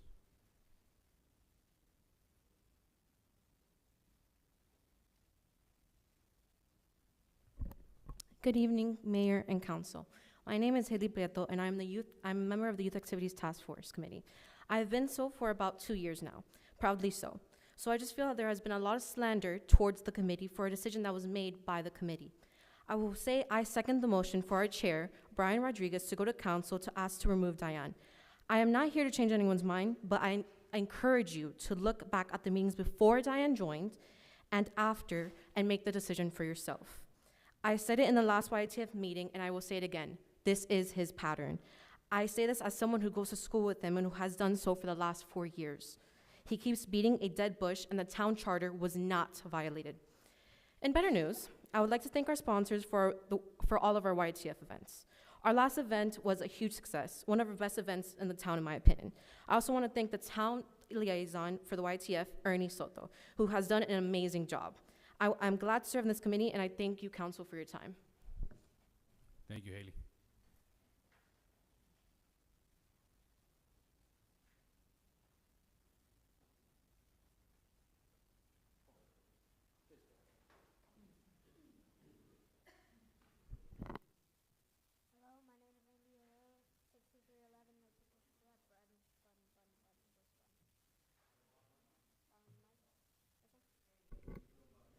Hello, my name is Andy Odell, 6311 Lake Patricia Drive. Good evening. I would like to take this time to say thank you for all the hard work you put into making Miami Lakes beautiful. Thank you. Thanks, dude.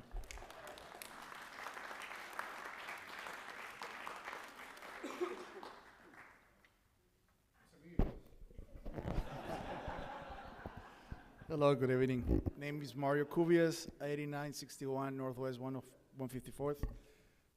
First and foremost, thank you for your service. I have a funny anecdote with you. Mayor Sid, we met in Hurricane Irma. We were filling bags for the elderly when the hurricane was coming, and I thought that was a great gesture of you, and thank you for being a great leader here in the community.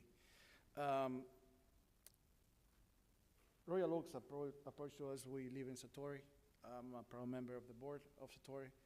And it pains me to see this, what is happening to them. Because these rush decisions, I told Brian many times to be, when he was in the board with me, to be a little, to slow down. I don't want him to commit the same mistakes that he did in our board by making rush decisions like this. I just think that it's the responsibility of you guys, to look for the town. And division is never an answer. I always told you, let's just try to work things together. So my advice is the same as the gentleman just did it before me.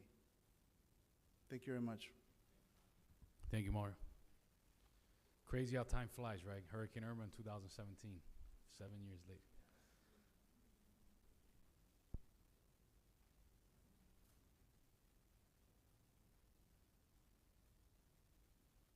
Hello, everyone. I think this kind of like made all y'all like turn your heads and you're like, oh my God, he's up here. My name is David Lewis, 20 South Lucerne Circle West, apartment 714, Orlando, Florida. Yes, 4 hours away. I'm here to thank all of you for all of your service. I've seen y'all work since I was probably like 8, 7, 6, 5 years old, something like that. My mom has always talked about y'all being up there and serving. I was talking to Manny Sid, Mayor Sid, telling him how I remember one time when my mother was talking to me, telling me that the good things that you're doing, thank you for everything that you've done to the community. I used to be a Miami Laker, obviously, not anymore, but it's still, it's good to see all the work that all of you have done. Thank you, Josh Dieguez, Councilman Dieguez. Thank you, Councilman Mora. Thank you, Councilman Collazo. Thank you, Vice Mayor Fernandez. Thank you, Councilmember Ray Garcia. Thank you, Councilwoman Marilyn Morano. Thank you, Town Attorney, Town Manager, and Town Clerk. But I see all the work that all of you do. I met most of y'all about 2-3 years ago when we did those sandbag,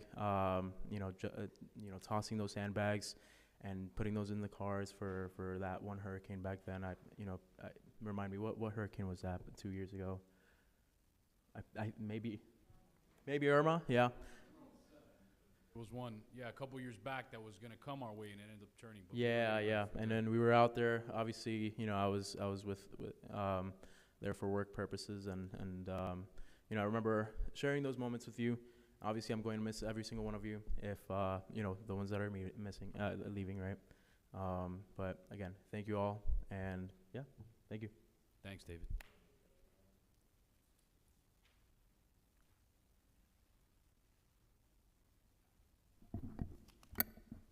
No one in the screen, no participants, but I do need to state for the record that earlier today around 4 o'clock, I received a written public comment from Ms. Hope Reynolds, and of course it was distributed with all the council members. So just let the record reflect that we did indeed receive her written public comments, and they were emailed to all the elected officials. Thank you, Madam Clerk. Anyone else from the public wishing to speak in public comments? Anyone else from the public wishing to speak in public comments? Going once, going twice. There's no one else. Public comments, there is.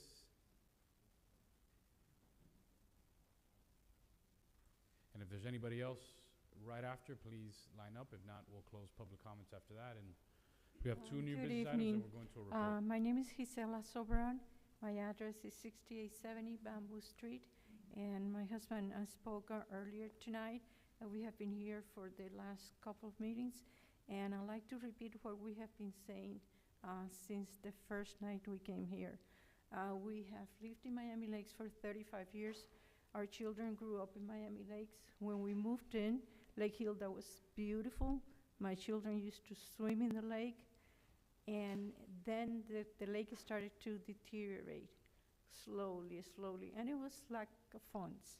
We didn't have a strong HOA, and things were not working. And we almost lost the lake.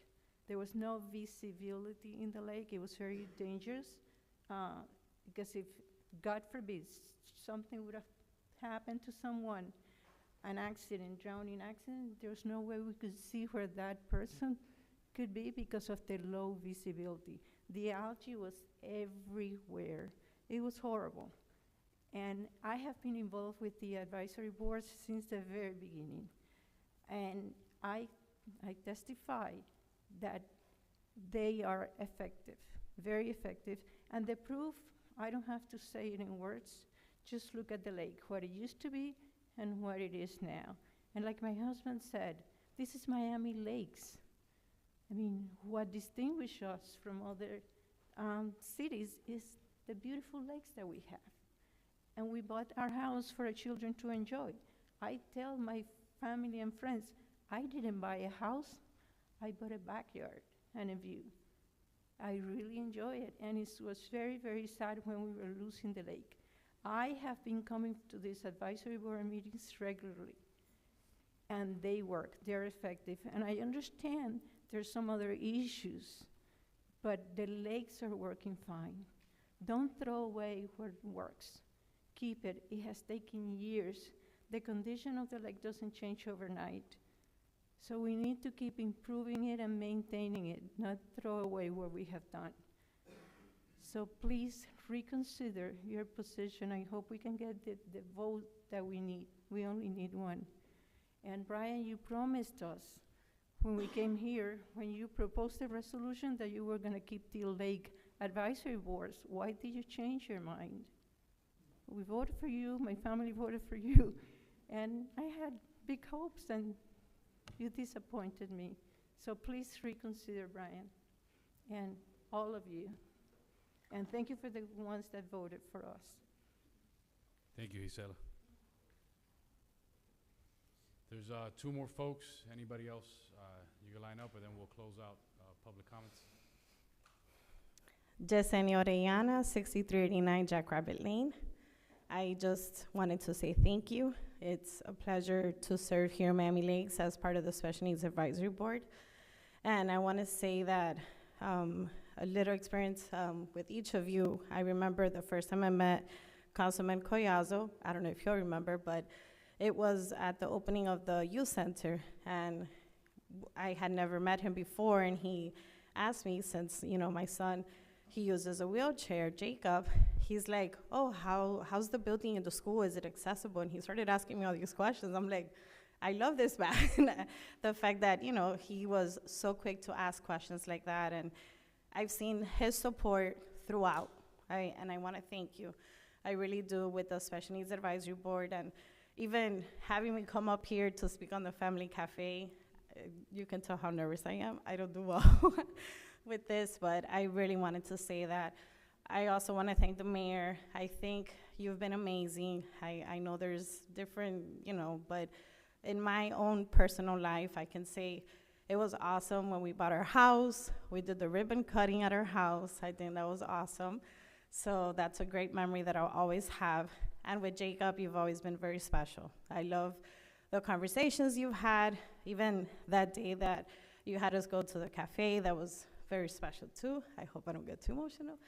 And Marilyn, Councilwoman Dorado, I want to say thank you. Thank you, because I started on the Special Needs Advisory Board because of you.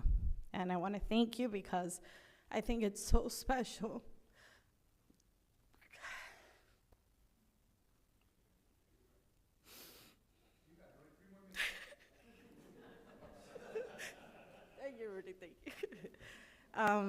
It's difficult when you have, a child with a disability, and the fact that you had that to bring it back.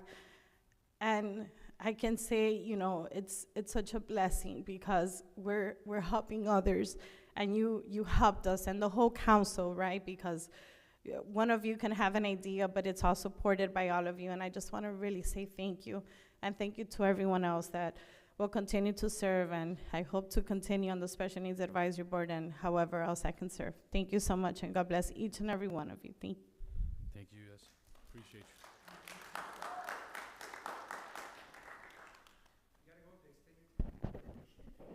Good evening, Council. I'm going to miss a lot of you guys, but some will still be around. Rudy Blanco, Serenity Point, 14406 Northwest 88th Avenue. And if you thought that you were going to go away with no blasts, you're in trouble. No, I did. No, I'm part of the Blasting Advisory Board too. Thank you guys for all the service that you've done and all that you put into the community. The ones that are leaving, the ones that are staying behind. Now, on behalf of all these people that are up here, and since I'm probably the last person, they're not going to tell you this, what I'm going to tell all of you. And you have to get involved, and you have to participate. This is your town, boards or no boards, committees or no committees, you're Miami Lakers, and you have to participate, and you have to go to the blasting meetings, and you have to go to the special taxing districts, and you have to have a voice. Because no matter how many great people you have up here, or no matter how many bad people you have up here, they represent you. And you have to go out. You have to vote too. That is critical that we have that in this community. Miami Lakes has been the #1 committee and the #1 city, in all of voting in Dade County so far. That tells a lot of all of you, that when you want to go out and do something, you do it. So you have to participate. I'm part of the Blasting Advisory Board. I have 3 members only in my board, and everybody complains about blasting. Come on. Either you participate or you don't, or the blast will continue. And everything else will. And your lakes will be bad, and your roads will be bad, and everything else. They can only do so much. We are the citizens. They are commended to us. And if we don't participate and we don't get involved, Miami Lakes will not be growing beautifully anymore. So I implore you guys, thank them for what they've done. Thank them for their service. But you have to get involved and participate too. Thank you so much. Thank you, Rudy.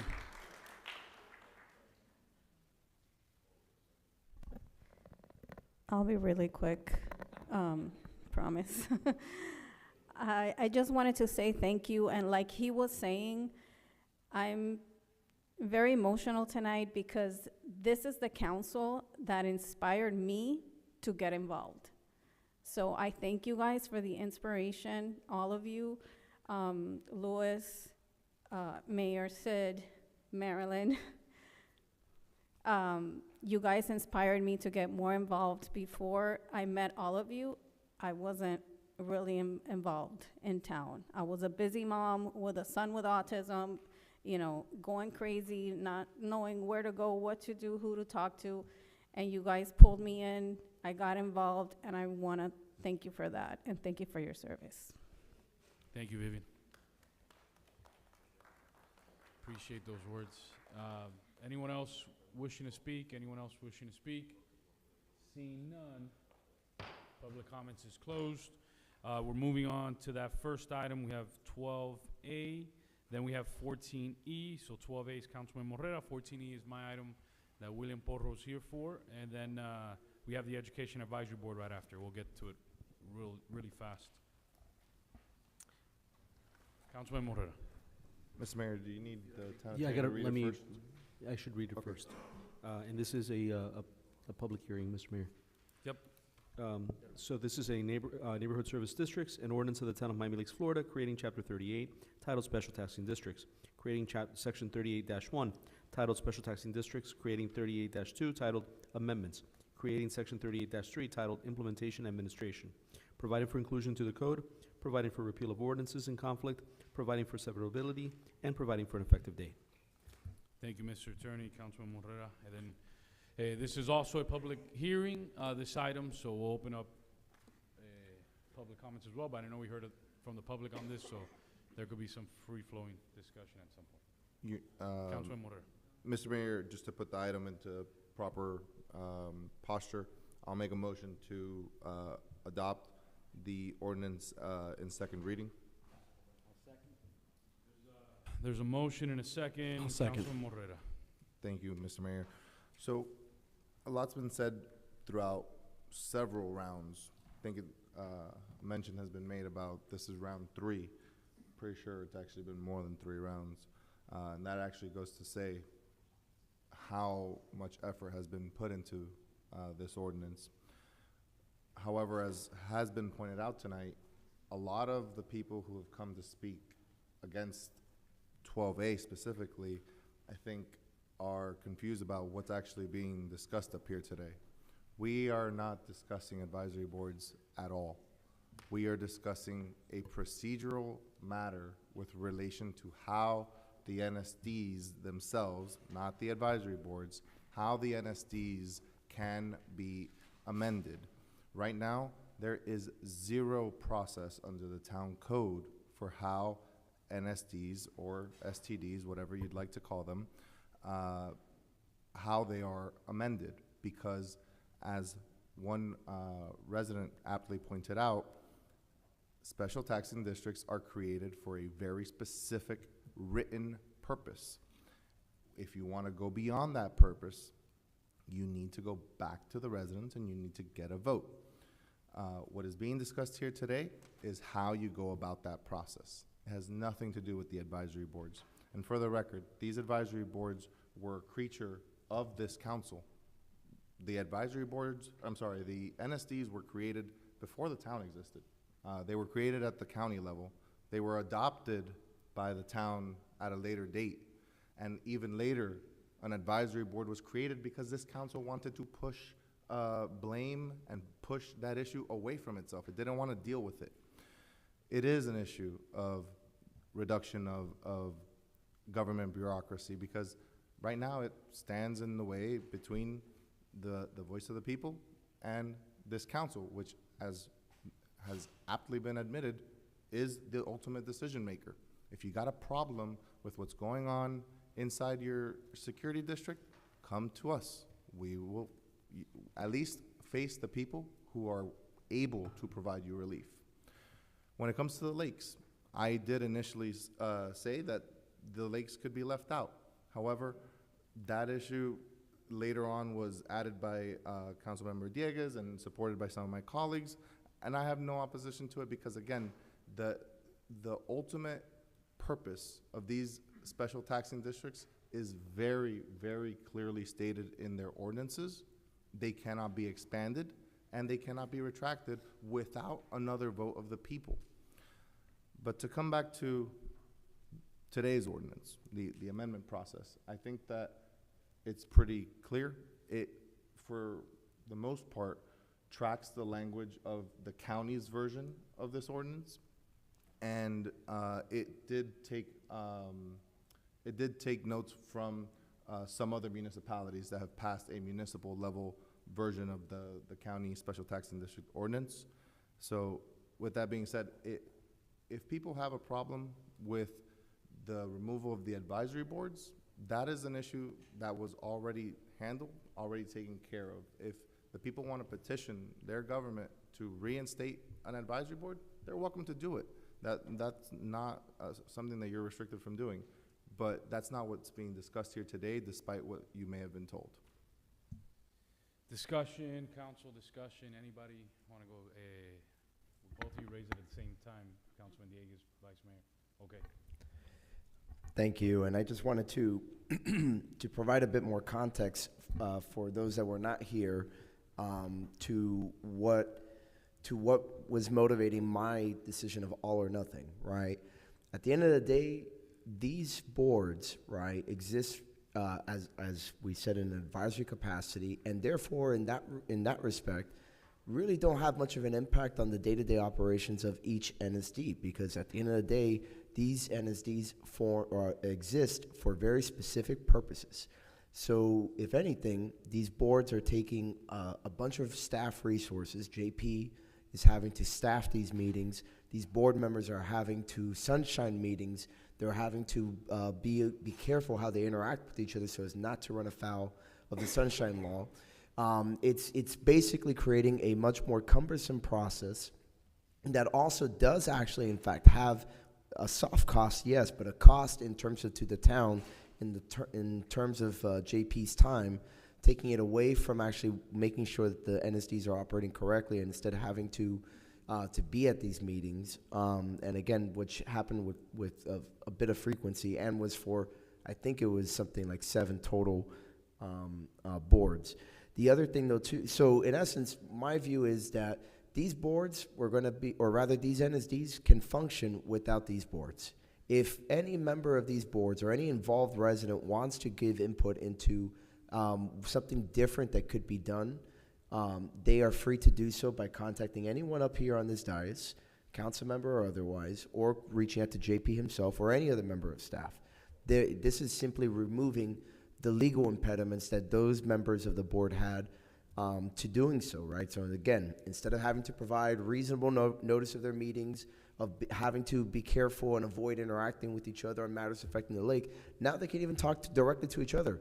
Rudy can now speak with other members of or other involved people on his lake and say, hey, we need to tell the town that this is not working, right? They need to add more dye this month because we've noticed an increase in an algae bloom, et cetera. And he doesn't have to go and say, hey, JP, I want to call a meeting, and then they have to do a 72-hour notice, and they have to pick a date that works for everybody, and they have to, you get the idea. You know, it takes away that cumbersome process. It takes away the middle person, as Councilwoman Verano stated. I was there, Olmedo, for that meeting, the workshop that Brian had. I joined late. Instead, I joined virtually, but I was there and I heard some of the concerns, and I went back and I looked at the rest of the meeting. And with respect to the lakes, I grew up on Lake Sarah. I was at 7220 Poinciana Court for a good chunk of my life. I grew up swimming in that lake, walking around it, you name it. Lake quality is something on which I made my mark when I was neighborhood improvement chair. It's something that is very important to me. And in fact, at the last meeting, we just passed all sorts of minimum criteria, or direction rather, to staff to create minimum criteria to ensure that the lakes are safe for aquatic activities that make those lakes such a central feature of who we are, right? So this council is not, when we got rid of the boards, the council is not taking a step away from lake safety and making sure that those lakes were well maintained. Rather, it was taking a more efficient approach in how it went about doing those things. So I just wanted to provide those thoughts. And again, as to what Councilman Morera is proposing tonight specifically, it has to do again with ensuring that there's no mission creep in the way in which these NSDs operate, right? If they were created for X purpose, they are not then going to morph into something that actually becomes X, Y, and Z purpose. It's going to be for that original goal that they were created. And if it is going to expand the scope of what it is paying for and what it was created for, then it needs the consent of those people that live within its boundaries. You know, these are not meant to be backdoor HOAs, right? That is a separate process under state law to create an HOA, to create a community association. 720 for HOAs, 718 for condominium associations. But, you know, for these NSDs, these special taxing districts, they exist for a different purpose. And because they involve a separate tax, I think we need to be very careful and actually be very regulated in how we go about with their operations and in terms of before we go expanding their scope. It shouldn't just be super easy to do so, in my view. So that is why I'm supportive of the ordinance and why I'll be voting for it. But I just wanted to provide that additional context that, you know, getting rid of the boards was not something I rushed into. It was not something that, you know, that it was reckless. It was actually something that I have been thinking about for a while myself. But I also felt it was unfair to say, okay, Section 1 cannot govern themselves, but these other ones can. And, you know, so to me, it just, the fairness argument was we either treat them all the same or we're frankly treating them all differently, and that would be manifestly unfair. So with that, I'll turn over to the Vice Mayor, who I believe also raised his hand. Thank you, Councilman Dieguez. And I think we can probably speak on this topic, or at least I know I can speak on this topic the whole night. It's of no surprise to anyone that I was completely opposed to the way that these committees were eliminated. I think we're failing to recognize one of the most important purposes and value that those committees provided. And that was to make sure that our staff was held accountable, right? That committee served as a very, very clear, constant, focused indicator of what was going on at that very specific guardhouse or very specific lake. We deal with issues that are very broad. There is a lot going on in our government. Staff deals with a myriad of different issues. These committees had a very focused mission that only related to their particular scope. And I'm afraid that by removing these committees, we lose that, and now all of these operations and all of these different safeguards that these NSDs had by having people that are vested in those in those NSDs or HOAs in some cases, that are directly vested. These are all people that pay these taxes, right? We're gonna lose that. We're gonna lose that control, and we're going to cede all control to staff, right? So the argument that this creates less bureaucracy and less government, to me, is quite the opposite. I think we're giving up people, the people that live in these communities that pay these taxes are giving up their voice, and we are entrusting staff with more of the process. And I think that's the opposite of what we need to do. I think we have very, very involved, very, very engaged members of the community that want to give their input, that want to represent their members. And I think we need to empower them to do that, not empower our staff to make those decisions with less public input.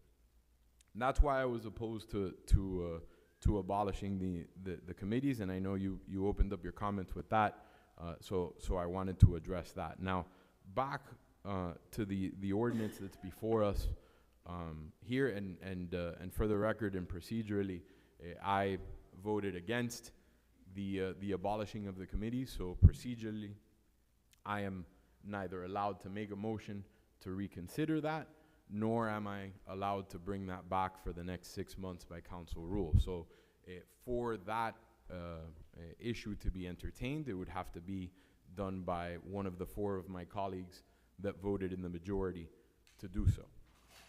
So on to the issue before us tonight. I think when you look at this ordinance, it's really the tale of 2 different ordinances, right? You have Section A and Section B. And I think Section A is very, very good.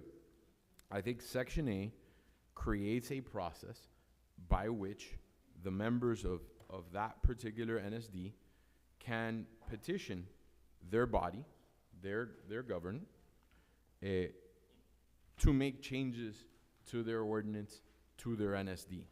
I think it's a very constructive process. I think it's very well thought out. If what was before us tonight was only Section A, I would absolutely vote in favor of it. I think it's a very constructive process.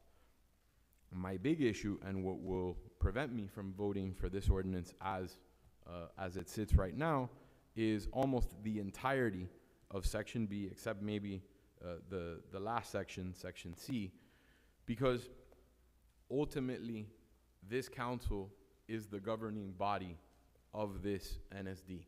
And to have a line in here that says that the council shall not initiate any amendments to the operating ordinance of the existing special taxing district except pursuant to, with a whole list of conditions, is precisely the opposite of everything I think we should be doing, which is making government more responsive, making changes quicker, not creating more artificial handcuffs, right, to keep us from making changes that improve the residents' experience in these NSDs, right? I think we're doing ourselves, I think we're doing future councils a disservice by putting them in the position where they're not able to address any issues or any matters that come up before them. They're not able to implement any changes or technologies or improvements that make their community safer, that make the quality of their lake better. We're not able to do any of that because we have dogged the process down with extra layers and extra hurdles that stop us from getting things done. We should be more focused on making it easier to get things done. And that, in a nutshell, is why I cannot support this item as presented.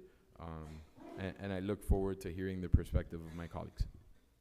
Any Councilwoman Ferrano, and then we'll take another round if anybody else wants to say anything, and we'll close it up. Thank you, Mr. Mayor. There's two things that I want to tackle. One is with regards to what we're voting on tonight, and the other is with regards to the dissolution of the NSD boards. I'll tackle that one first because that already happened. So there's a lot of individuals in this room that have spoken tonight in favor of having kept the NSD boards, and they are residents that I respect tremendously. So the reason why I want to revisit this conversation and explain to you again why I was of the opinion of eliminating the boards is because I respect you. And I want you, if you weren't here in the previous meeting, I want you to be able to hear it from me, the reasons, right? The NSD boards were created by this council. When let me call them special taxing districts so that we are all on the same page. The special taxing district governing boards or advisory boards were created by this council. When the special taxing districts were managed by the county, there were no boards. Now, obviously, all of them came online at different moments. The lakes came online a little bit later, but there were no advisory boards. So this council, I was part of that council, decided that creating these advisory boards would be a catalyst for better interaction or better communication with residents. Unfortunately, there were many moments where that did not happen. There were many moments where residents were not heard, and they did not have an opportunity to voice their opinion and have a committee consider it, because it was not the way that the majority of the committee wanted to proceed.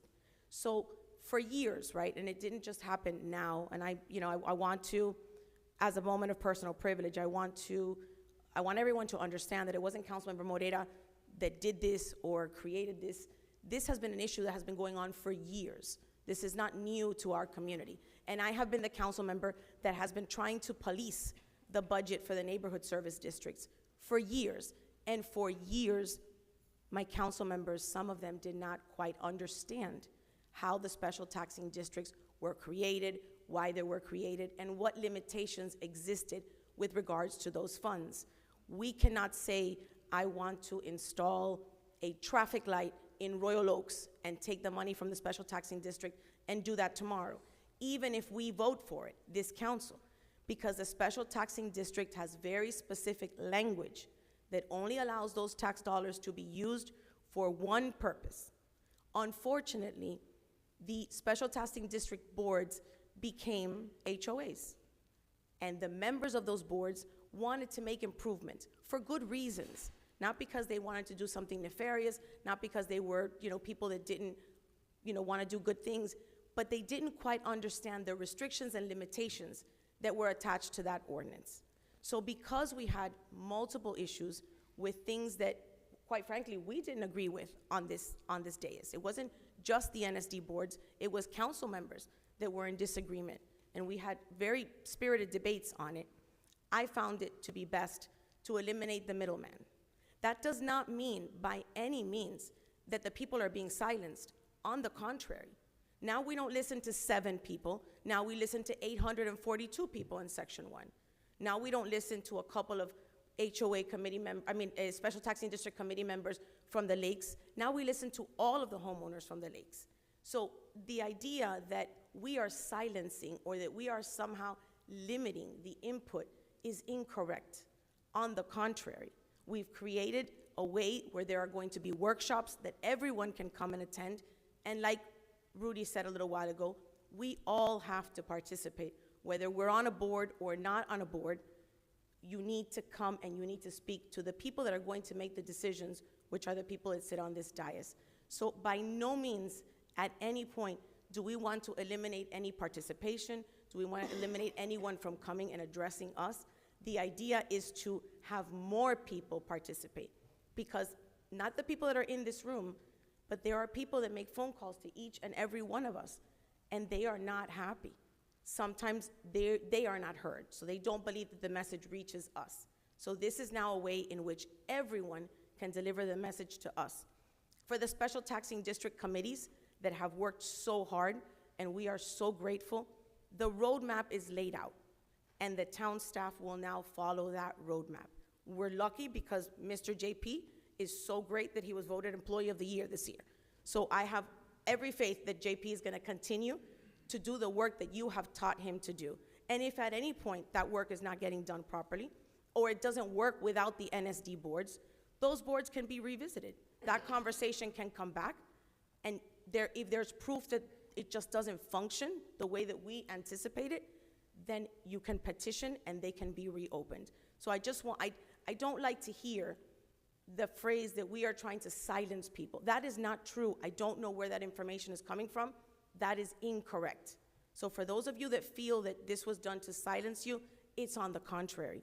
There is no reason why a board member cannot come to this podium and talk about his lake or talk about his guard gate. There is no reason. Nothing silences you. You can come here at any point and talk to us at any point. You'll probably be heard more than if you go to an NSD board meeting.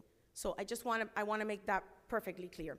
With regards to the ordinance that we're voting on today, I agree with both sections of the ordinance, and I know that Vice Mayor and I disagreed on this the last time that we spoke, so I want to put my thoughts on the record again. This is an ordinance that tells you, it gives you a map. If you want to make changes in your NSD, how do you go about doing that? If we have one person that wants to paint the guard gate purple, and they come to the podium, we cannot take that as the whole community wants to paint the guard gate purple. We need a number of people to want something before we consider it. So just because you want something or you want something, that's not enough. So this gives you the map and shows you, if you want to make a change, how do you do it? You go out to your neighbors, you petition your neighbors, you gather signatures from a certain amount of people that's substantial enough for that change to be merited. Because special taxing districts are homeowners taxing themselves. It is a volunteer thing. It's not this council taxing you. It's you deciding to tax yourselves. So I cannot tax your neighbor unless I know that your neighbor wants the same thing that you want. So that is why this map is important. How do you create change? This is not the only municipality that is doing it. This was based on other municipalities that have done the same thing. With regards to Section B, that limits the town council from adding on to your special taxing district. Your special taxing district is not our general fund. If we want to add something, we put it in our general fund, and we tax you the right way. So this is to protect you from bad actors, because this council might be great today, but it might not be great tomorrow. We don't know. It might not be great 5 years from now. So you don't want people sitting up here that have the option to put their hands in your pockets. So Section B is a protection for you, for the NSD board, for the NSD taxpayer. So I urge you to not listen to what you hear on the street, but read. Read what we are voting on today, because it's very easy for some members of the council to antagonize or to say things that are not true. Read, and then you'll see what we're actually voting on, because some of the comments that were made at the podium are just not correct. There's no limitation of public speech. There's no limitation of participation, and this Section B is to protect you. So I urge you to read it. I will be supporting it today. I respect each and every one of you that are in here, and those of you that know me know that if anything, I'm honest to a fault. So please, I urge you to read it so that you understand, and I will be supporting it today. Through the chair. Anyone else? First round, then Councilman Collazo, then go ahead, Councilman Garcia. Thank you, Mayor. I just want to say a couple things in regard to why we got here. But first, I want to thank all the members of all the committees and advisory boards in this town's history. Honestly, the reason this town is so special is because of you. All the advisory boards and HOA members love their community, They spend a lot of their time helping the community. It's all about them, the community, and not themselves. They sacrifice their family's time and their time. I think that's the reason why Miami Lakes is so special, because we have these advisory boards. Now, the council created the advisory boards for the NSDs. It was created, it was vetted, the rules were vetted by our town attorneys. Some people weren't happy in certain NSDs, and as a council, we made some changes. We said, okay, you know, we understand there are certain things that you don't want. We'll work with you, and we'll make some changes. The final word, the final decision is this council's. So, advisory board or not, you can want a hot tub next to the guard gate, and just because you said you want a hot tub next to the guard gate, we're not going to approve that. Come on, we're not going to do that. I think it was a mistake to get rid of the committees, because your participation is what makes this town special. You voted for us to make the final decision. Now, a lot of people will call me and write me emails or talk to me about what's happening in these places, and I can have to say the vast majority of Miami Lakers were happy with what they were getting. I know some were not, and I totally understand that. And we tried to work with those who weren't happy. But to say everybody has to suffer because you're not happy, I think is wrong. And I was against it. I voted against that. I think it's the wrong way to go. And I understand that what it's in front of us today is procedural and sets processes up, but it also limits the council to make that final decision that you voted us to make. So I'm going to vote no on this, and I voted no to get rid of the committees, because yes, we need to be flexible, and yes, we need to hear your voice, but not every Miami Laker, in fact, the vast majority of Miami Lakers were happy with what was happening with their committees and boards. So I think that getting rid of that voice that's right there in that neighborhood is a mistake. You guys live there every day. And again, we're open. I mean, you guys have our phone numbers. You guys can call us. You know, basically, you know where we live. You can find us at Publix. You can find us at Main Street. You can find us everywhere. And you can tell us how you feel, because you do it all the time. And we're going to listen to you. So, yeah, I think that more participation by committees, more participation by our advisory boards. I think it was a mistake to get rid of the advisory boards. And if Vice Mayor said it correctly, we cannot bring it back up because we were in a minority. But I would, if I could, to reinstate them. So thank you for everything you've done.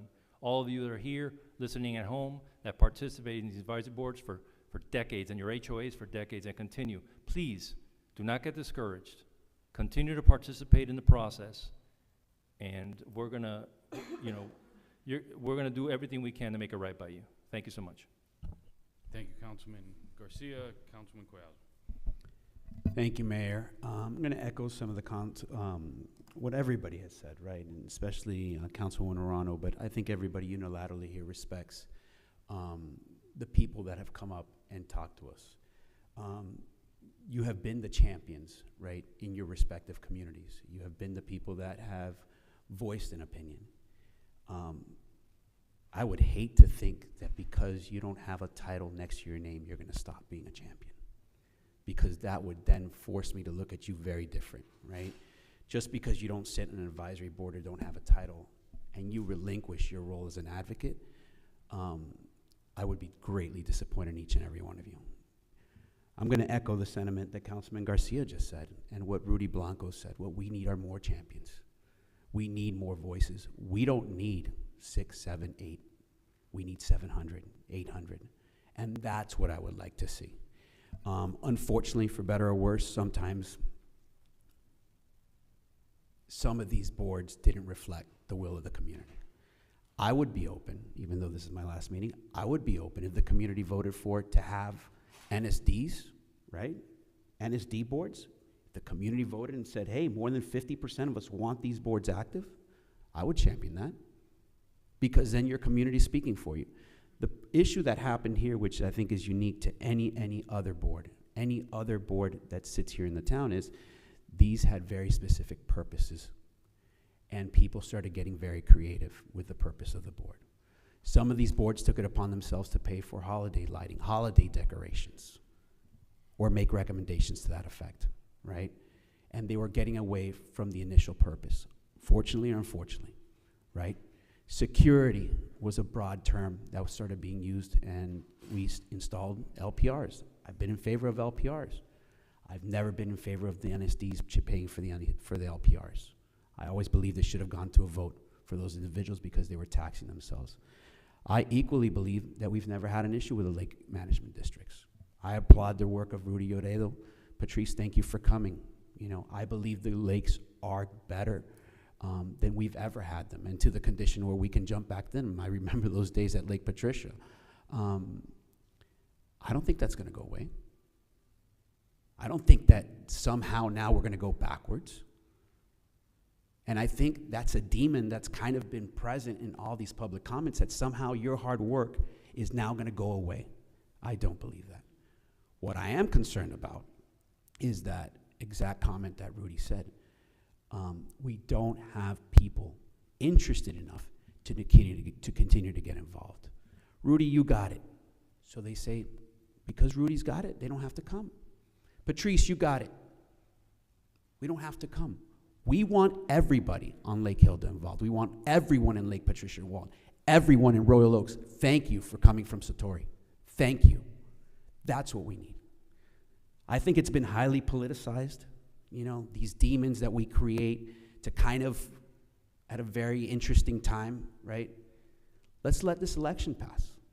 Let's let the people that are seated here and come to them. And if the entire HOA, the entire district votes in favor of this, I'm sure you'll have more than willing participants here for each and every one of you.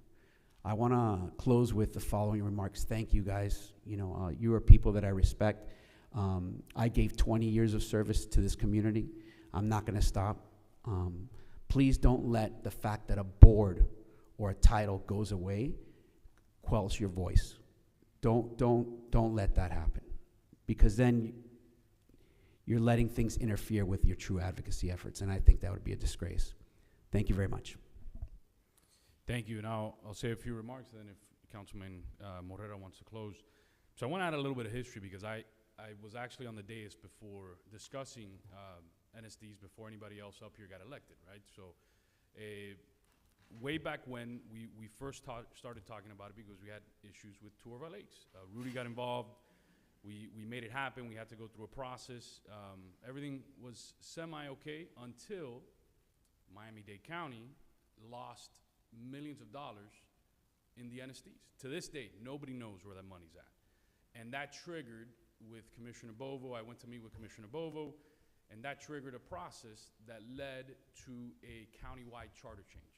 53% of Miami-Dade County voters voted to allow cities to take it over, particularly because Miami-Dade County could not properly administer these special taxing districts. They literally lost millions upon millions of dollars. To this day, nobody knows. I mean, we talk about $4 or $5, $10, whatever it is, they lost millions of dollars. To this day, not one person got fired, nobody got in trouble, nobody knows. Nobody knows. But it led to a countywide charter change. When I was the only elected official, elected at the time, that actually went countywide and campaigned for this. I mean, there's still articles about it, and I talked about it.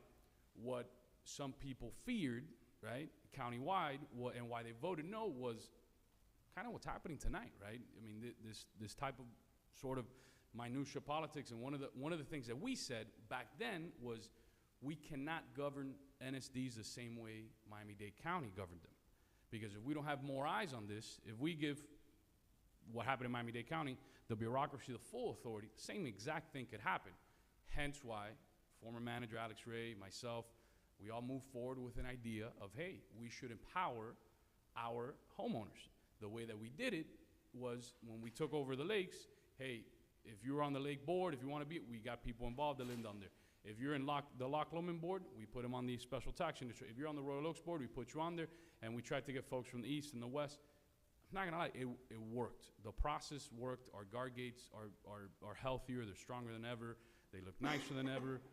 I still see this as, I still don't understand the purpose behind it. And then and especially understanding the history. We're going back to the way that Miami-Dade County did it when Miami-Dade County lost millions of dollars. I mean, literally, that's what we're doing tonight. We put committees on there to insulate from incidents like that to happen, to have those homeowners actually sift through a lot of this stuff, because what the county did back then was what is going to happen tonight, right? They would send out notices. Whoever wants to show up, show up. Nobody would show up, which happened here. I was the biggest champion of doing town hall meetings with all of our departments. We had Danny Angel, who our building department would sit here, nobody showed up. Our police would sit here, nobody showed up. When the council actually repealed that process because they said nobody showed up. I actually voted no. I wanted to keep it there. I was like, let's keep doing it. The issue why I'm voting no on a lot of these ordinances is I can, in good faith, have advocated back then on the transfer of the special taxing district, insulating ourselves, having more residents' eyes on the budgetary process, the entire process, knowing what happened in Miami-Dade County could happen here. I don't think it'll happen with our staff, maybe not, but it could happen when there's less eyes looking. If it happened in Miami-Dade County, where they lost all that money, it's a real concern for me. The other aspect of it is the human aspect.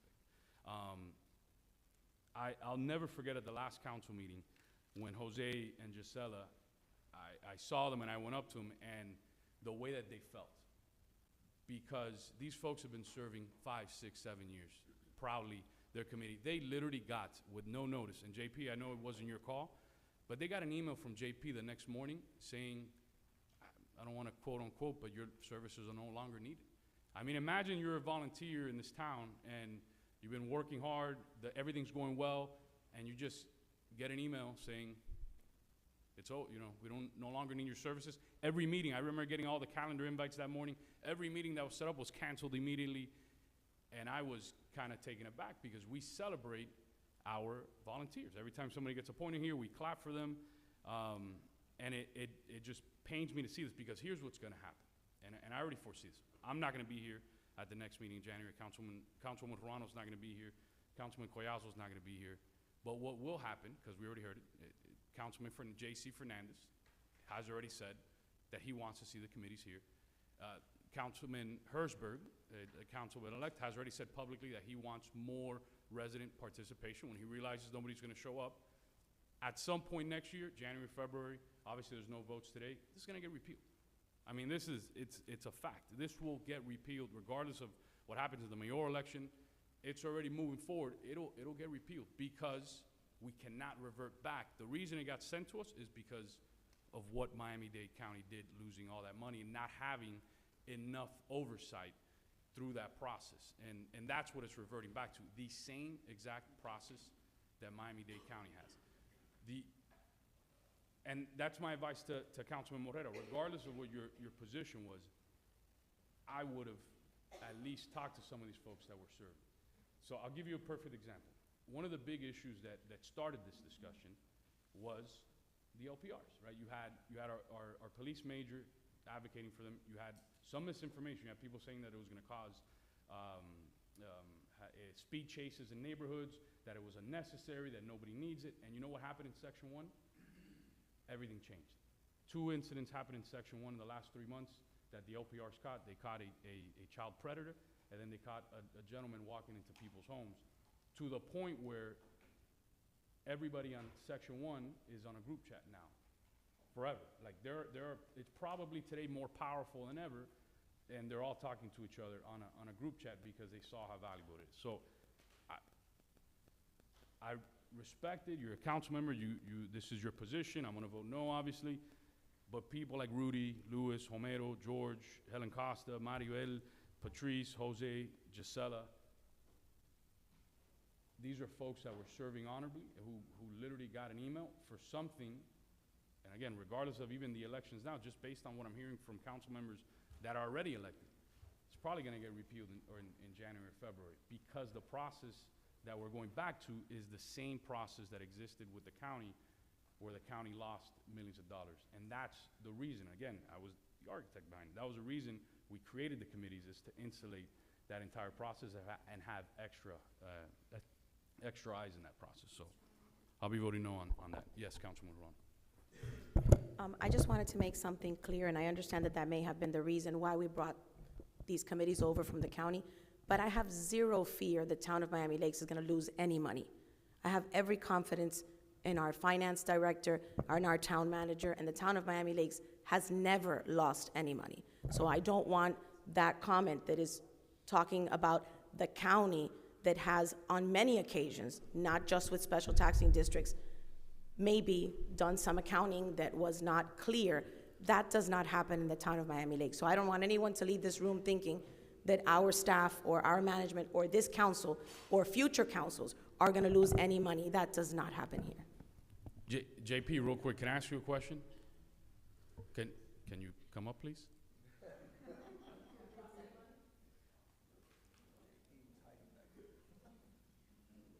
Look, and I'm not going to ask you to say yes or no.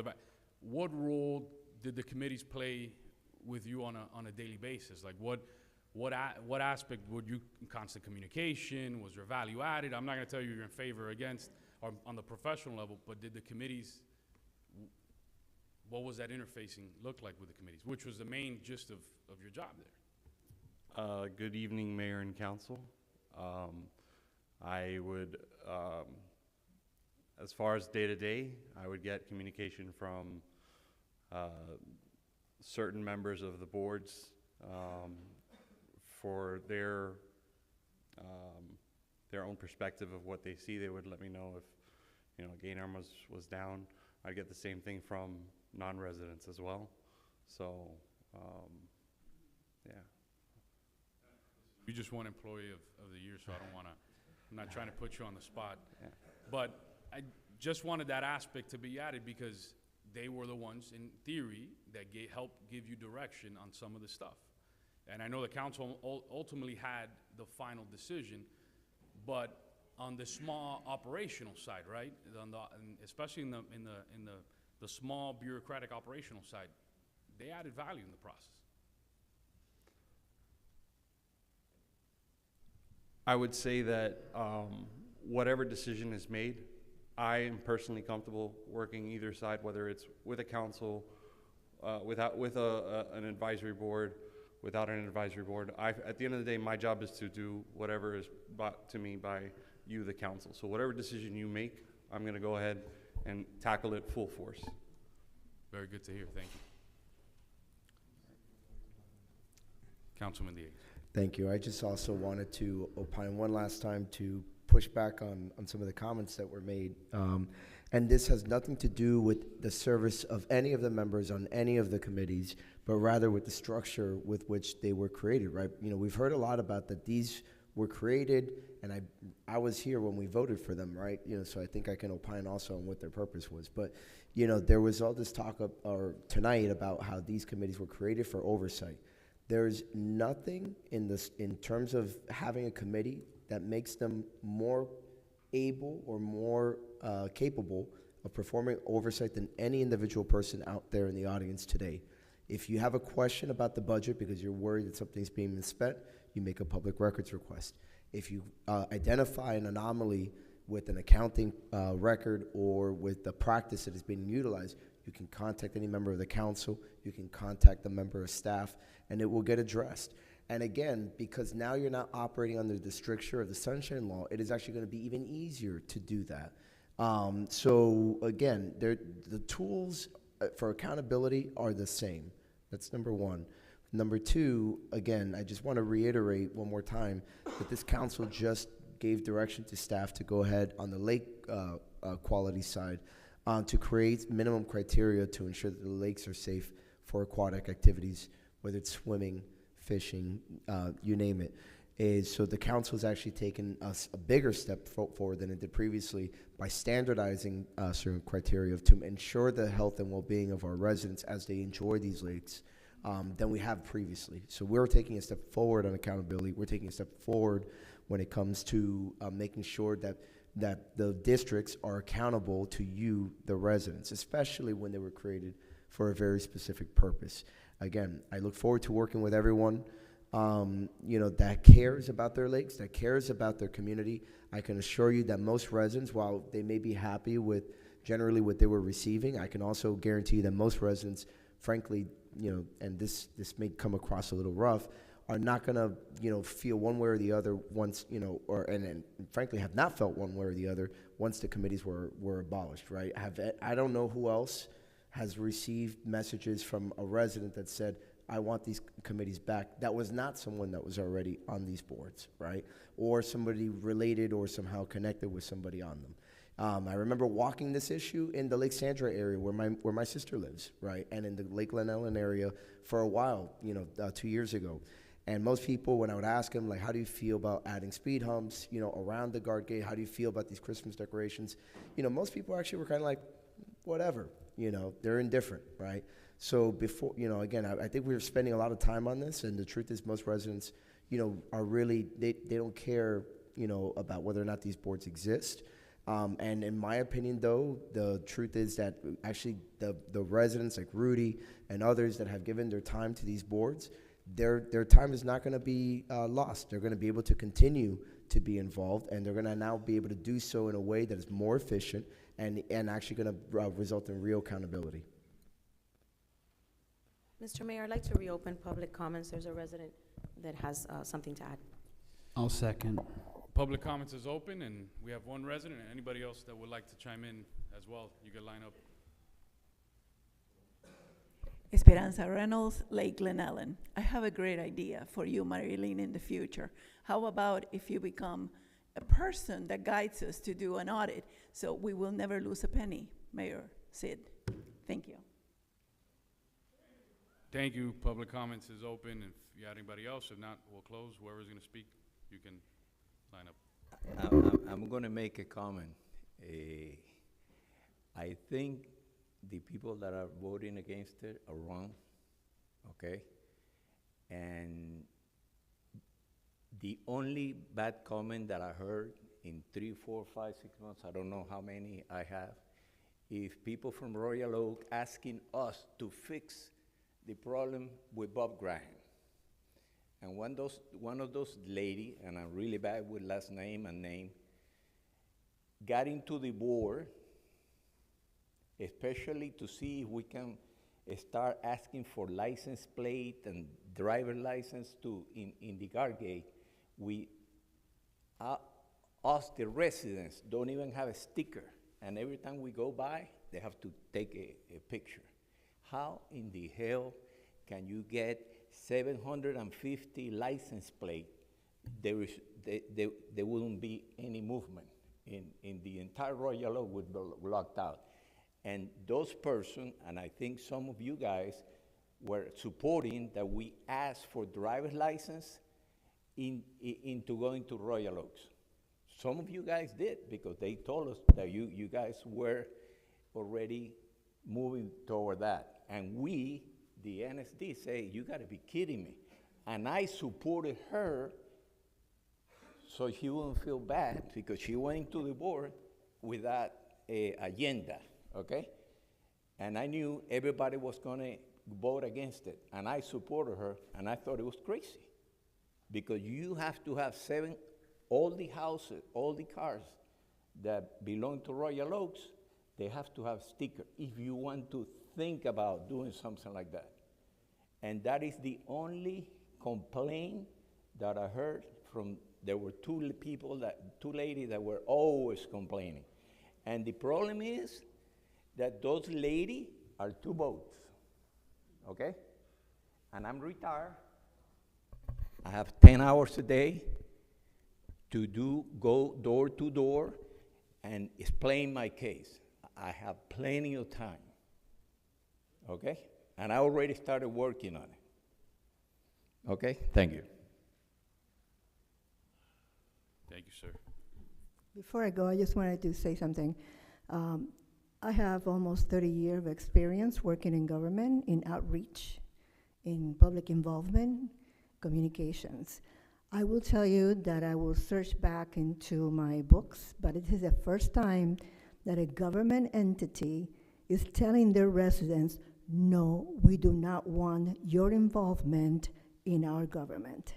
I do not believe that there's any precedent in any town in this United States of America that a sitting council body elected by the people of that community tells their residents, no, your services are not wanted in this town.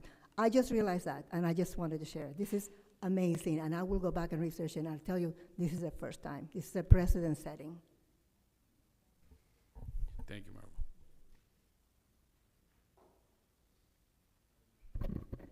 Let me just say that there have been a couple of times in my life that I have been extremely disappointed. All right? I'm going to give you one right now. A lot of people don't know. When I retired from Miami-Dade Fire Rescue after 30 years of service, retired at the rank of captain, paramedic, I was involved in a bunch of committees. The most disappointing time when I went through my exit process was when I went to turn in my bunker gear, my firefighting gear.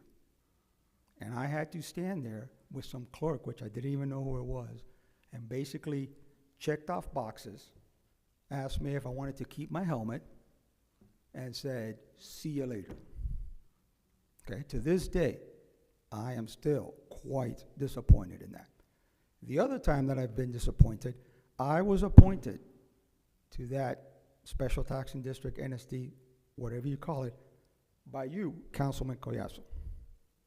And for the comments that I heard from you tonight, that is probably not the second, but maybe like the fourth or the fifth disappointment that I've had in my life.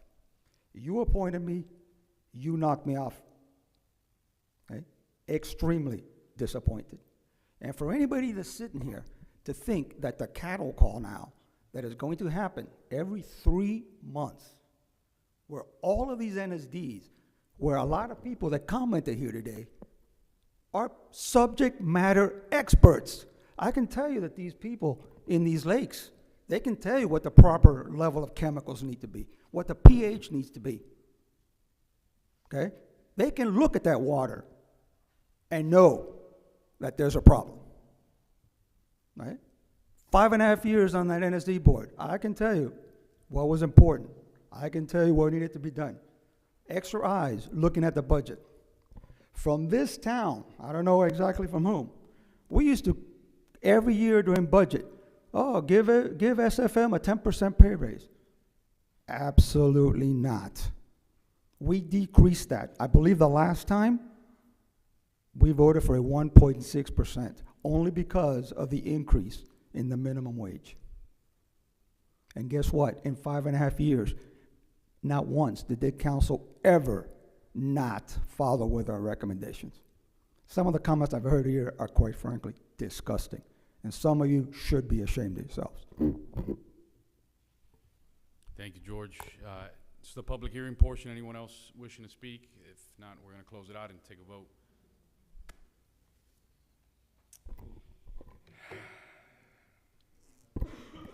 I know. Nope, sorry, let me back up a little bit. I'm going to beat a dead horse because clearly the decision was already made. And thank you, Ms. Serrano, Councilwoman Ram, for opening public comments.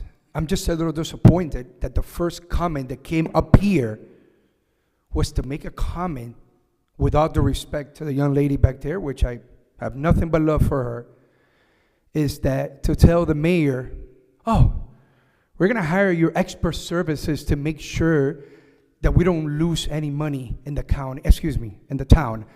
Well, back to your comment, no one, not you, but no one sitting on this chair can say that any year in the future, either be this team or the one that comes 10 or 15 years from now, there cannot be mismanagement of funds. I understand that, but nobody can promise that. Section B, C, whichever one, nobody can really promise that. That not only for STD, for anything else, cannot be mismanaged. And nobody can put a finger on that. But to that point, why do we have, guys, committees? I mean, ask me that question, right? Why do we have these committees? Remove all of them. No more events, no more use task activity. We don't need them. The staff can do a great job in running all these events. If you want to be so across the board, which I get it. I'm with you, Louis. I understand that. You need to have a system in place. You can. I get that part. But let's go. If we want to be fair, let's remove them all and let's tax staff with all those responsibilities. And we're going to see how fast that team is going to jump and say, no, we can't do that. We can't handle that. But we sure can get rid of 5, 6 committee. And the reason why, Mayor, your answer probably was an answer, because you hit the nail on the head. It's accountability. Because I have emails and I have series of information that they're humans, staff are humans. I'm not saying they don't make mistakes. And I support them in every way. But the extra set of eyes are there to help out. To say, hey, we missed this. We missed that. The same way that you have us for these other committees. Because they tell us, hey, it's your committee, it's your event. I better see you out there signing on a signing sheet, because I've been told more than once. So if you want to be fair, Councilman Collazo, then why don't we discuss removing all these committees and allow staff to do the job that they so greatly do? Thank you. Thank you. Anyone else? Mr. Mayor, and I do want to address directly Mr. Yodelo's comments. I think that's something that the Vice Mayor has proposed about eliminating all the committees, and maybe that's an opportunity you're going to have at a future date. But you couldn't be more wrong about what we're saying. And I'm going to go ahead and address Mr. Lloreno's disappointment.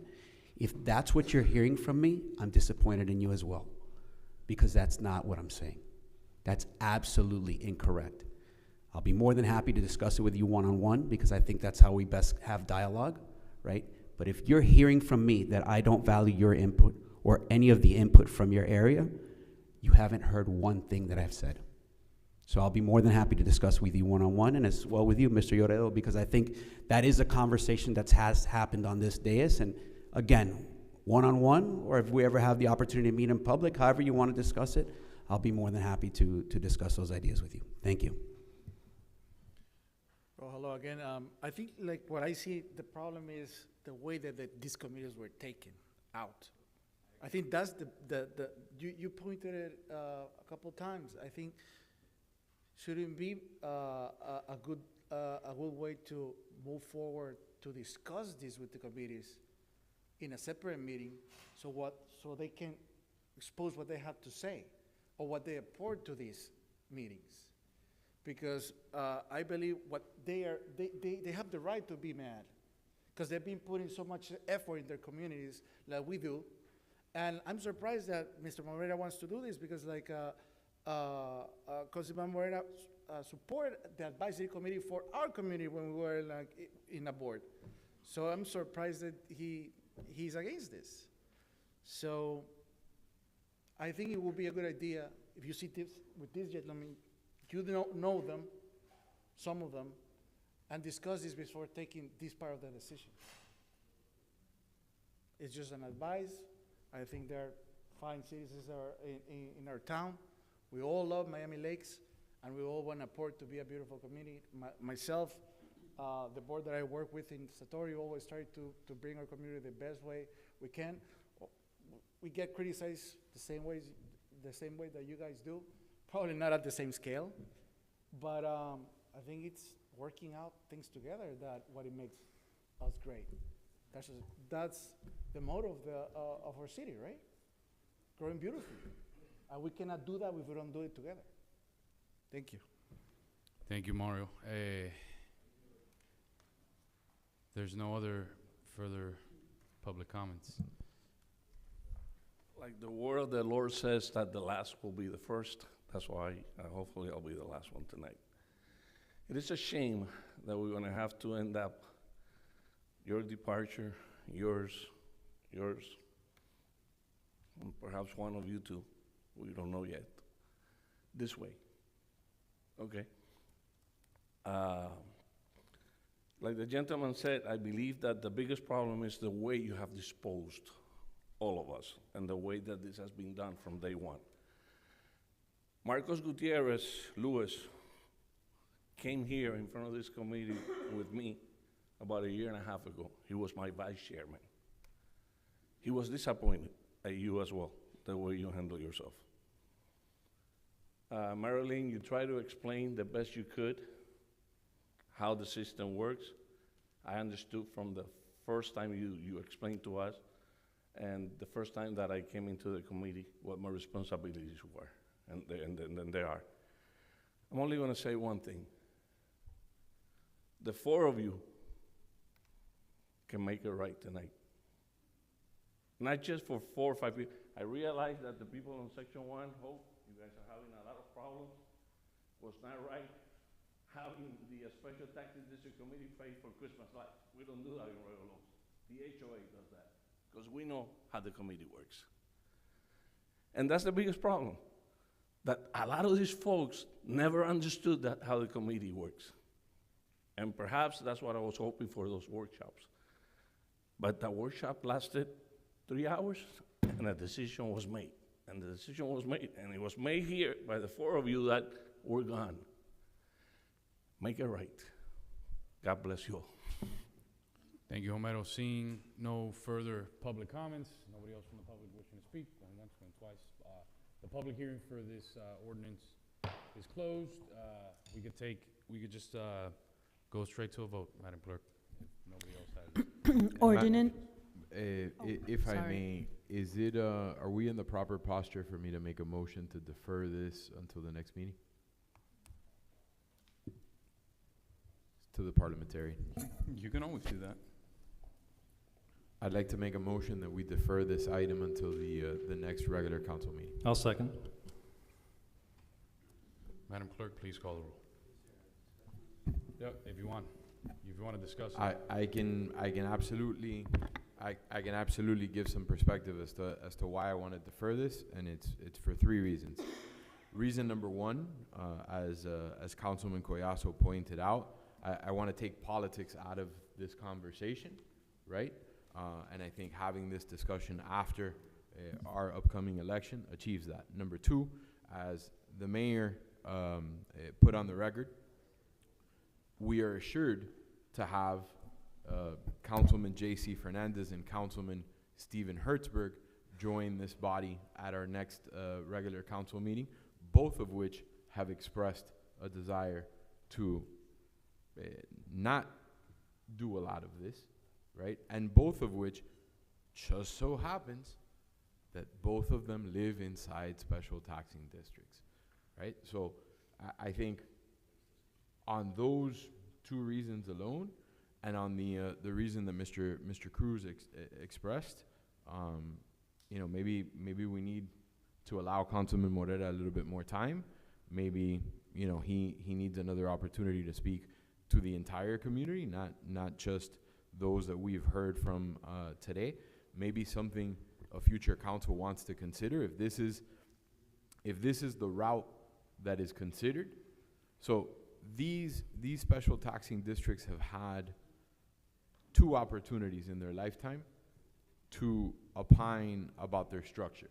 At the time that the ordinances were created, and at the time that the voters made the decision for the town to become the governing body of these NSDs, right? And that decision was undertaken with, you know, a certain set of expectations, one of which was that our council would be able to make these decisions, that the county bureaucracy wasn't the one empowered to make the decisions, and the other one was that they would have access to this body to make those things responsible. I think something for a future council to consider, if we want to go down this path, is put this item on the ballot and let the residents decide, and simultaneously let the residents decide whether or not they want the committees reinstated. But I think all those decisions, to your point, Councilman Collazo, so that we can just take politics out of it. Let's let the incoming council tackle this as their first order of business. Mr. Mayor, you know, hold on a second. Bravo. Bravo, because when I advocated for this to be voted on by the community, you were one of the people that said absolutely not. So bravo, bravo on changing that position. With that being said, I'd be completely open to that. I would be completely open to the residents voting. That's what this is about. This is what this issue is about. The individuals being taxed, not being given the opportunity to vote. Bravo, and thank you for changing your position. Thank you. Now, with that being said, what would keep the future council from repealing this? Like the mayor said, absolutely nothing. In 1 month's time, you can come right back to this same room with different people on the dais and give them the opportunity and lobby them. But I am most impressed with your opportunity to reconsider that notion. Giving the individuals the opportunity to vote, I think, would be a game changer. And I would be completely supportive. Unfortunately, I'm not going to be at this table. Mr. Mayor, I'd like to be recognized. Councilman Morera, and then this is on the amendment to tables. And then we'll get back to. On the motion to defer. Yep, to defer. Correct. Till January. I'm a little intrigued at taking politics out of this equation. I guess the Vice Mayor is suggesting that he's brought politics into this equation because none of this is political. This is not a move. This was a move done out of a request. I'm definitely not running for office for quite a while. There's no politics being played here. I think that given what we've seen here today, the people who are suffering the most out of this, I mean, you two are on your way out, but is this guy. So I think that even suggesting that let's defer it to take politics out of the equation implies that you're making politically convenient decisions. Aside from that, I just think that it's also, we've watched countless people come up here and thank these three people for their time of service, but at the same time, hey, get out. You're done. You're not allowed to make decisions anymore. Your term already ended. I'm sorry to tell you that. So did yours, and so did yours. You don't get to make decisions throughout the completion of your term. You now have to worry about the other people who are coming in. That's not okay. You do get to serve out your term. You too, Mr. Mayor. And so for us to defer this just to take politics out of the equation, which politics should have never been in the equation to begin with, or to allow the new council, when, as was just stated by Councilman Collazo, they can also repeal it if they deem it fit, then I just don't see a reason to defer. Councilman, you touched upon something and I was just intrigued by it. You mentioned that it was a request from the residents to bring up this item. You had mentioned it was a request. Okay? Got it. We'll take a vote on this. Madam Clerk, please call the roll. So the motion to defer until the next meeting, motion by Vice Mayor Fernandez, seconded by Councilmember Garcia. Councilmember Dieguez. No. Councilmember Garcia. Yes. Councilmember Collazo. No. Councilmember Morera. No. Councilmember Ruano. No. Vice Mayor Fernandez. Yes. Mayor Sid. Yes. The motion to defer fails. Thank you, Madam Clerk. We're back onto the main motion. Please call the roll. On the main motion, ordinance in second reading, item 12A. Councilmember Morera. Yes. Councilmember Garcia. No. Councilmember Ruano. Yes. Councilmember Dieguez. Yes.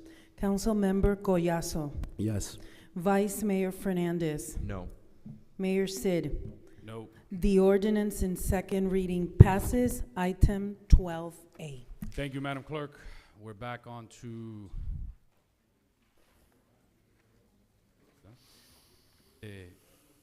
so we're back on to 14E. Just want to make a quick motion. The resident is here. He's been very patient. Mr. William Porro. So I'm going to make a motion to waive the rules for this item because it was. I'll second it. All those in favor? Aye. Aye. Any opposed? Seeing none, the motion passes. So. Thank you, Mayor. Mr. Mayor, can we just get some order in the room? Quick, if you can ask them to, I don't know, so we can get some. Guys, if everyone who's stepping out can just maintain order, guys.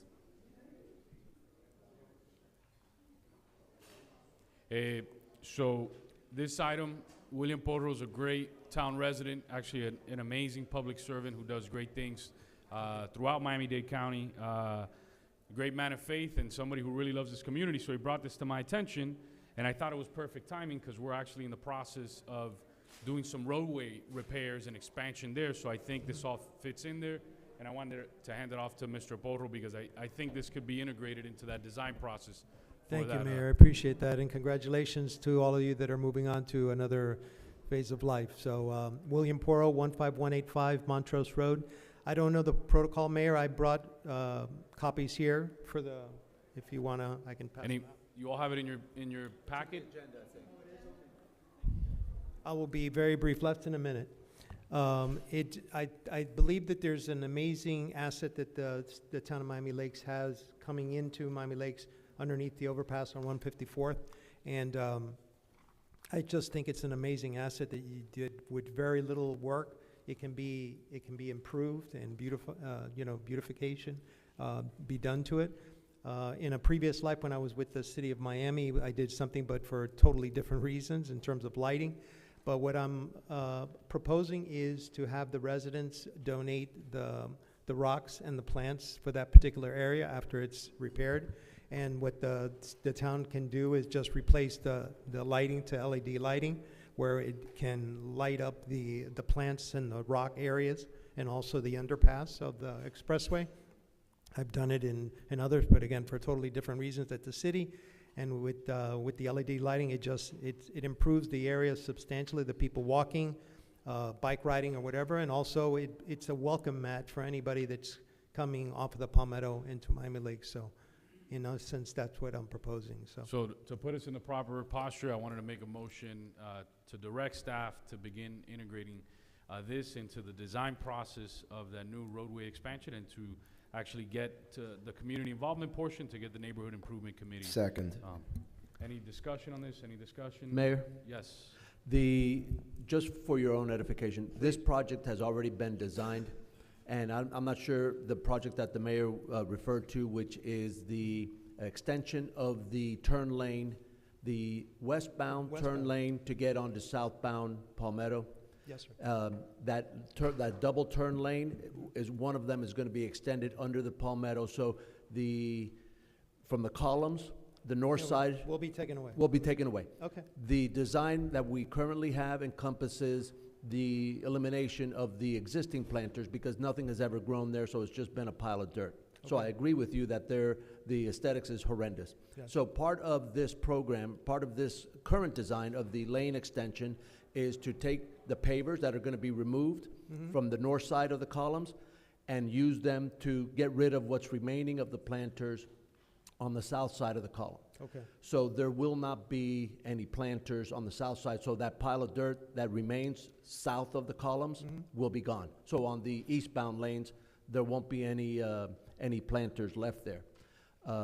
So what we can do is have a conversation, and we're actually negotiating the contract now already for construction, so the design phase has already been completed. Okay. So what we can have is a conversation with you after this project is done, maybe to integrate some of your ideas, but maybe in a different way that will be post this construction project. Maybe put them, instead of being in-ground planters, something else that can be above ground, something that will meet FDOT standards and so forth. Absolutely. So what I'd like to do, if you don't mind, is put you in contact with our Public Works Director, and then that way, after this project, the current project is done, awarded, we get the construction done, then we can reassess and take a look at the finished product and then say, okay, how can we improve the aesthetics and beautify this corridor? Because I agree that this corridor, the two slopes are nice, but that center portion needs work, and I think that this is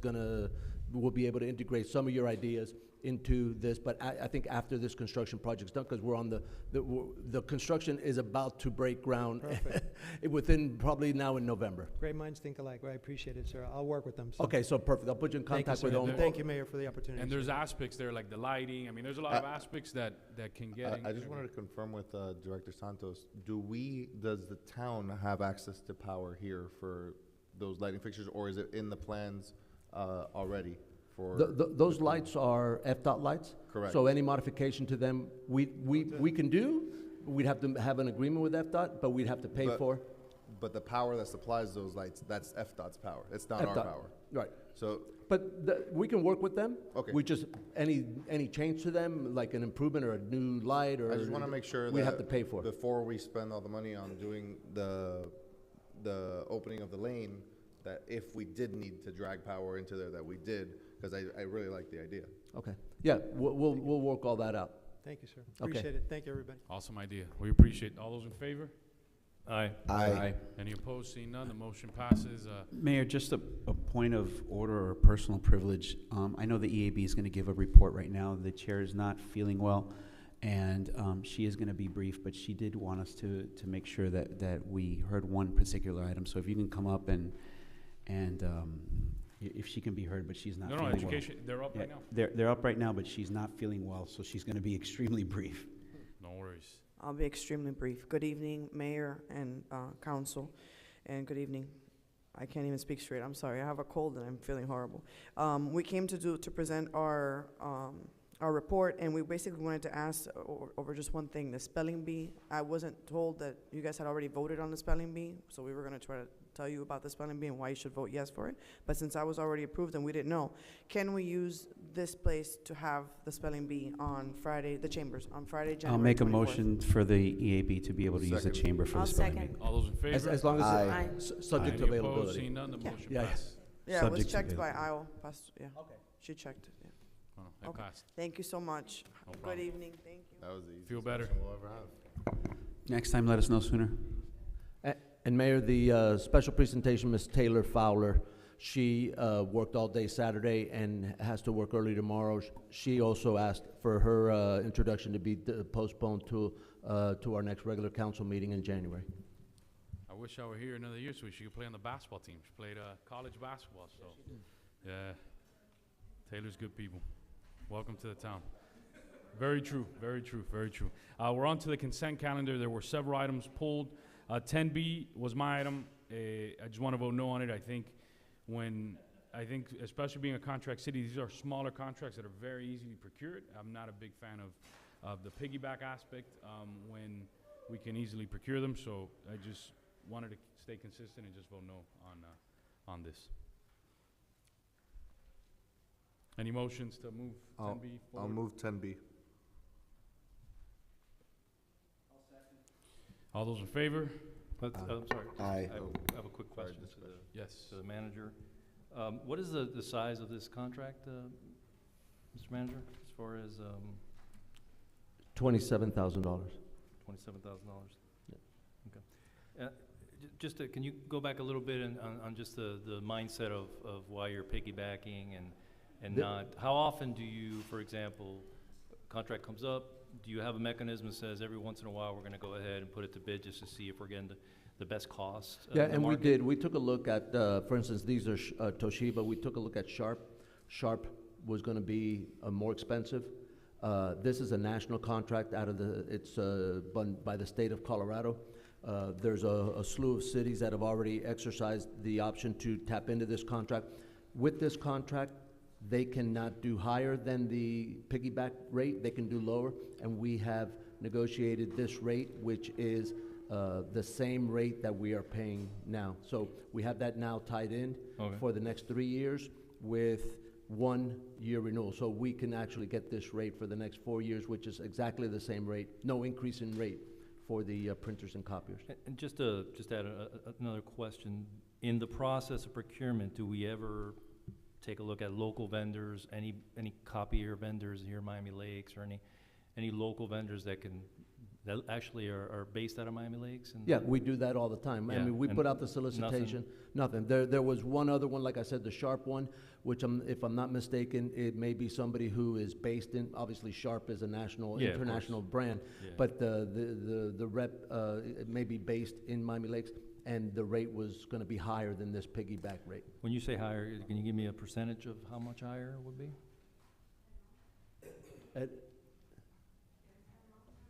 Herman, if you're there he is. He wanted to make an entrance. But you came over quick, man, so you're You're watching somewhere. Yes, all the time, 24/7. Hermani Innovation and Technology. Price-wise, it's two components. One is the list of the machine, and then the copiers. The total value of compare one to the other, Toshiba was a better value. Could be anytime between 2 to 5%, more or less, depending on the amount of the copies that you 2 to 5%. So was the Toshiba based? They had a local office or offices here, or was that nobody from Miami Lakes or nobody with offices in Miami we Lakes? knew a couple of one vendor that specifically here in the town of Miami Lakes, Sharp. We contact directly and we ask them to provide quotes as well, so we can compare. And how much higher were they? It was like about between 2 to 5%, more or less. That's the range. 2 to 5%. Yeah. I'm all for saving every single tax dollar that we can, 100%. But is there a mechanism that takes to account a local vendor, and we might be a little open to saying that because they're a local vendor, we might give them an opportunity, even if it's 1% more? We do not have local option a preference right in our procurement ordinance. We do not. So it's just a straight up, whether it's an RFP or an ITB or whatever. How are you? Thank you. Oh, thank you for, yeah, I just, yeah, I'd love to hear from you. I'm with Toshiba. My name is Orlando Lacalle. Hi, Orlando, how are you? How are you? We're actually based in Miami Lakes. Okay. We have an office right behind the Burger King. That's where our office is for Dade County. I'm the government rep from the Dade County line all the way to the Florida Keys. And when it comes to the piggyback, that's the new state of Florida contract that was issued by Tallahassee. If you could speak into the microphone. Oh, I'm sorry. That's the new state of Florida contract, the NASPO contract, that all the vendors have it, but the dealers don't have access to the actual state of Florida contract. It's only the major vendors. Only the major, okay. So what can we do as far as being able to give priority to local vendors? Like, for example, you have an office here. Although you're national, you have an office here. We have an office here. Yeah. So 4 years ago, you signed the contract and it expired in April of 2024. So we haven't invoiced you for the past 7 months because the new pricing was coming out. So we kind of gave you 6 months of leeway to figure out what you were doing. I was working with Don and I think with Natalie, who's no longer here. And then I reached out to IT and I spoke to Herman and I spoke to Rosa, provided them all the contracts from the state of Florida. They went over the numbers. And what I did, the new state of Florida contract, the numbers are higher. So what I did is, since we're your vendors for 15 years, I matched the price of what you were paying 4 years ago. I didn't raise not one penny on the lease or the service. Thank you so much. Any other questions, my colleagues? No, that's it. All those in favor? Aye. Aye. Any opposed? No. I'm the one no vote, Madam Clerk. The motion passes. Thank you. We're on to item 10D. 10D. Thank you, Mayor. And 10D was an item that I asked to pull because vehicular gate arm repair and maintenance is in probably a really big pain point for all of those of us that live in communities that our town manages gate arms for. After some more dialogue with the manager, I believe this is a different vendor than the one that we have been using in the past. So I am hopeful that we will get better response time and quicker resolution. We've had this vendor for about 12 months, and Okay. they've proven through this trial period that they are a lot better than the previous vendor, and that's why when we put it out, they actually were the only one that bid on it, and we were happy with that because they have proven to be very responsive and very diligent in their work. And what is the duration of this contract? This contract is for 3 years with 2 one-year renewal options. Okay. So Thank you. Is there a total motion, options for Vice 5 years. Okay. I'll move the item. Second. All those in favor? Aye. Any Aye. opposed? Seeing none, the motion passes. We're on to 10I, then we'll take on the consent calendar. Deputy Attorney, question to you on 10I, which is a design of Northwest 59th Avenue for Stantec. Did the third party did Kimley Horn already take the lead on on this project? Did they finalize the? No, we've been back and forth with them on the agreement. I believe that they've already received it, they're okay with it, so we're just waiting for them to sign it and send it back to us. Got it. So Kimley Horn was not part of this process with Stantec. No, the issue here with Stantec is it's a change order more than anything. What happened is that because of the realignment of the road, which was to make sure that the entities that are on the north side of the bridge, so remember the road is going from the south portion across the airport, the approach to the airport, and then going across the canal into an area that is abutted by Miami-Dade County Public School, the Miami Lakes Tech, and Caterpillar.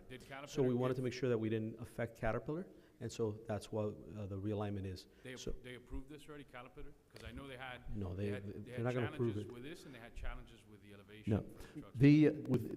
this design needs to get approved so they can get started. When they get to 30% plans, they'll be able to do surveys of the pieces of real estate that we need, the sliver of land that we need from the school board, the sliver of land that we'll now need from Caterpillar, which is less now because of the new alignment that we've been working with FAA to get their approval and everything. We've been working for many, many months now to get this done.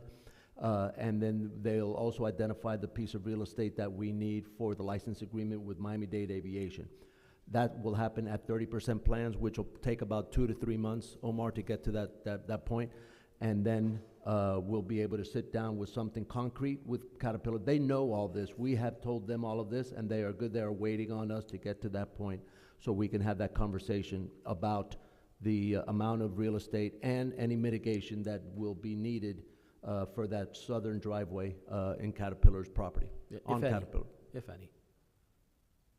We're hoping that there's not, doesn't seem that there is, but you don't know until the design plans are complete.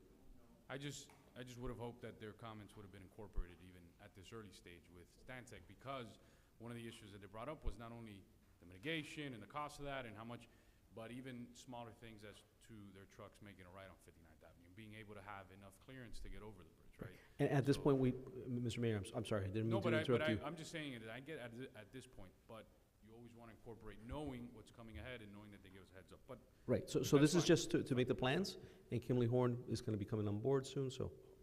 Very soon, right? Okay. All right, any motions on this?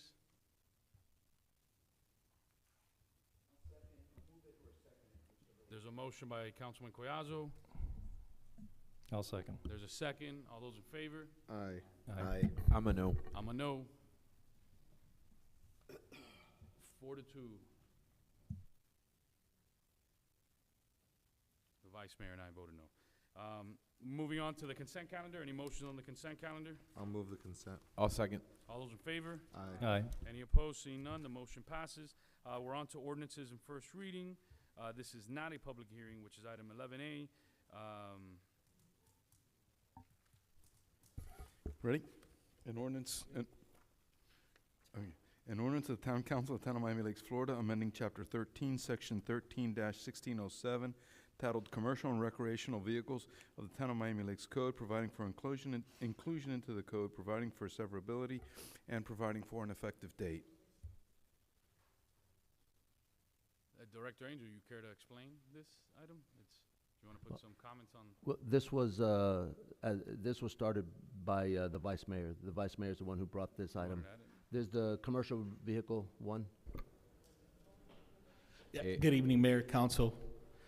Essentially, this was a new business item presented by Vice Mayor Fernandez at the May regular council meeting, where he was trying to figure out a solution to help out our residents where they're currently covering their vehicles, and essentially trying to find the framework that could accommodate that, and also taking a look at the existing ordinance that, unfortunately, the current ordinance, the way it's written, the vehicles are put in categories, so it makes it difficult for our officers to enforce. For example, there's limitations to height, 8 feet, 20 feet wide. Our officers cannot go on private property to do those measurements. So essentially what we did was we grabbed the 2008 ordinance, the definition, and we plugged that in there. And then we also put a requirement in there that if you are gonna be putting a vehicle over your cover over your commercial vehicle, that it has to be maintained in good condition. What you're seeing out there right now is, and that was something of the things that Vice Mayor Fernandez stated back in May, was there was inconsistencies. Folks were putting blue tarps. They were ripped. So at least now this puts a requirement where they have to be in good condition moving So forward. this is not changing anything, this is just improving, because right now they're allowed to cover it. The problem is it's not uniform. Well, yeah, they're Yeah. not really allowed, but they Well, have been allowed. Yeah, legally they are, because as I stated, we cannot go onto private property to lift these car covers up. So essentially, this is a way to codify it and a way to make it that they maintain it in good condition. All right, so legally, they're covered, we're not allowed to remove it, and this is codifying it, so it's uniform, okay? Correct. Correct, Mayor, and the intent of this item was to more closely align the code to what we're actually enforcing and the way that we're actually enforcing it. So it's just to make sure that we're doing so uniformly and that we have it codified so that there's no issues regarding enforcement in the And on future. the professional level, you think it's good policy, because it gives you clear direction. Absolutely. Currently, the way it's written right now, like I stated before, it's challenging for our officers to say that vehicle is 20 feet long or 19 feet long, because the way it's written right now, if you have a 21-foot commercial vehicle, then technically it's legal by the way that the code is written right now. So we're removing all these categorizations, we're removing all these definitions and just plugging back that 2008 definition that defines what a commercial vehicle is. Mayor, and it also exempts golf carts. So golf carts now will be permissible in the driveway. That's correct. Perfect. A motion, Vice Mayor? I'll move it. Second. Madam Clerk, please call the roll. Ordinance in first reading, item 11A. Councilmember Garcia. Yes. Councilmember Collazo. Yes. Councilmember Ruano. Yes. Councilmember Morera is absent. Councilmember Dieguez. Yes. Vice Mayor Fernandez. Yes. Mayor Sid. Yes. Ordinance in first reading, item 11A, passes. Thank you, Madam Clerk. We're moving on to item 11B.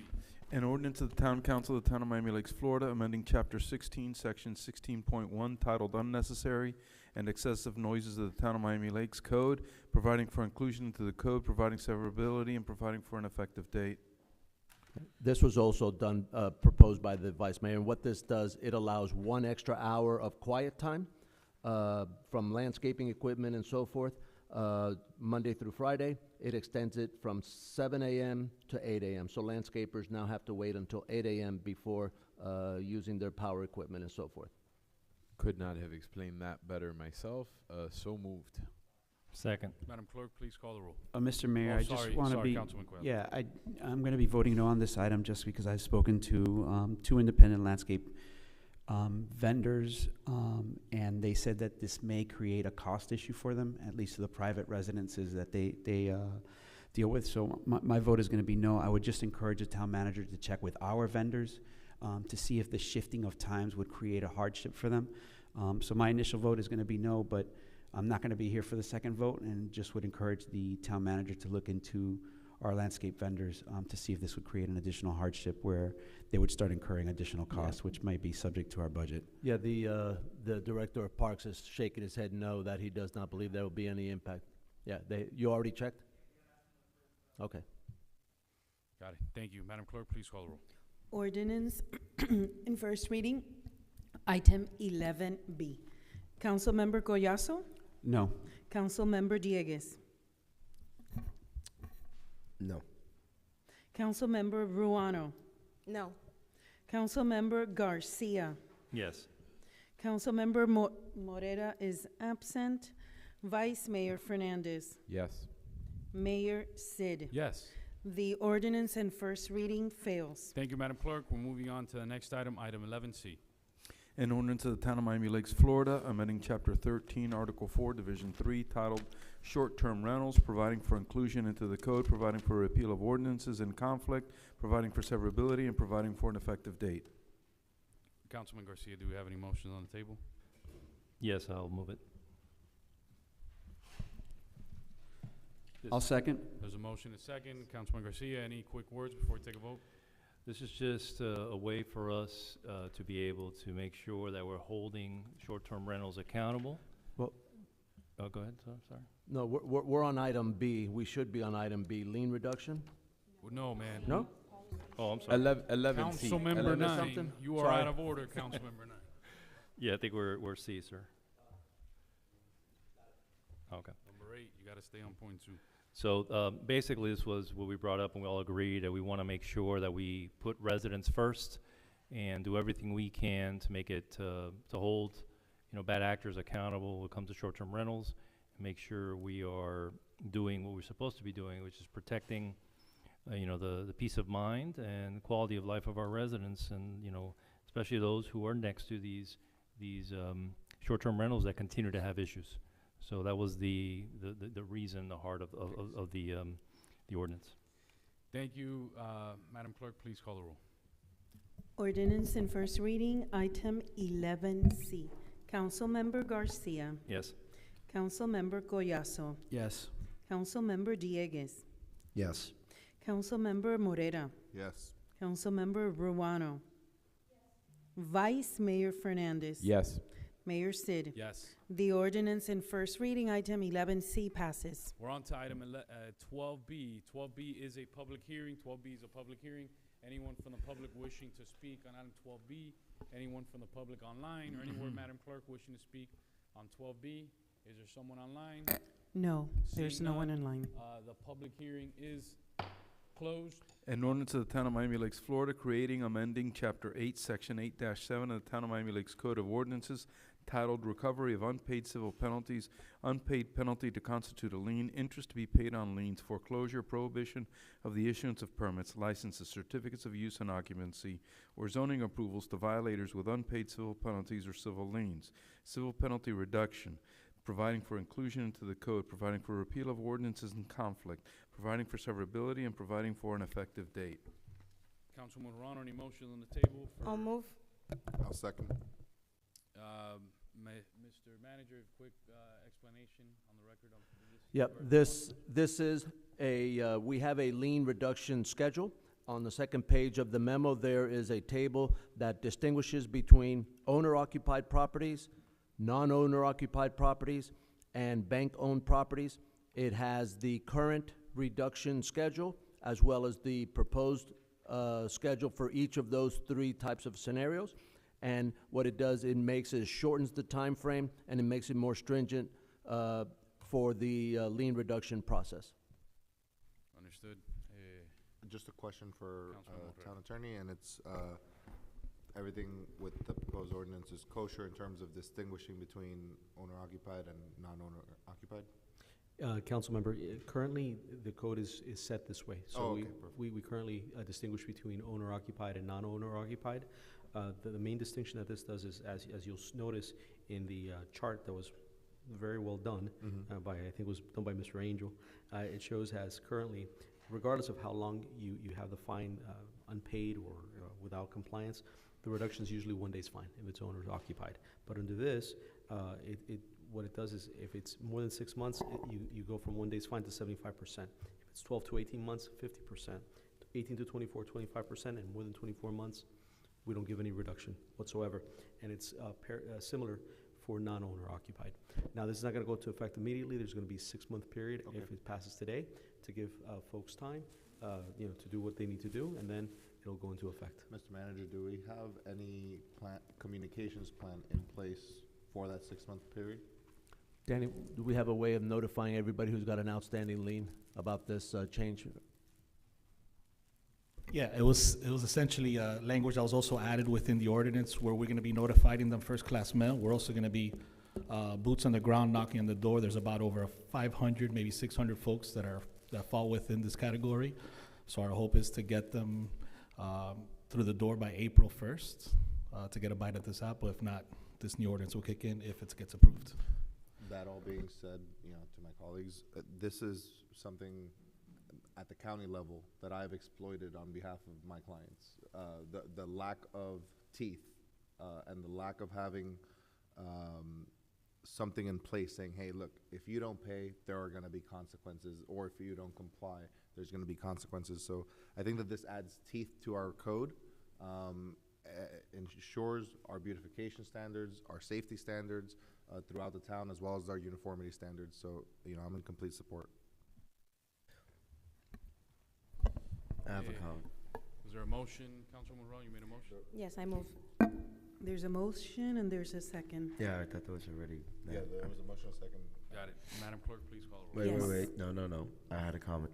So what I just wanted to say was, we just had this discussion, as in Tony and I had this discussion with the voter just today, that was talking about how they feel that we're not adhering enough to the old Miami Lakes standard, which is exactly the standard that made Miami Lakes such a special place to live in. And I think that this, again, we all have spoken about this, how there are too many residents out there who are aware of how to game the system, right? They take the fine and they go ahead and just let it accumulate, and they come back years later and say, hey, please, mea culpa, I didn't get the notice, I didn't get this or that.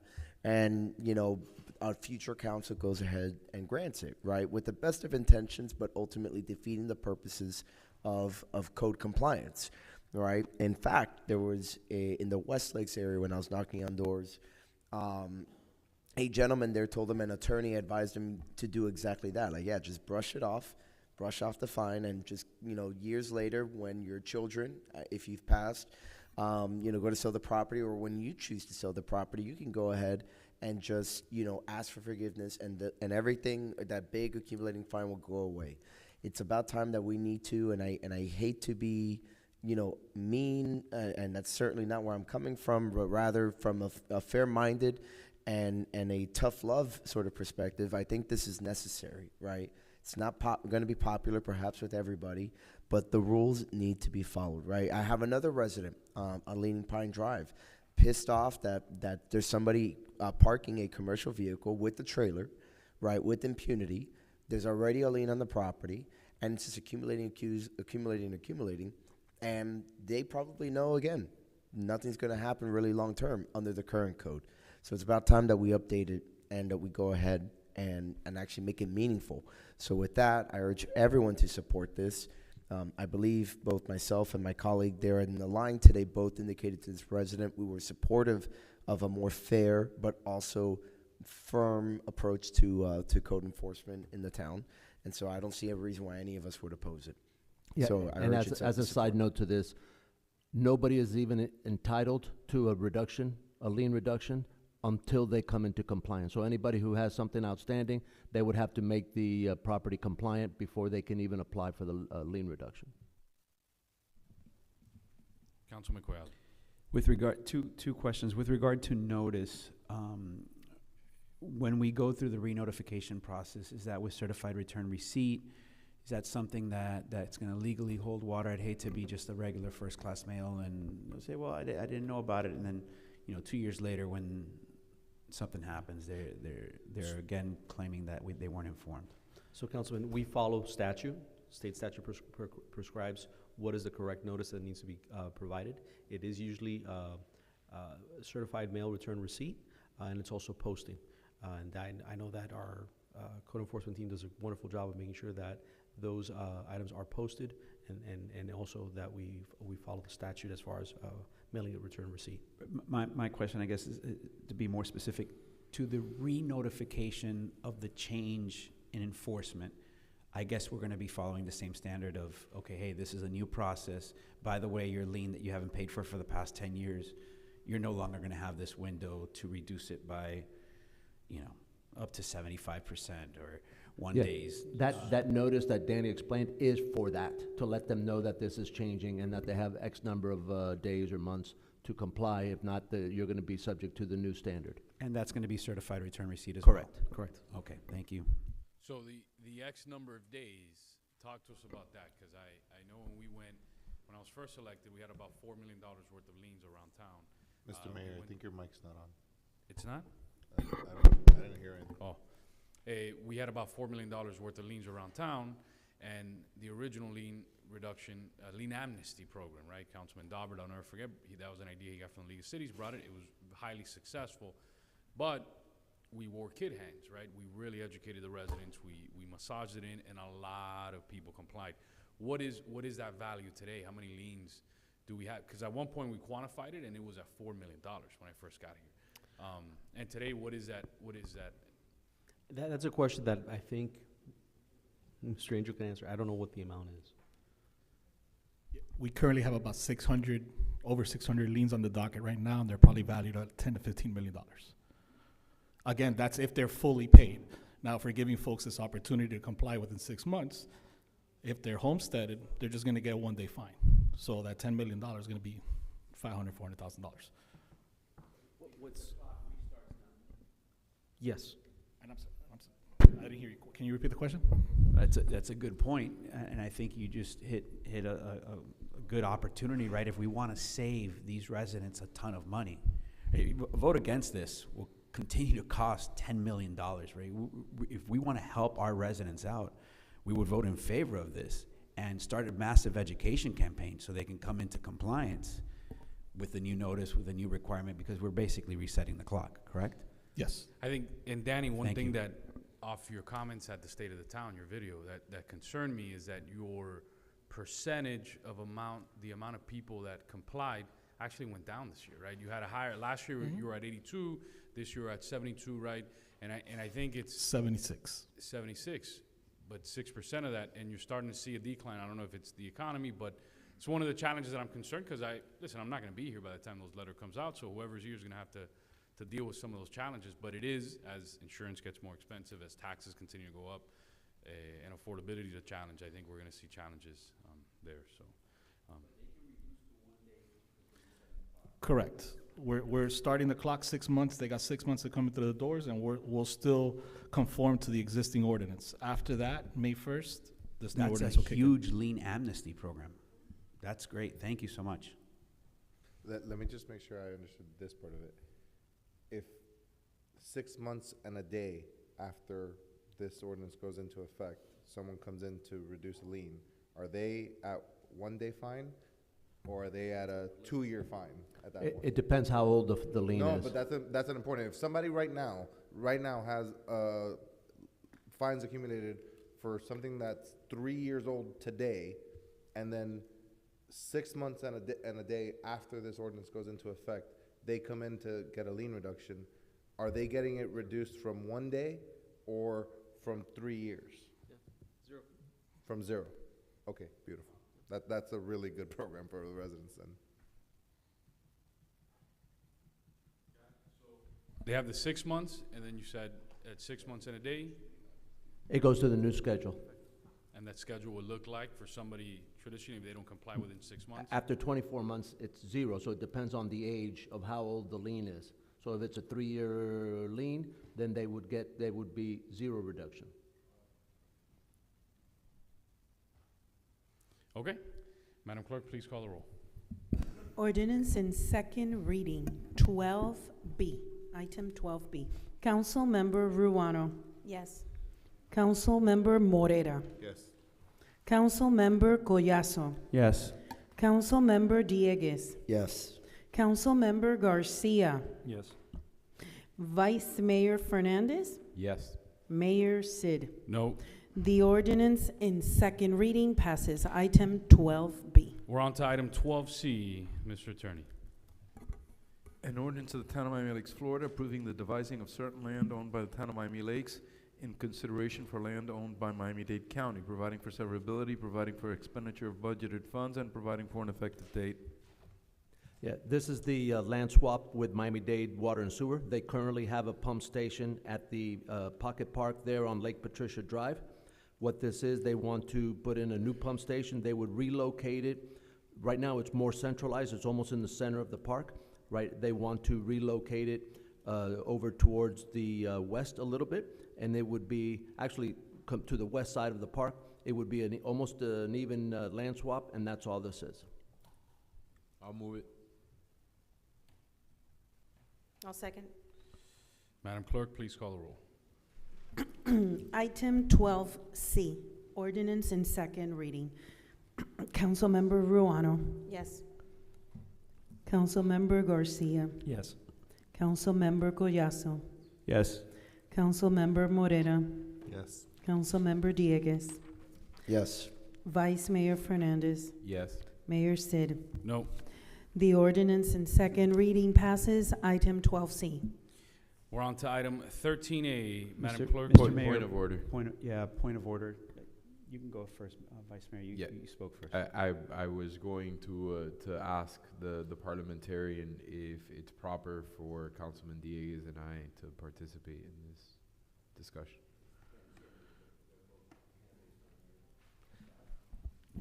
I think you're I allowed think to do so, it. I've not because- seen anyone recuse themselves from council meetings or voting on these How do they before. even know they're gonna win? Yeah, I don't have an issue with it. You're, No. you're referencing the canvassing item, right? Correct. That No. doesn't affect you in Okay. any negative way. Okay, just wanted an opinion on the record. No. Thank you. Thank you, Mr. Mayor. I was exiting the chambers for a brief moment, and I was approached by a member of the audience if we can reopen public comments. The individual wasn't here when public comments were available, and he had made that request. So I'm going to make a motion to reopen public comments. Second.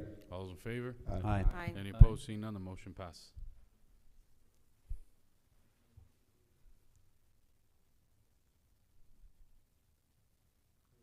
Yep. Eric, all the way in the bottom. No, on the mic, at the base of the mic. Eric Marrero, Miami Lakes resident. It's just to say thank you to Mr. Collazo, Mr. Sid, and Ms. Ruano for the entertainment, mostly because I watch on YouTube all day, so it's incredible. Also to the chief, thank you for the great work you do. That's pretty much it. Thank you. Thank you, Eric. Marrero's a good man. I ran into him in Publix the other day, and he was talking to me how much he watches our meetings, so he's on point. We appreciate you, brother.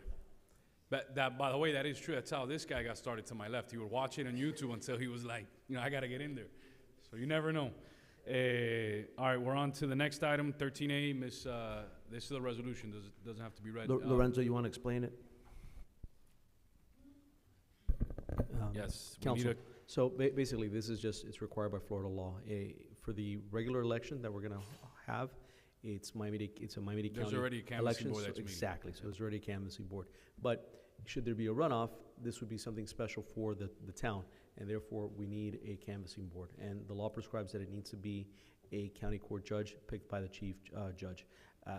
Based on the mayor's resignation letter, he will no longer be a mayor, so we need an extra body to be there as far as the canvassing board. So that's the item that's before you. I'll move it. Madam Clerk, who's going to be on there with you? Who are the other two people? Judges. Two judges, and that's why we're asking You have the alternate names of the- judges. of the No, judge? We do not. no. We were waiting for tonight so that we can reach out to the chief judge. And good luck, because it's, if we do need a runoff, it's the week of Thanksgiving. Yeah. So that's why we want to be extra cautious, and tomorrow And send I the think email out. well, I think Councilman Dieguez is not here, but for the candidates, the canvassing board doesn't look at the way people vote. The canvassing board rules on signature defects, of defects on the ballots, if somebody put, so I was on there before, and it was a really interesting process, and we were part of the town's first recount and everything, so, which that was interesting in itself as well. Did someone move the item? There's a motion and a second. And a second, no. But I just wanted to say that, because I know Councilman, the Vice Mayor, maybe Councilman Dieguez had that concern, but I served on there, so it's not like you see, hey, open this ballot, you No. don't see that. All you rule is on On the the defects. So signatures. you actually, when you sit on there, I had to go through like a 4 We or take 5, a 8 hour course. training on reading signatures. Because when there's a defect in the signature, they show, a lot of people don't know this, your signature from your driver's license for your voter registration and all the times that you voted in the past, and you have to make a ruling on that, so. And also, you're not Interesting picking, process. and I apologize for interrupting you, Mayor. You're not picking the judge. You're just asking the chief judge to pick two, so. Yeah. All right, all those in favor? Aye. Aye. Any opposed? Seeing none, the motion passes. We're on to item 13B, Yep. revision to legislative priorities. What's Yep. the revision? Yeah, Mayor, this is, I had a briefing with the staff from Senator Avila's office not too long ago, about a week or two ago, and it became evident that there was an opportunity to add another appropriation request, which is under the Appropriation Subcommittee on Criminal and Civil Justice, which is something that we did not have any request in for already, and this would be to complete the build-out of the license plate network for $350,000, and it would be another option to throw into the pot. It will not compete with our drainage and/or roadway request. All right, are there any motions on the table? I'll move it. I'll second.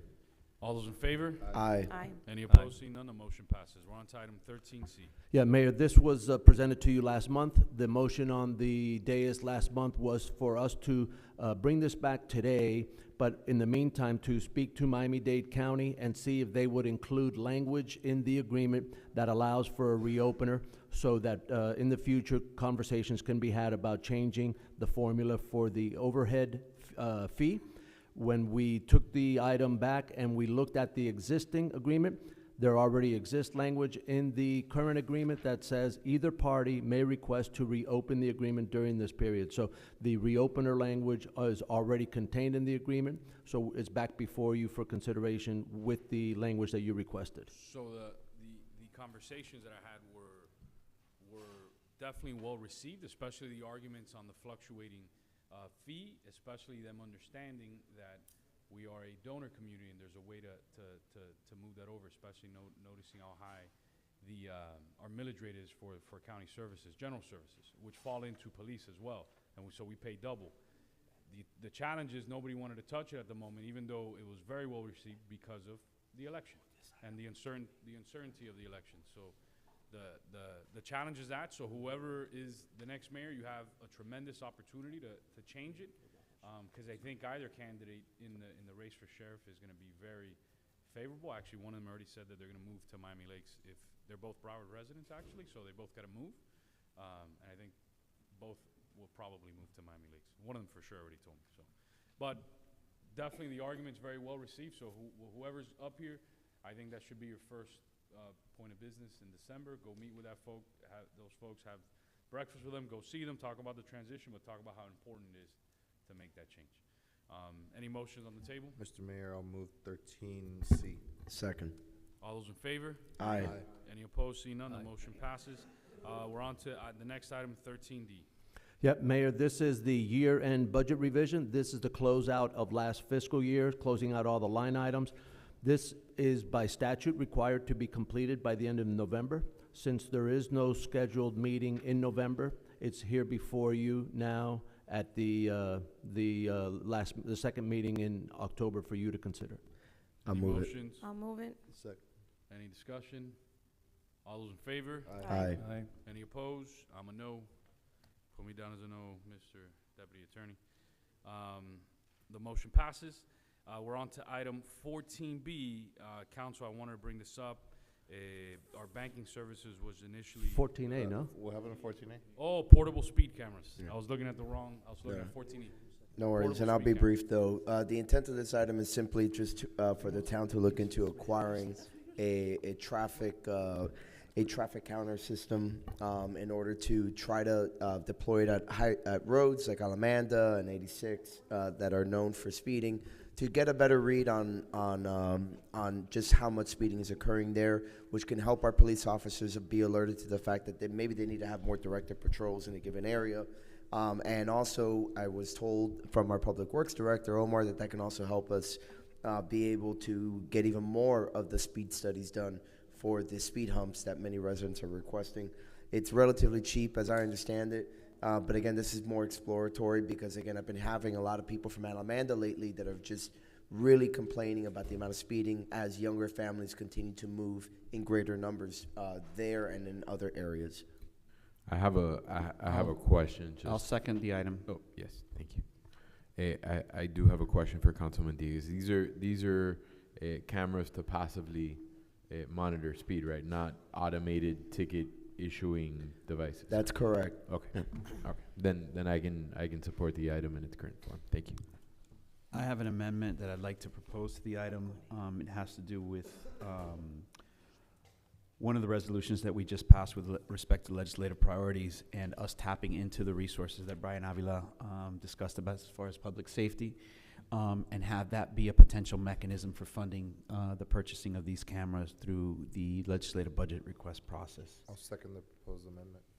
All those in favor? Aye. Any opposed? Seeing none, motion passes. Back onto the main motion as amended. Seeing no further discussion. All those in favor? Aye. Any opposed? Seeing none, the motion passes. We're on to my item. Town staff recently procured bank services. There were The top two, both of them were banks here in our community. You had Bank United and Banco Popular, both that have their headquarters in the town. Something that was really, really, really one of the most disheartening moments of being on the dais for the kids in our community. A couple years back, Bank United agreed to do a savings account program with our Economic Development Committee and our Education Advisory Board. And the agreement was to do what the city of Miami, what everybody else was doing, was the kids would get a free savings account. They would match the first $25. The kids will never receive any fees out of their bank account. Recently, there was changes at Bank United, and they went back on this agreement, and they've started removing funds out of kids' accounts. So some of these kids, I'm still in shock because this was something that we advertised, that we moved forward with in good faith, and I personally want to put aside that procurement of bank services and have direct staff to begin negotiations with both Bank United or Banco Popular to restart the program and if need be, give the entire banking services to Banco Popular. Because to me, that's somebody who's supposed to be a community partner. And when I saw that change for 100+ kids in our community that just happened overnight, it really, really, really, really, really bothered me. I had no issue with Bank United until I saw that. So I'm going to make a motion. Yeah, you know what? I'm going to make a motion to put aside the banking RFP and award it to the second place to Banco Popular and have them even have staff negotiate that program and see if they can match everything else in that. I'll second that. Mayor? Yes. I believe, and maybe Lorenzo can opine on this or Raul, I believe that the proper way would be to exercise the opt-out provisions in the current agreement with Bank United and then go back out to RFP and put the banking services back out the same way they were awarded the first time. I would agree with that. I'm fine with that because I really think this is a wrong that just really irked me, especially knowing that it's kids and we put our name on it and we told the community, do this. And yeah, I'm extremely bothered. And if you'll allow me, I'll probably have a conversation with Bank United before taking those measures to see if there's any way of them reversing any measures that they've taken, and go back to honoring the bank accounts that they have. Did Bank United not notify the account holders?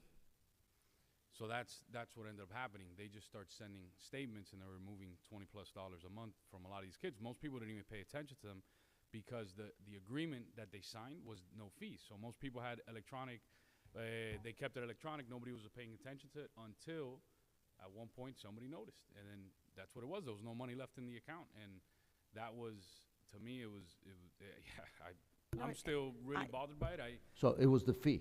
They were charging a monthly fee? Is that what it was? Of $15, $20 to every kid. When the agreement that we made to 100+ kids was no fee for the rest of your life. That the savings account was a program that we were doing. Everything went well. Everybody was happy. And remember, we gave a proclamation to Steve Bremo here for his service. And one of the main things he talked about was that program and how proud he was of that program. And then he leaves and they just go back on their agreement. And that really bothers me, especially from somebody who's supposed to be a community bank. And I looked back at the RFP, I was so mad, I did research, and I saw Banco Popular was pretty much close there, and I wanted to see if there was an opportunity to and they're both here in our town, so I don't have an issue with either or. I haven't had an issue with when we changed years ago from Wells Fargo to Bank United, but I do think in this aspect, if that's the route you want to follow legally, I'm fine with it. But I'm fine with the motion stating that let's rebid it with those parameters. I personally want to hear their side of the story, so I'm really in favor of the manager going and talking to them and seeing what's going on. Was there a private sector reason? This was no longer financially feasible, or is it just as the mayor suggested? they just changed their mind on it. If that's the case, then I completely agree with the mayor's item. But I think that in terms of opting out and putting it out to RFP, let's let the manager do that. If in fact he comes back with, no, they just changed their mind, then obviously they're not honoring their agreements, and I 100% agree with the item. Yeah, I'm kind of on the same boat. If we have an opportunity to correct the wrong and make sure that the bank accounts are fully funded, I would hate to waste it on this, hey, that's it, you know, let's cut bait and run. I would first urge the manager to make sure that they can correct the wrong, right, and make the kids whole. And then if that's not a feasible option, I would then go out to that option that you've illustrated. And if it's that important, right, make sure it's part of the RFP, right? If it's a legacy program that we want to leave behind and we want it to be honored, make sure it's part of the procurement processes and included in the RFP.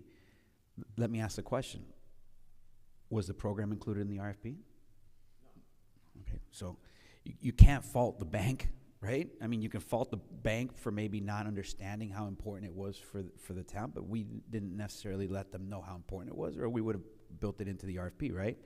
So I think up to a certain point, let's give them the opportunity to correct the wrong, and then if we have to go to reprocurement, make sure it's a component of the reprocurement process. I'll incorporate those comments into a motion. And I'll second that.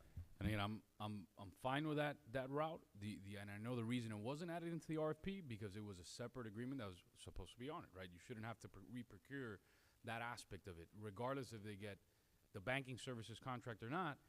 That should have been, and that's where it really irked me the most, because we went through this process. So regardless if they would have stayed with the banking services, if not, it was never part of the RFP process. So I understand, but I mean, you put everything in writing, right? And that's how you ensure that it's left behind. All these ordinances, all these papers, right? We approve it and we put it into in writing, and that's what basically we're doing here, right?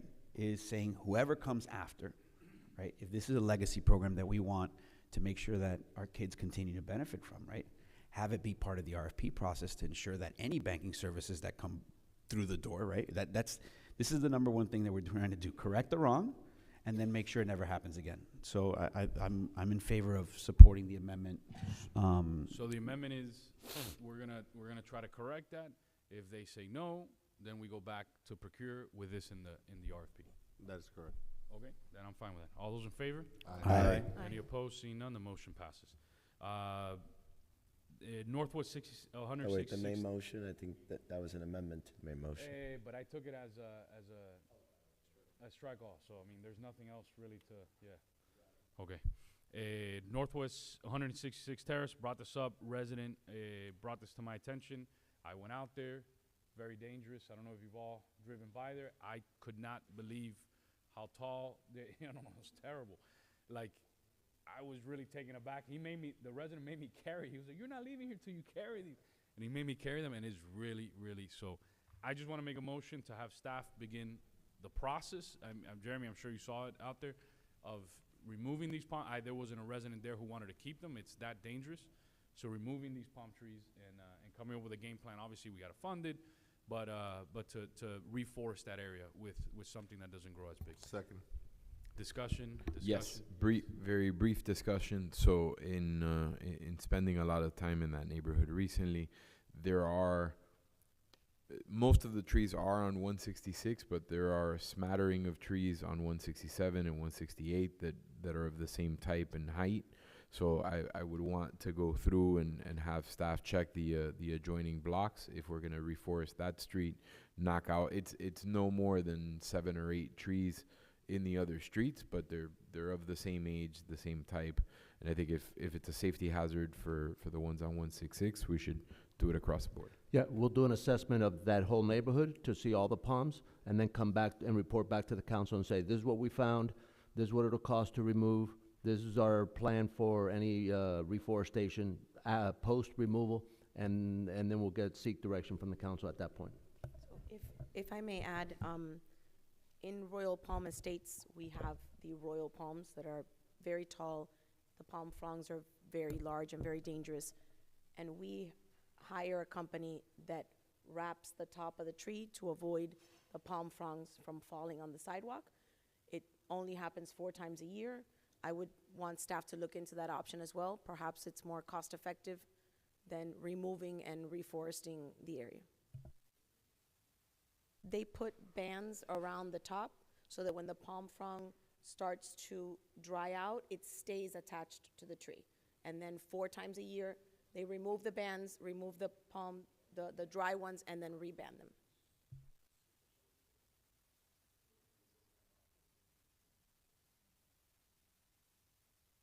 All right, any further discussion?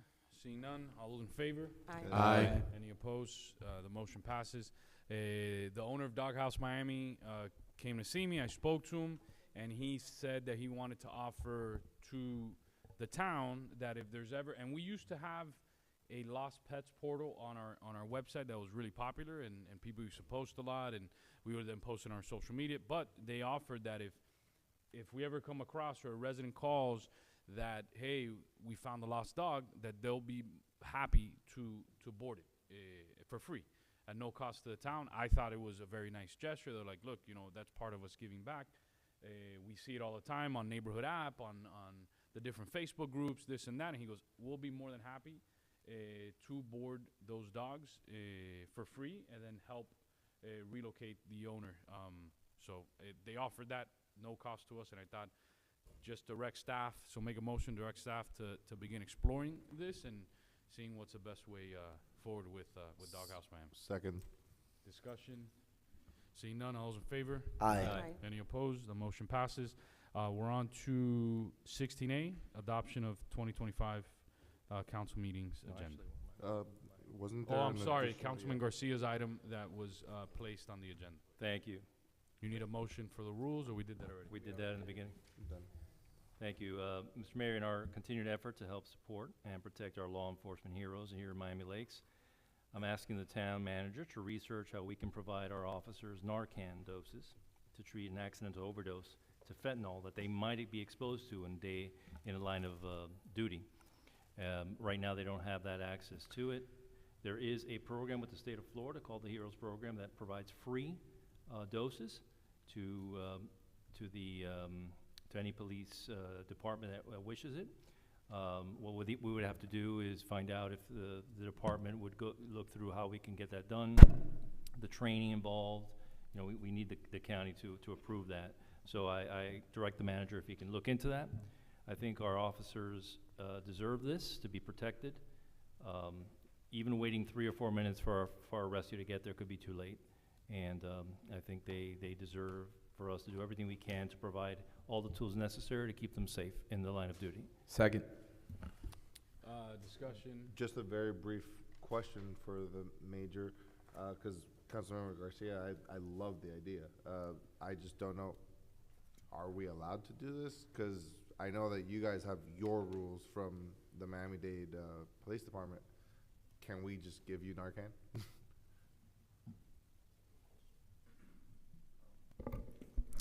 So currently, I'd had this discussion, and right now our department does not have a procedure to use it or approval or training in place. But I think it's a great talking point. So when the new sheriff comes in, that would be my recommendation, that we'd have talks with them, and then kind of, it might be a great program for that new sheriff to bring that on board for the department and have a new view on it. So I think that could get the ball rolling in that direction in a positive way.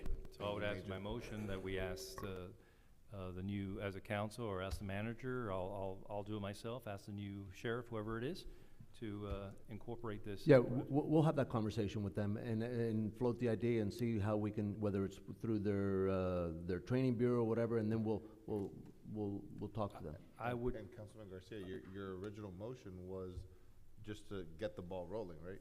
Get the ball rolling, absolutely. Other departments that are not the county have done it.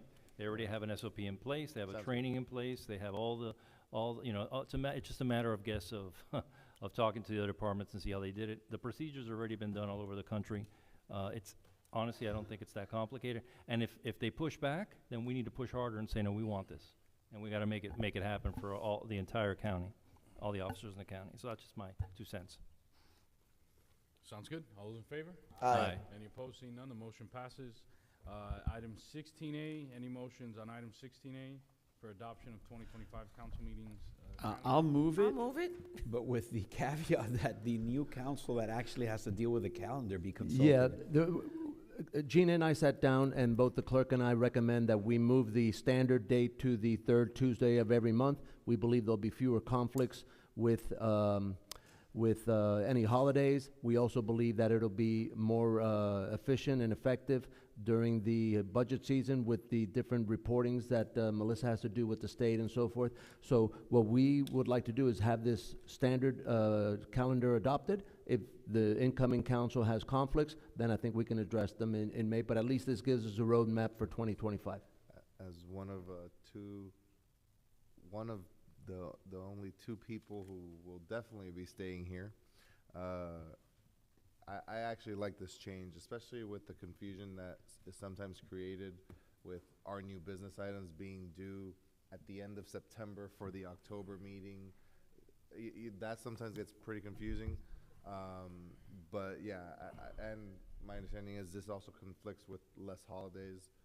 So all around, I support it. Yeah, what sometimes people don't put two and two together is that the actual meeting night is the culmination of a series of benchmarks or timelines, right? So there's a whole lot of things that have to happen before we get to tonight, and those are the ones that we want to kind of move around and avoid some of the holiday conflicts and so forth. All right, there's a motion and a second. All those in favor? Aye. Any opposed? Seeing none, the motion passes. Police report, Major Gonzalez.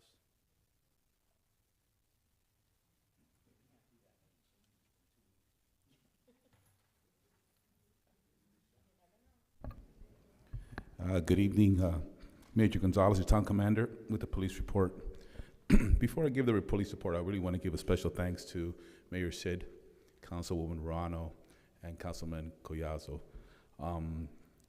I've been here for 6.5 years now, working with you guys, and I have to say that, one of the things that we do as public servants, right, is, like you guys mentioned, leave this place better than when you found it. And I want to say that you guys are really a class act, and you've really championed public safety for the town residents. One of the things you've assisted with is getting that license plate reader program. Excuse me, I got a little stick in my throat. The license plate reader program started, and that was really a successful program in the town. Also, we really got the funding for the minimum staffing that we never had before. The special midnight high visibility patrols, special traffic enforcement, and the Grinch Buster. So I want to say really thank you for that. You guys have been awesome, and so has the rest of the council. I look forward to working with you guys in the future. Okay, police report. Yeah, I don't know. My voice got stuck. That's because the Yankees won. That's because. Yes, 11-4. I saw that. I was sweating back there for a minute. So for ending this month on a good note,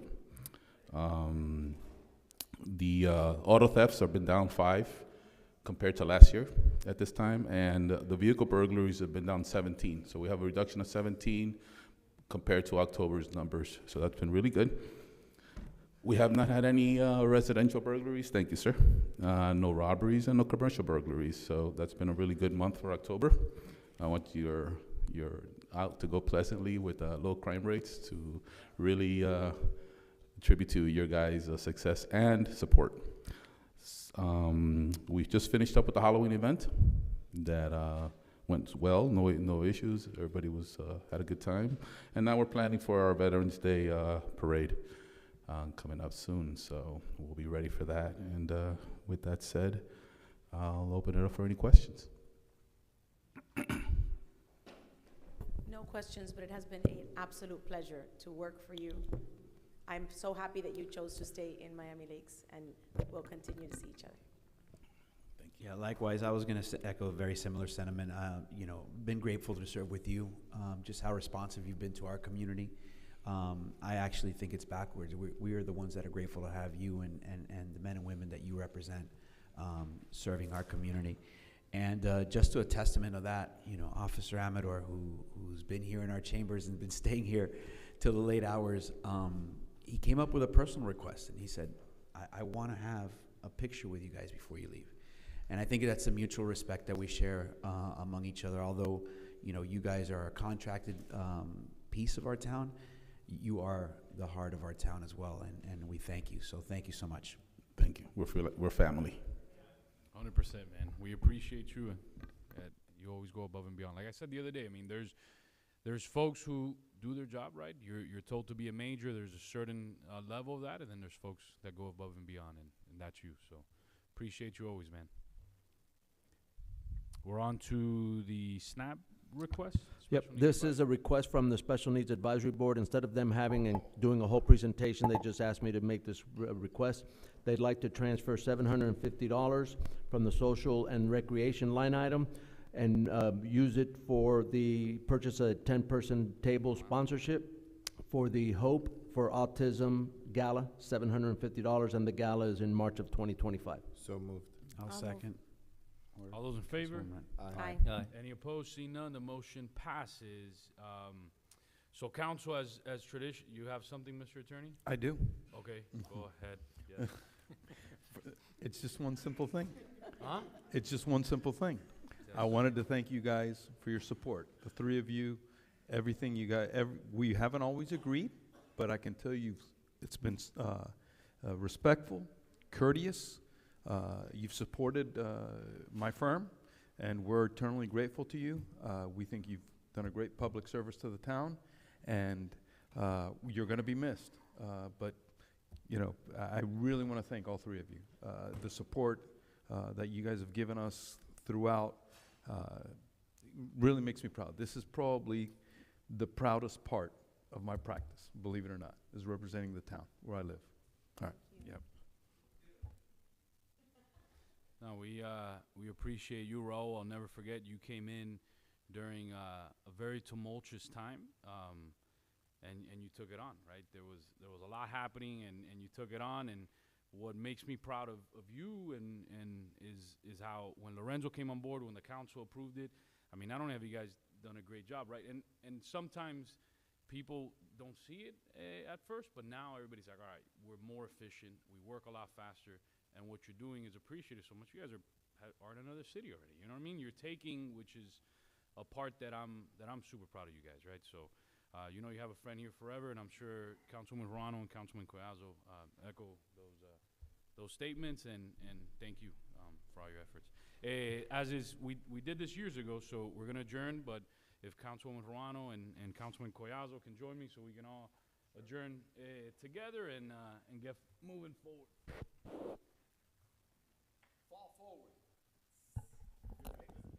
Listen, if you still gotta start listening to some Denzel. Fall forward. Sure. We all hold it. Yeah. All right. Are you ready? All right. All right, this meeting is adjourned. You gotta tell me 1, 2, 3, bro. You wanna do it again? You went up too strong, man. You went up too strong. God bless you all. Meeting's adjourned. We'll see you, the council will see you in January. May God bless, continue to bless the town of Miami Lakes. All the best. God is good.